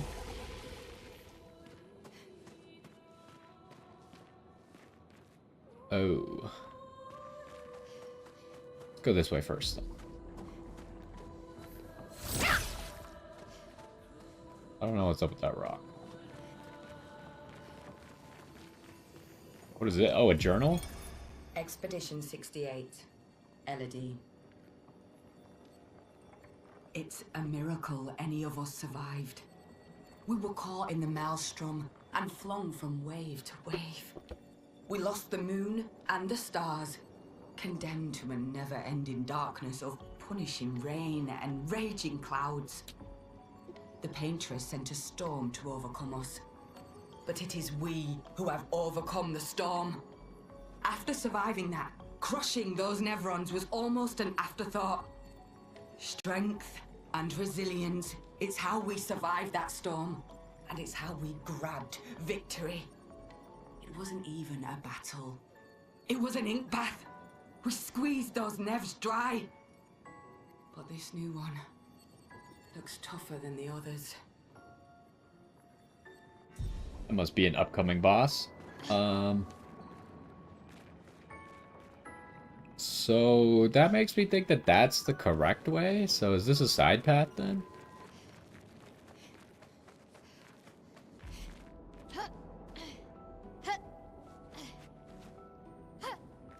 What's down here?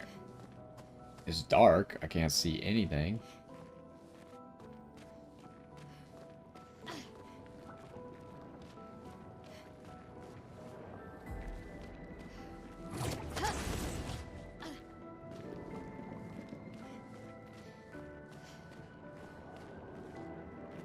Seems like more than a side path.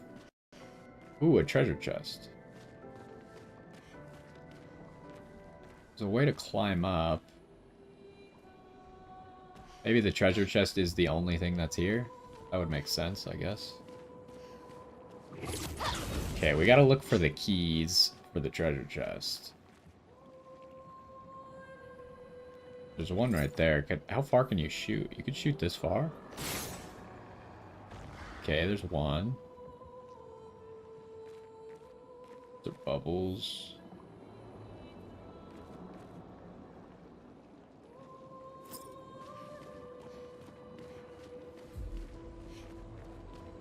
I assume they can't be down there, but who knows for sure. Ooh, there's one.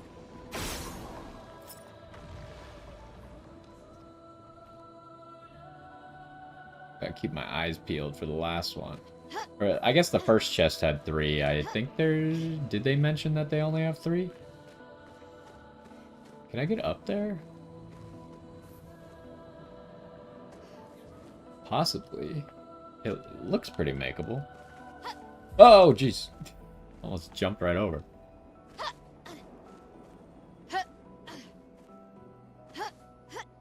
Yeah, okay.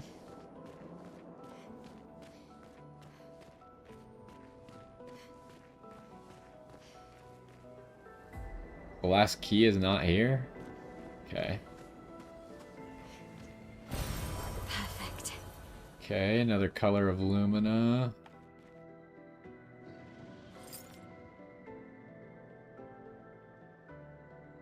Can I go this way?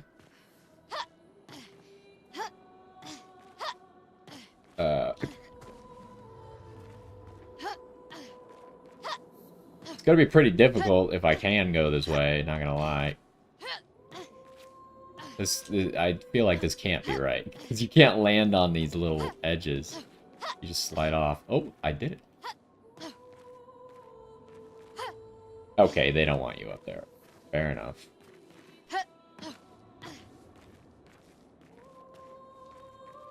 Alright, let's go back down.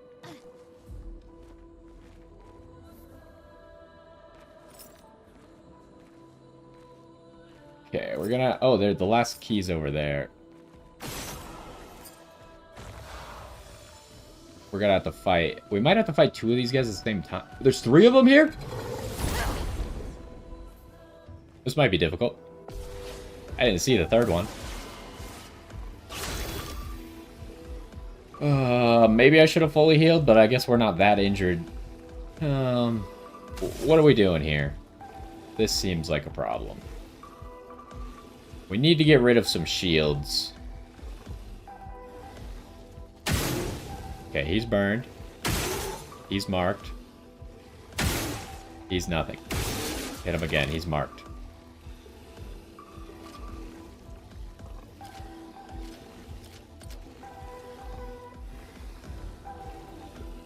Okay, I think I get rid of the burned guys. Last shield.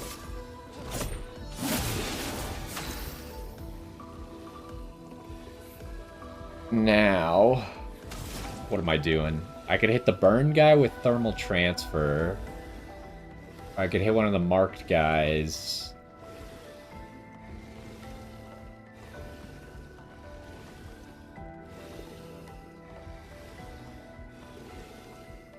I got Ice Lance, the one who... but thermal transfer would give me so much AP. I think we gotta set ourselves up for success, because I don't think this fight is gonna be short.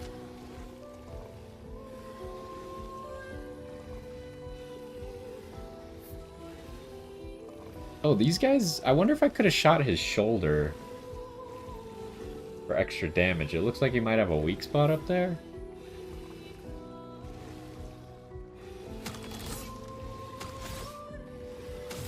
They, like, all have something that looks like a weak spot, but it's not targetable.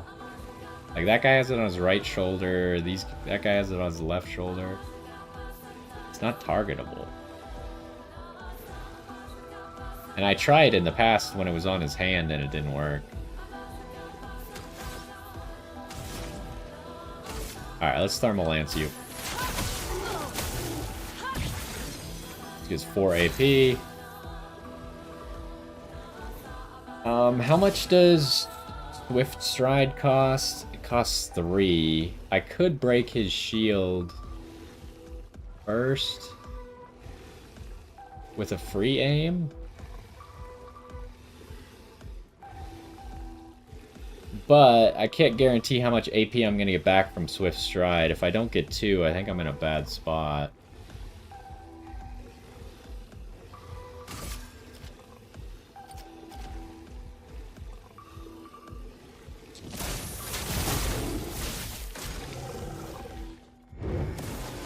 Okay, he's shielding. That's terrible news.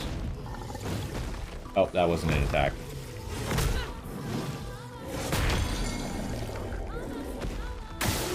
Danger.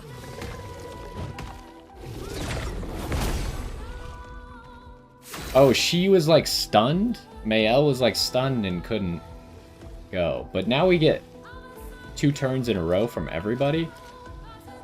Okay, they do have shields now, though.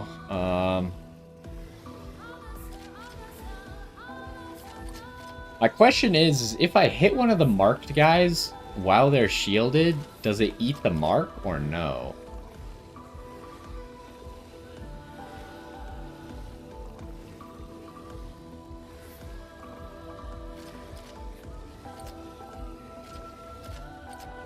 Not sure. I kind of need to focus one down, though.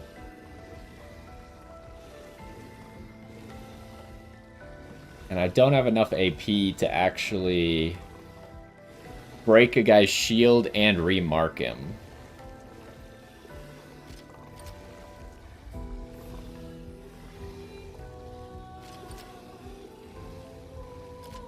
I think we need a... I don't actually know now. Because I don't know if the marks go away or not, so I don't know who to focus. If the marks go away, then I can't focus that guy, right? The whole point of focusing him is because he has the mark.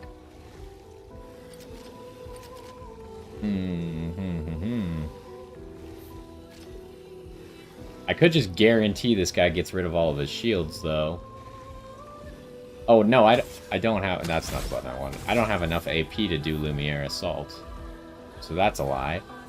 I could just marking shot this middle guy, though. Maybe that's the play, because that guarantees he'll have a mark on him afterwards. Take him down. Oh, it actually skipped her turn. And she couldn't jump to dodge that move. That's obnoxious. At least she'll get another turn before they get a turn, but... these guys are annoying. Okay, we have a lot of AP.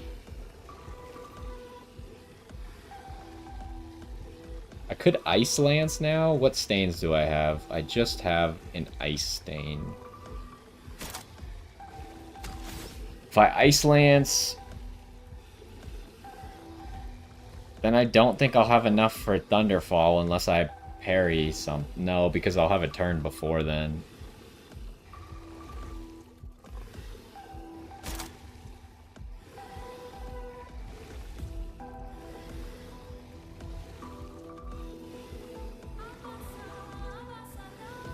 Are any of these guys close to breaking?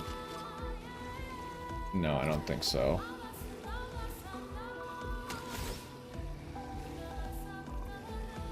Thermal transfer doesn't give me a light stain. I could immolate though. Immolate would give me the fire stain.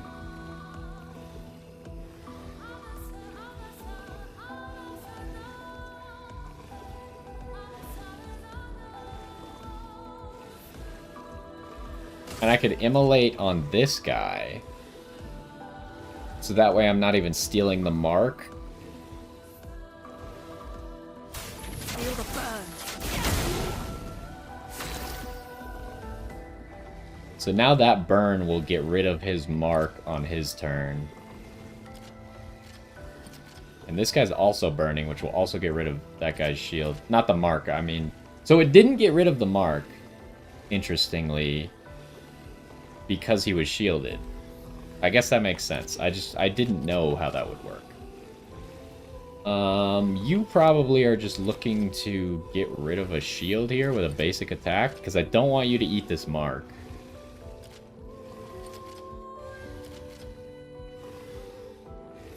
This guy only has 1 burn on him, so 1 burn does way less than 5 burn. I'd rather have the 1 burn eat an entire shield.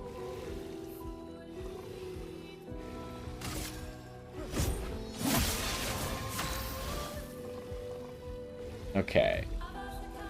So you ended up stanceless because you got stunned? That's painful.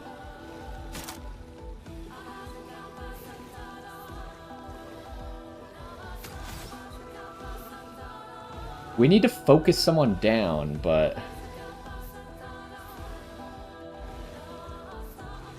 my plan kind of got messed up because Mael got stunned. So she lost her virtuous stance. I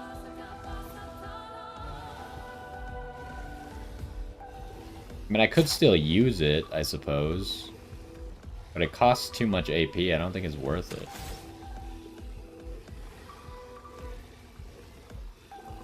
I could instead just offensive switch. Or I could get virtuous stance back. But I'd be hitting the guy who has a shield, which seems like a waste of my time. I got offensive stance. This guy's the likeliest to die quickly. Because he has so much burn.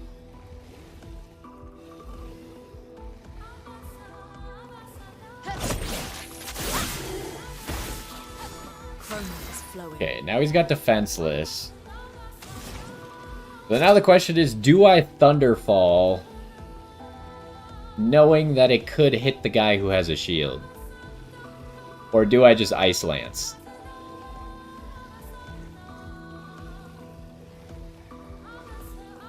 I kind of did all this work to set up the Thunderfall. Oh, it does highlight them in yellow if they get their added effect. That's nice.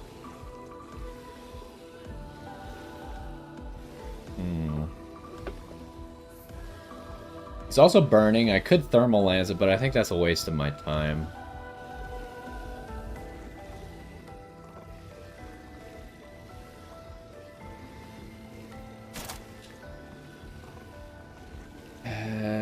have a fire. Greatly increases damage. I could set up like a big rock slide.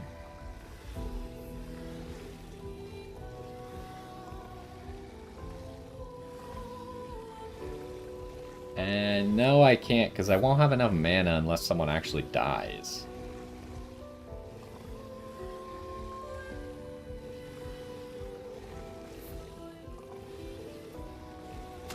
I could just maybe go for Ice Lance here.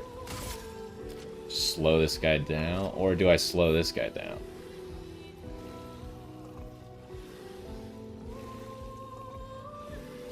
This guy has Defenseless, though.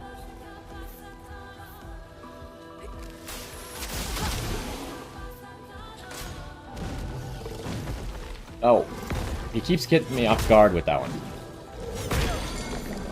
Dang it, I can't get any of those, and now he stunned my guy again.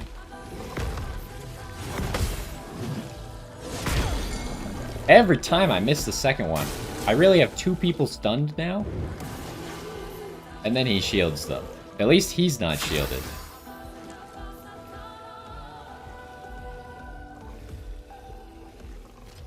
Oh, they got 2 shield out of it? That's terrible news.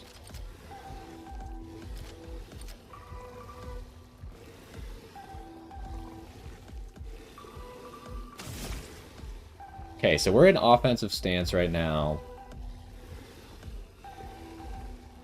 He's on fire. I should just Swift Stride him, right? Problem with that is I'm going to overcap on... Like, no, I'm not, because I'm spending 3.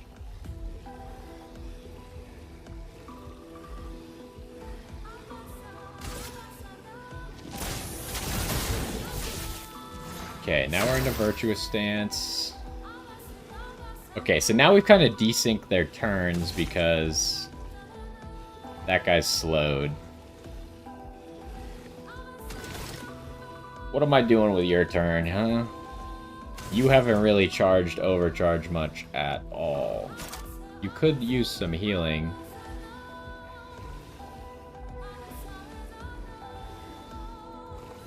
It'll cost all your AP, though. Does that mean heal 20% of my HP, or heal 20% of the damage I deal?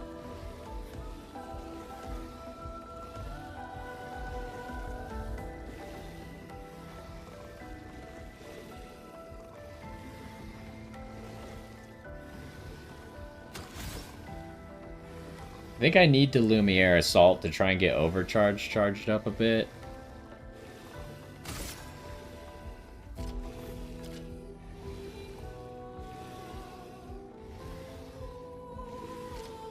Like, I wish I knew which one this guy was on the turn order.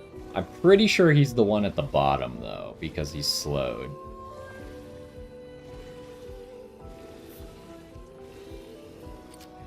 That's something that a lot of turn-based games do. They'll tell you which guy on the turn bar you're actually looking at. By Lumiere Assault you, it'll break both your shields. It'll take the mark, but that's probably fine.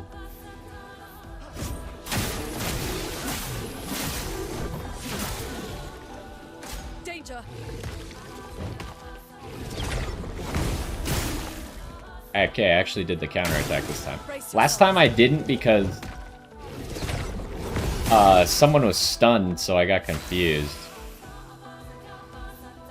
Okay, we're virtuous. No one's marked, though. How does this keep happening? I ate the only mark. We need to kill this guy before he gets a turn.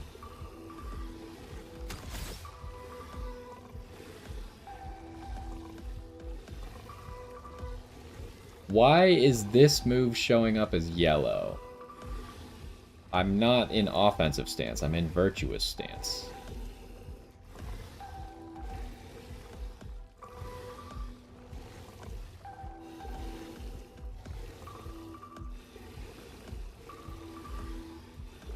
There's like a weird effect on that move and around the stance. Maybe virtuous stance counts as offensive stance? Surely that can't be right. I guess we could try and find out. See how much burn he ends up with. Place on me. Oh, never mind. He just died, so I guess we'll never know. Alright, so we got light, ice, and fire. How are you guys doing? You're about to be broken, and you might get broken too. I think I'm just gonna rock slide and see if I can just break both of them. I've never used rock slide though, so I don't know what the inputs are. But it'll be a rock slide that consumes all 3 elements that it needs. Quake in fear. Oh, is it only on one guy? I thought it was on all of them. Oh, that was a mistake. I think it's fine, though, because now... Oh, I don't have enough mana to overcharge. Should still be fine. I think I just marking shot you. Take him down.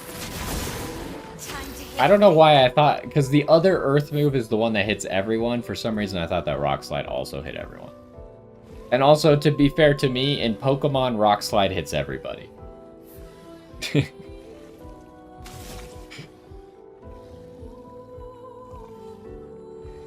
I have so much AP, I think I just go for this move, even though... I haven't actually read what Defensive Stance does. Minus 50% damage taken, plus 1 AP on successful parry or dodge. Okay, yeah.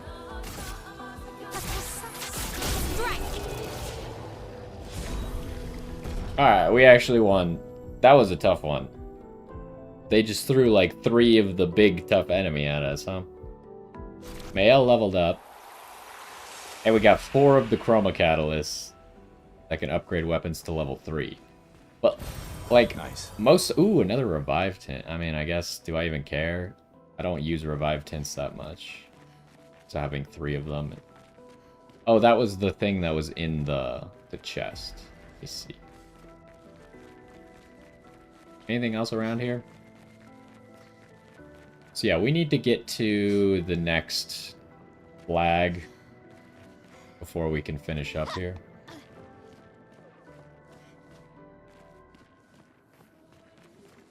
Kind of hoping, because the last thing that we saw was that expedition journal that says a scary guy is coming up. Can I do anything with this light? No. So I'm kind of hoping that a flag is before the scary guy.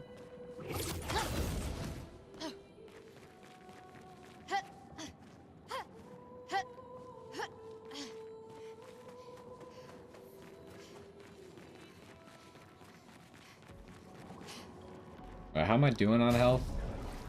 Actually, we're kind of fine on health. So many. I don't like this. Yeah, me neither.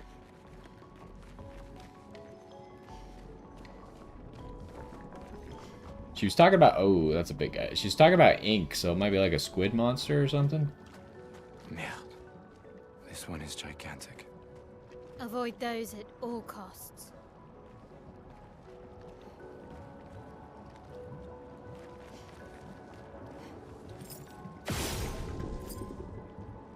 Okay, we can't do anything to it.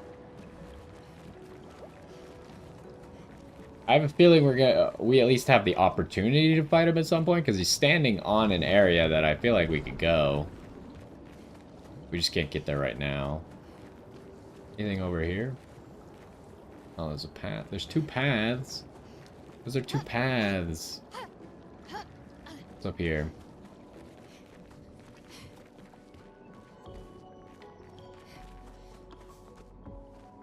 This seems like the correct path. There's too many ways. The buildings lead me to believe that's the correct path. Let's go get that side path then. Can I just jump? Yes.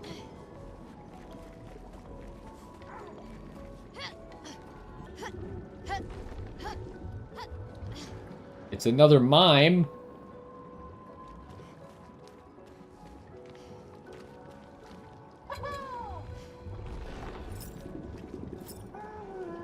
Oh! I didn't think he would attack. The other mime we had to talk to before it started a fight. Mime protects itself. But why did I even get first strike if you get to protect yourself? Okay, he has 2 shield. What do I do? Just shoot him twice and then marking strike, I think? Hope I get a burn. There's a mark. And a burn. Nice, okay. Take him down. A storm is coming. Alright, the only unfortunate part here is I kind of wanted... I guess it doesn't matter, because I shouldn't have used marking shot now, I realize. That was a mistake. Because I don't need the mark this turn. But I guess I might as well... I could get a lot of burns going. We have seen that this guy has a lot of health, too. I think a lot of burns is going to benefit us over a long period of time more than Ice Lance.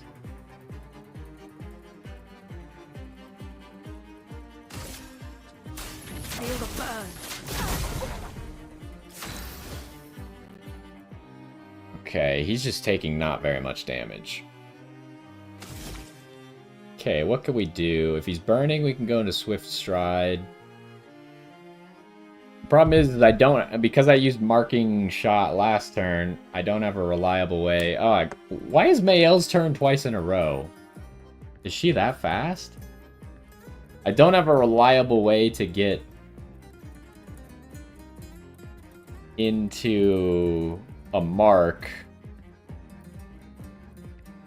I should use offensive stance first, then do Swift Stride.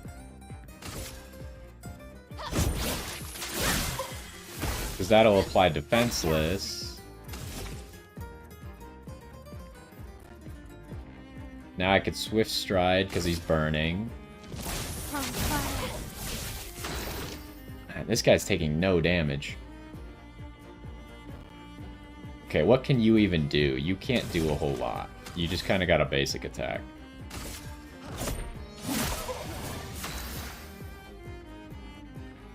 He did get empowered, though. And what can you do?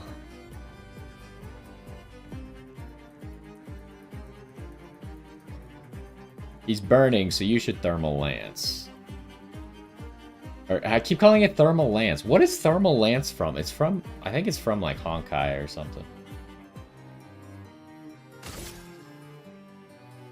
This is Thermal Transfer.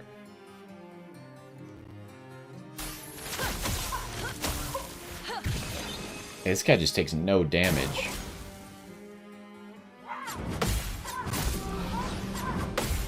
I only blocked 2 of them, but that's okay. He's only burning, he's still defenseless. We don't have a mark at the moment.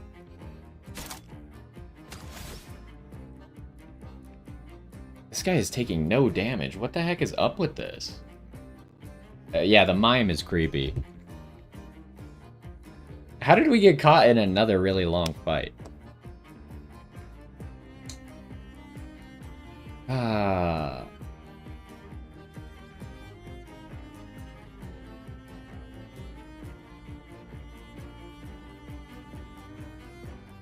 What does this do again? Becomes weak to fire. Maybe I should do that. Get him weak to fire early?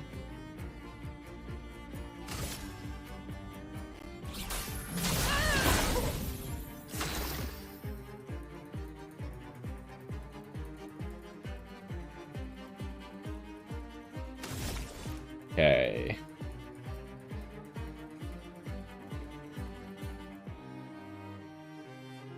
Now, if I'm marking shot, Lune is going to use the mark.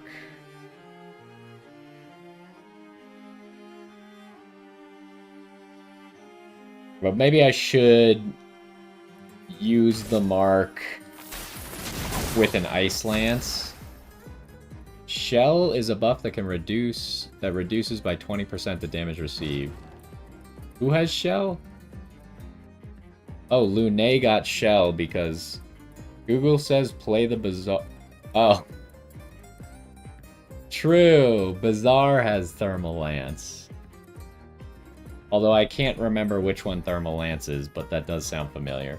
That was like the second thing in my mind. Like, I've been playing Bazaar a lot. Maybe Thermal Lance was there, but I don't remember which one Thermal Lance is for some reason.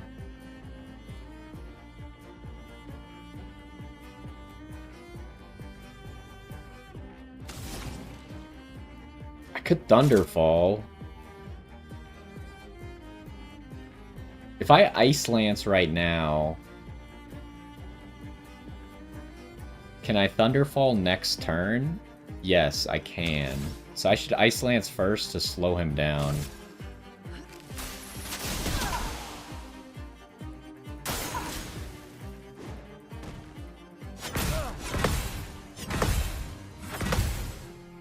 Okay, I got 3 of them. That one's hard. I remember the first mime did that too.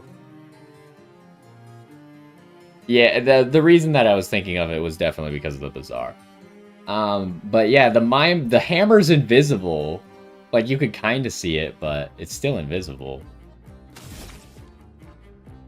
Alright, what am I doing here? Last time we went offensive stance. I could Spark.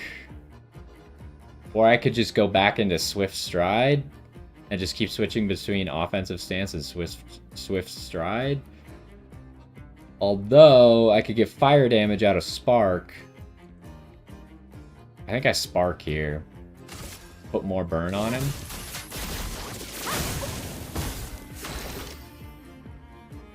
He's got 11 burn on him now.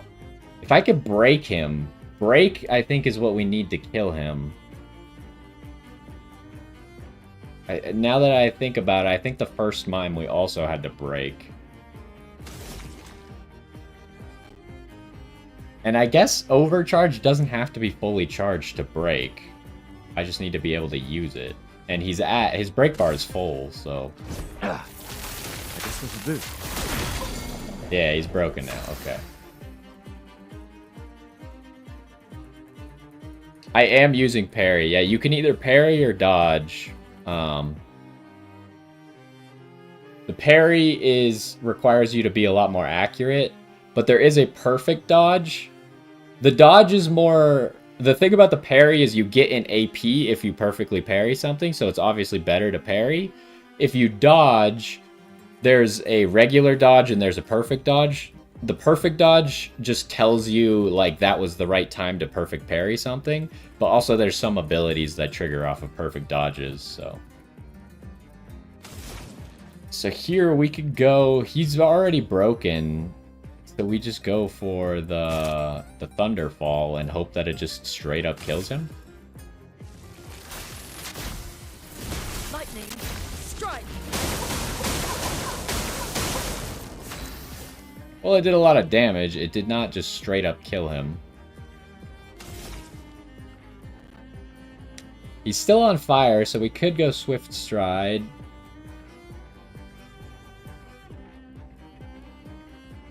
I assume his defenseless is going to run out soon. I think it's 3 turns, and I think this might be the 3rd turn.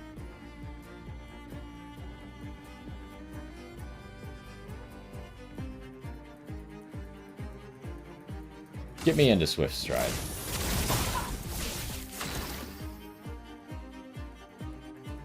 Whose turn is it next? It's Lunay's turn. I just used all of Lunay's AP and it didn't kill him, which is a problem.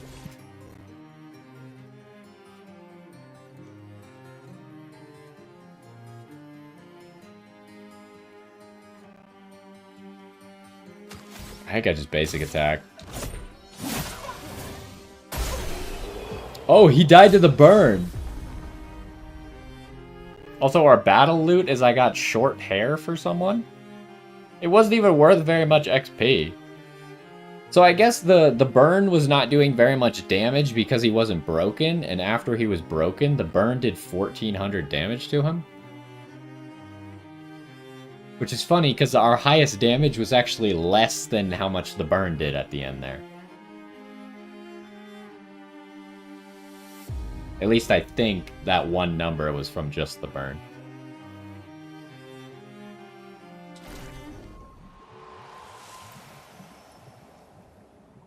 Wait, who is that? Was that Mayel that got the hairstyle? Let's find out. Also, we might as well use a Chroma Elixir. because everyone is hurt. Yes, it is Mayo.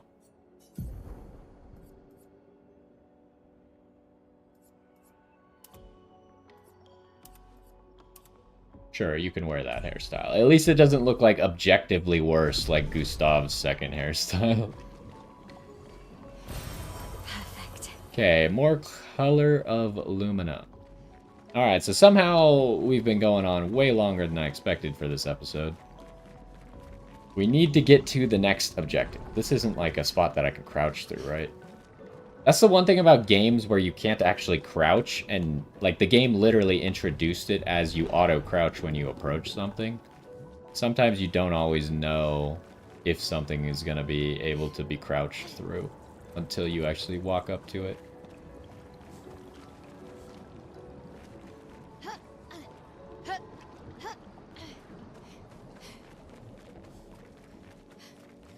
Alright, so off to the right here.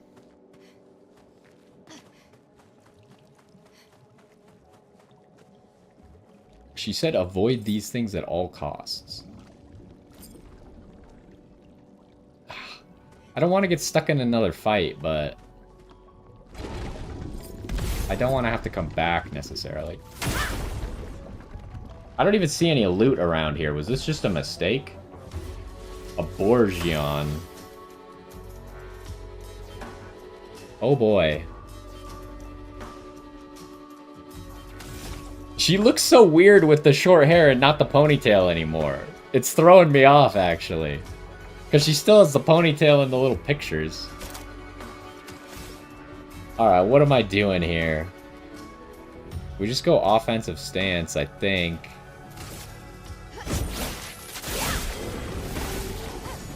She also burned him? Or no, she just did fire damage. Do I shoot at him? He does seem killable, but I don't know how much damage he's gonna do. The reason I would shoot at him is to try and get a burn. A burn could be big.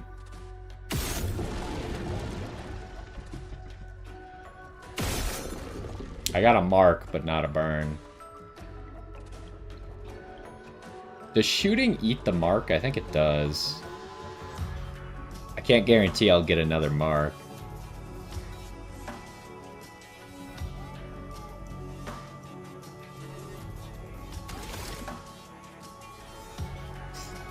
So I could use marked shot. That's a tough situation. I was really hoping to get a burn here.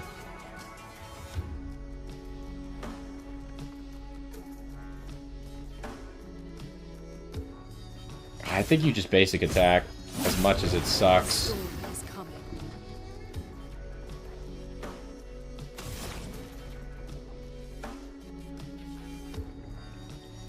Yeah, I didn't get the burn, so this is really bad. I guess try and slow him down with the Ice Lance. Ready to parry. Oh!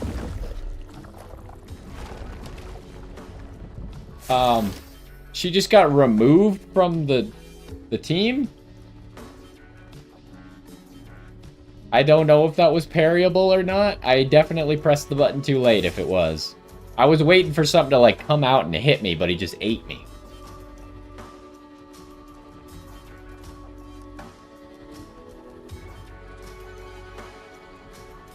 Do I just shoot some more and hope for a burn? Oh, it doesn't even help me that much because Lune has 0 AP. Can I use the reviving tint? Does this work? No, I can't use it. Okay. I assume she's gonna get spit up at some point, or she's just dead. She did say avoid these things at all costs, so I guess you can only blame me for fighting it.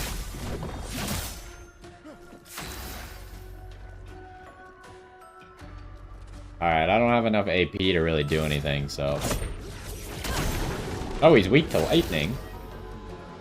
That's something. I have 8 overcharge. Take cover. My game actually lagged on the first one. That wasn't fair.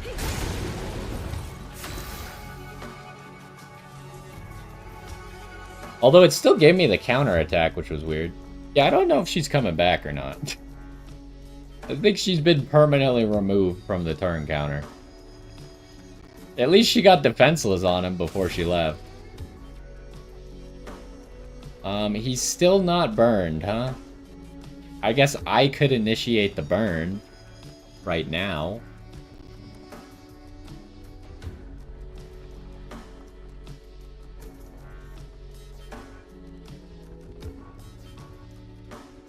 Yeah, why don't you do that? Feel the burn. Exhausted. Exhausted is a status effect that prevents the character from gaining AP from any source? Come on, man, really? I only got hit once. And it exhausted me. I really needed that AP because I could break him right now if I had it. Oh my lord. I can't even get it from my auto attack. Pretty sure. Yeah. Okay, but the exhausted went away, so next turn I should be able to do it.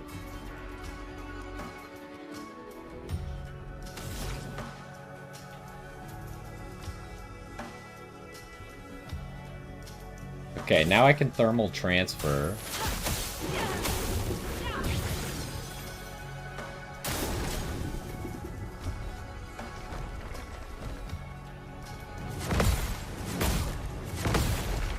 Okay, I got 2 of them. Oh, he did get AP from that too, so that's great news.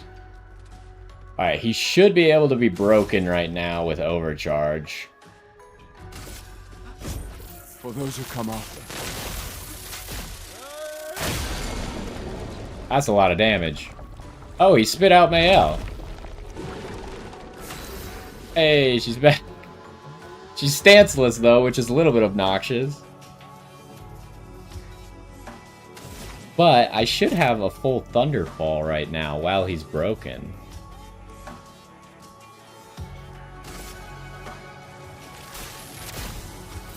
Lightning. Strike. And yeah. That's good damage, but it wasn't quite enough.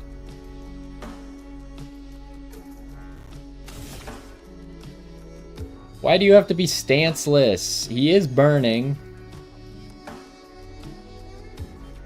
Hit him with the Swift Stride then. Alright, what can I do here? Unfortunately, Gustav does not deal a whole lot of damage. Like, it's really just his overcharge that deals damage. Other than that, I just mark people and burn them. I don't know if Lumiere Assault kills here. It would be safer to just do a marking shot. I guess I kill either way, so I might as well gamble on the Lumiere Assault killing. It did not even get close. A storm is coming. Oh. Does he lose his turn on being broken? Anyways, I have 2 light stains.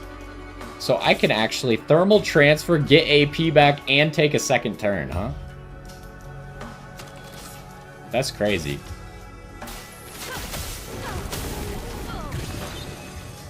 A storm is coming. And now... Oh, she also gets AP at the start of the turn, like normal? That's OP. A lot of games where you get a second turn, you don't actually regenerate the resources from it. I could just Thunderfall.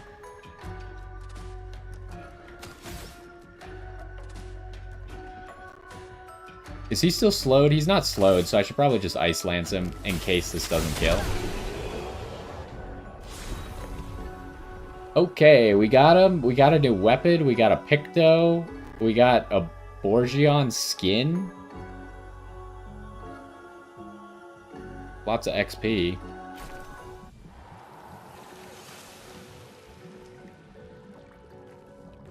Okay, so the rewards was killing him. Gustav got a new weapon.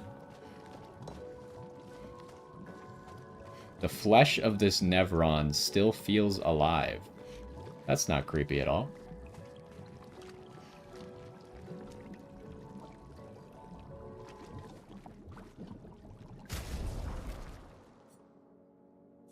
Alright, Gustav. Does this have level up bonuses? No. I feel like it's just worse. Has vitality and defense scaling, but it does less damage. What does it look like? It does look kind of cool. But let's keep this because I think it's more damage right now.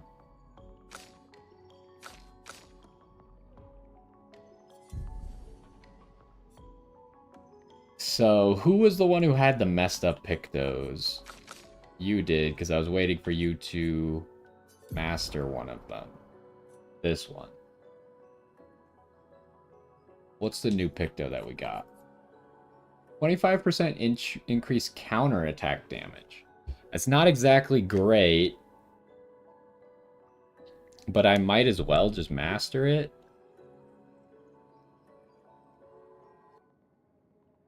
So I guess we'll replace one bad Picto with another one. And then...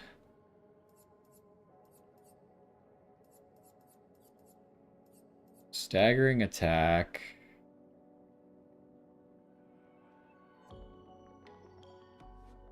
Wait, I don't want that either.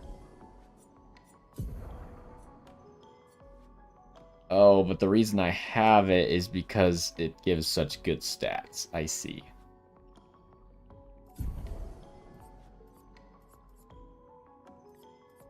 So dead energy is kind of just mandatory, or at least it's very good.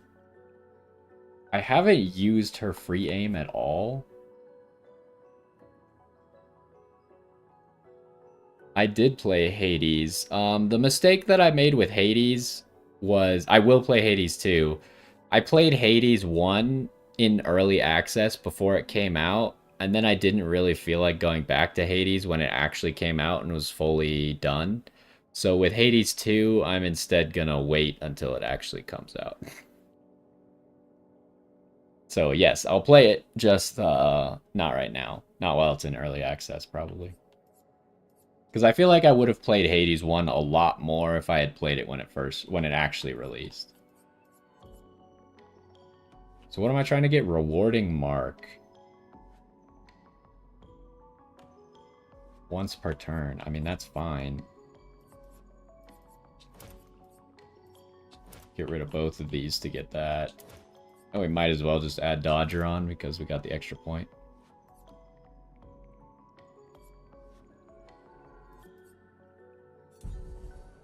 Okay, but I think I want everyone to have rewarding mark.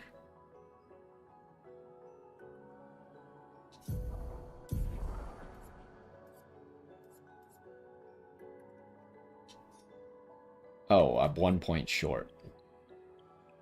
I'll just get rid of Dodger. You don't need Dodger.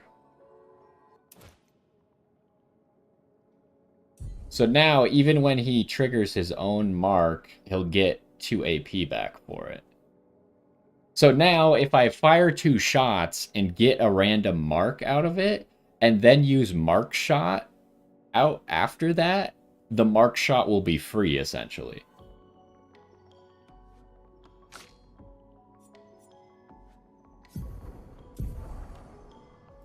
Okay, and then how many points do you have? You have 3 points. What can I get rid of?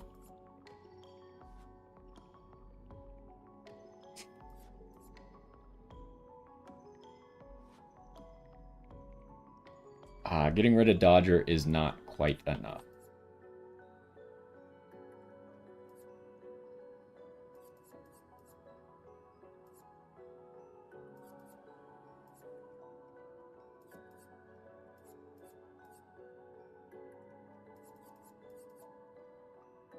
We get way more off of people being burning than we do off of people being marked. Although, rewarding mark kind of synergizes with marking shots. And it's on dealing damage, so it should work on free aim as well. So, on second thought... I mean, once I get one more level, which I'm very close to, then I can just get rid of Dodger and put burning shots back on. But right now, rewarding marks should be really good, even if it is only once per turn. The other crazy thing about dead energy is it's not once per turn, right? So I literally killed an entire party of enemies with just Gustav one time because it wasn't once per turn. And he just kept getting more and more ammo every time he killed someone. Alright, let's get back on the path, and hopefully we'll just find the flag. This episode has been way longer than I expected, but, I mean, I'm just loving this game. This game is so good.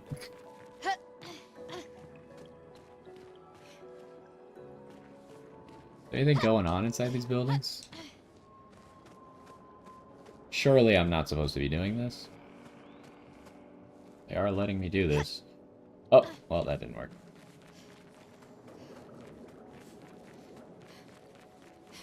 Okay, there's a... Whoa! You scared the crap out of me. Okay, he ran away.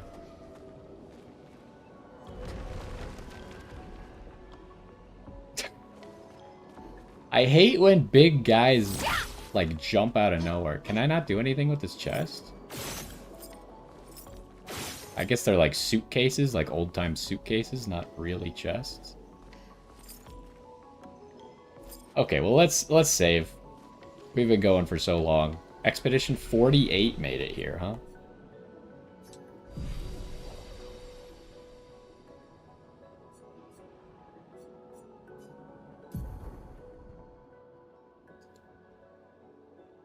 Okay, you did not level, you did not level.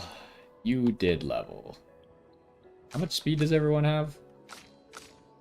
353, you have 388.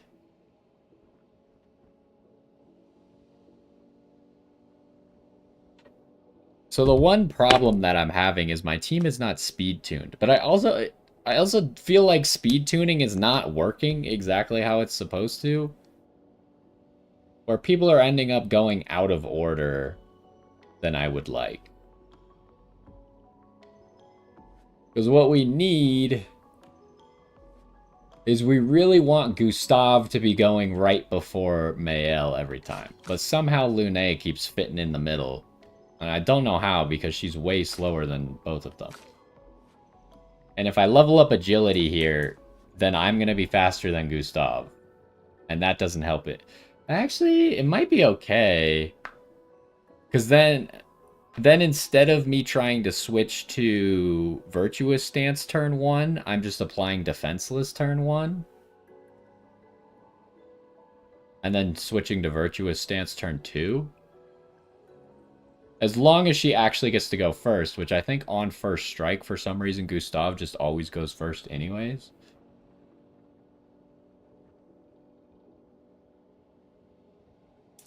But maybe I should also stop just only leveling agility. She has a lot of HP from her Picto right now. Which we're going to get rid of that Picto almost instantly once it actually gets mastered. I'm kind of tempted to just start investing in Might for her because she gets so much bonus damage.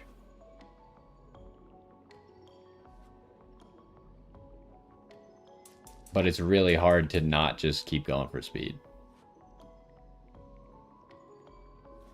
That's 16 more speed. And you have to think that in a few levels, I'll get another attack power off of it.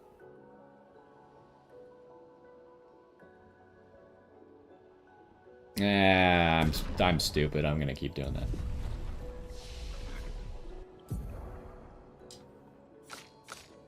Alright. I was saving your points, I think. I was still thinking on that one.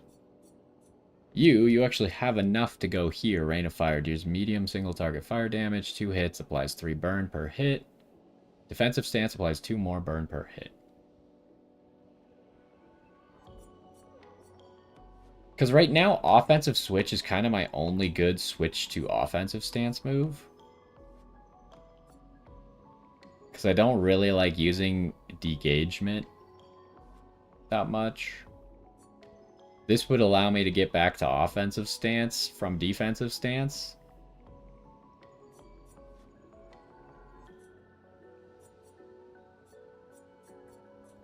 But then the problem is we're not going to virtuous stance, right? We're going offensive stance, defensive stance, offensive stance again.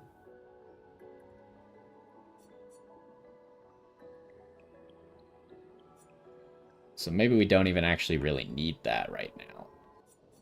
But what else am I going to do if I don't get that, right?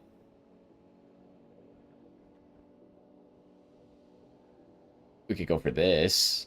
Stay in virtuous stance and it can break. Costs a lot of AP though. But the good thing about Mayel is she always has a lot of AP because she's generating more AP than everyone else by stance switching.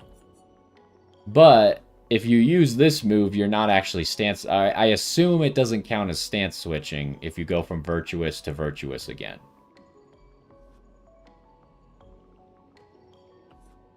So maybe that's not the play.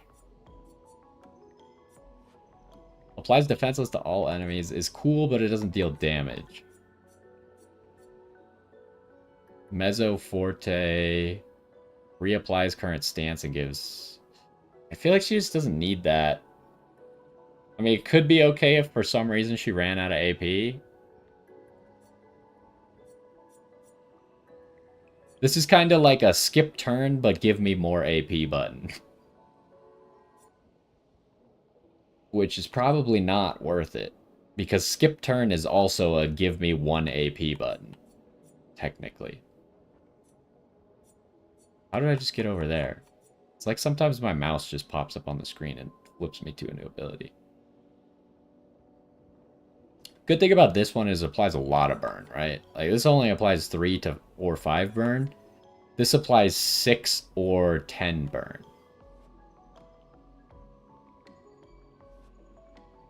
But it's an expensive skill, really expensive. The only reason she's able to maintain all of her AP is because her stance swapping skills are pretty cheap. And this one's the only one that costs a lot, but if you just go into virtuous stance first, then it doesn't cost a lot. I don't know, man. This is tough. I'm going to make the decision later. I can't make the decision right now. I feel like none of those abilities are, like, immediately necessary. Her gameplay loop's fine at the moment as is. So, we'll make that decision later. But that's going to do for this one. Super long episode today, but I am just loving this game. I assume we're still looking for at least one more party member. Because I'm pretty sure the front box of the game or the DLCs or something shows 4 people. So we're still looking for at least one more person to add to our party. But it's already coming together pretty well. And I like a lot of the stuff that this game is doing. And I'm excited to play some more. But anyways, that's going to do it for this one. Hopefully you enjoyed. And I will see you next time. Okay, that's going to do it for the stream too. This is a great game. I really do want to play more, but I'll probably just end up waiting till next Friday to play again. We got in 5 hours today, plus the pretty much 4 hours, maybe 3.5 that we played yesterday. So, I think the game's about 30 hours if you rush through it. 60 hours for completion is what I read, so probably somewhere in between there is where we'd be looking. But yeah, I think this is a great game. Hopefully a lot of people see this game and actually try it as well, and it doesn't just get overshadowed by the fact that Oblivion Remaster came out. On that note, I'll probably play Oblivion Remaster on my own later today. But yeah, I do want to play more of this game. I'm very tempted to just play this game on my own as well, but I think this game deserves to have some videos made on it. Partially because I think it's going to get overlooked because of Oblivion. But it's just so good that I want to make videos on it. Because I think it deserves it. But anyways, Oh, I can't. My mouse won't leave the screen? Usually my mouse leaves the screen. That's kind of weird. That's going to do it for the stream. Thanks for stopping by. Hopefully you're enjoying this game too. And I guess we'll be back next Friday to play some more. But that's going to do it. Bye.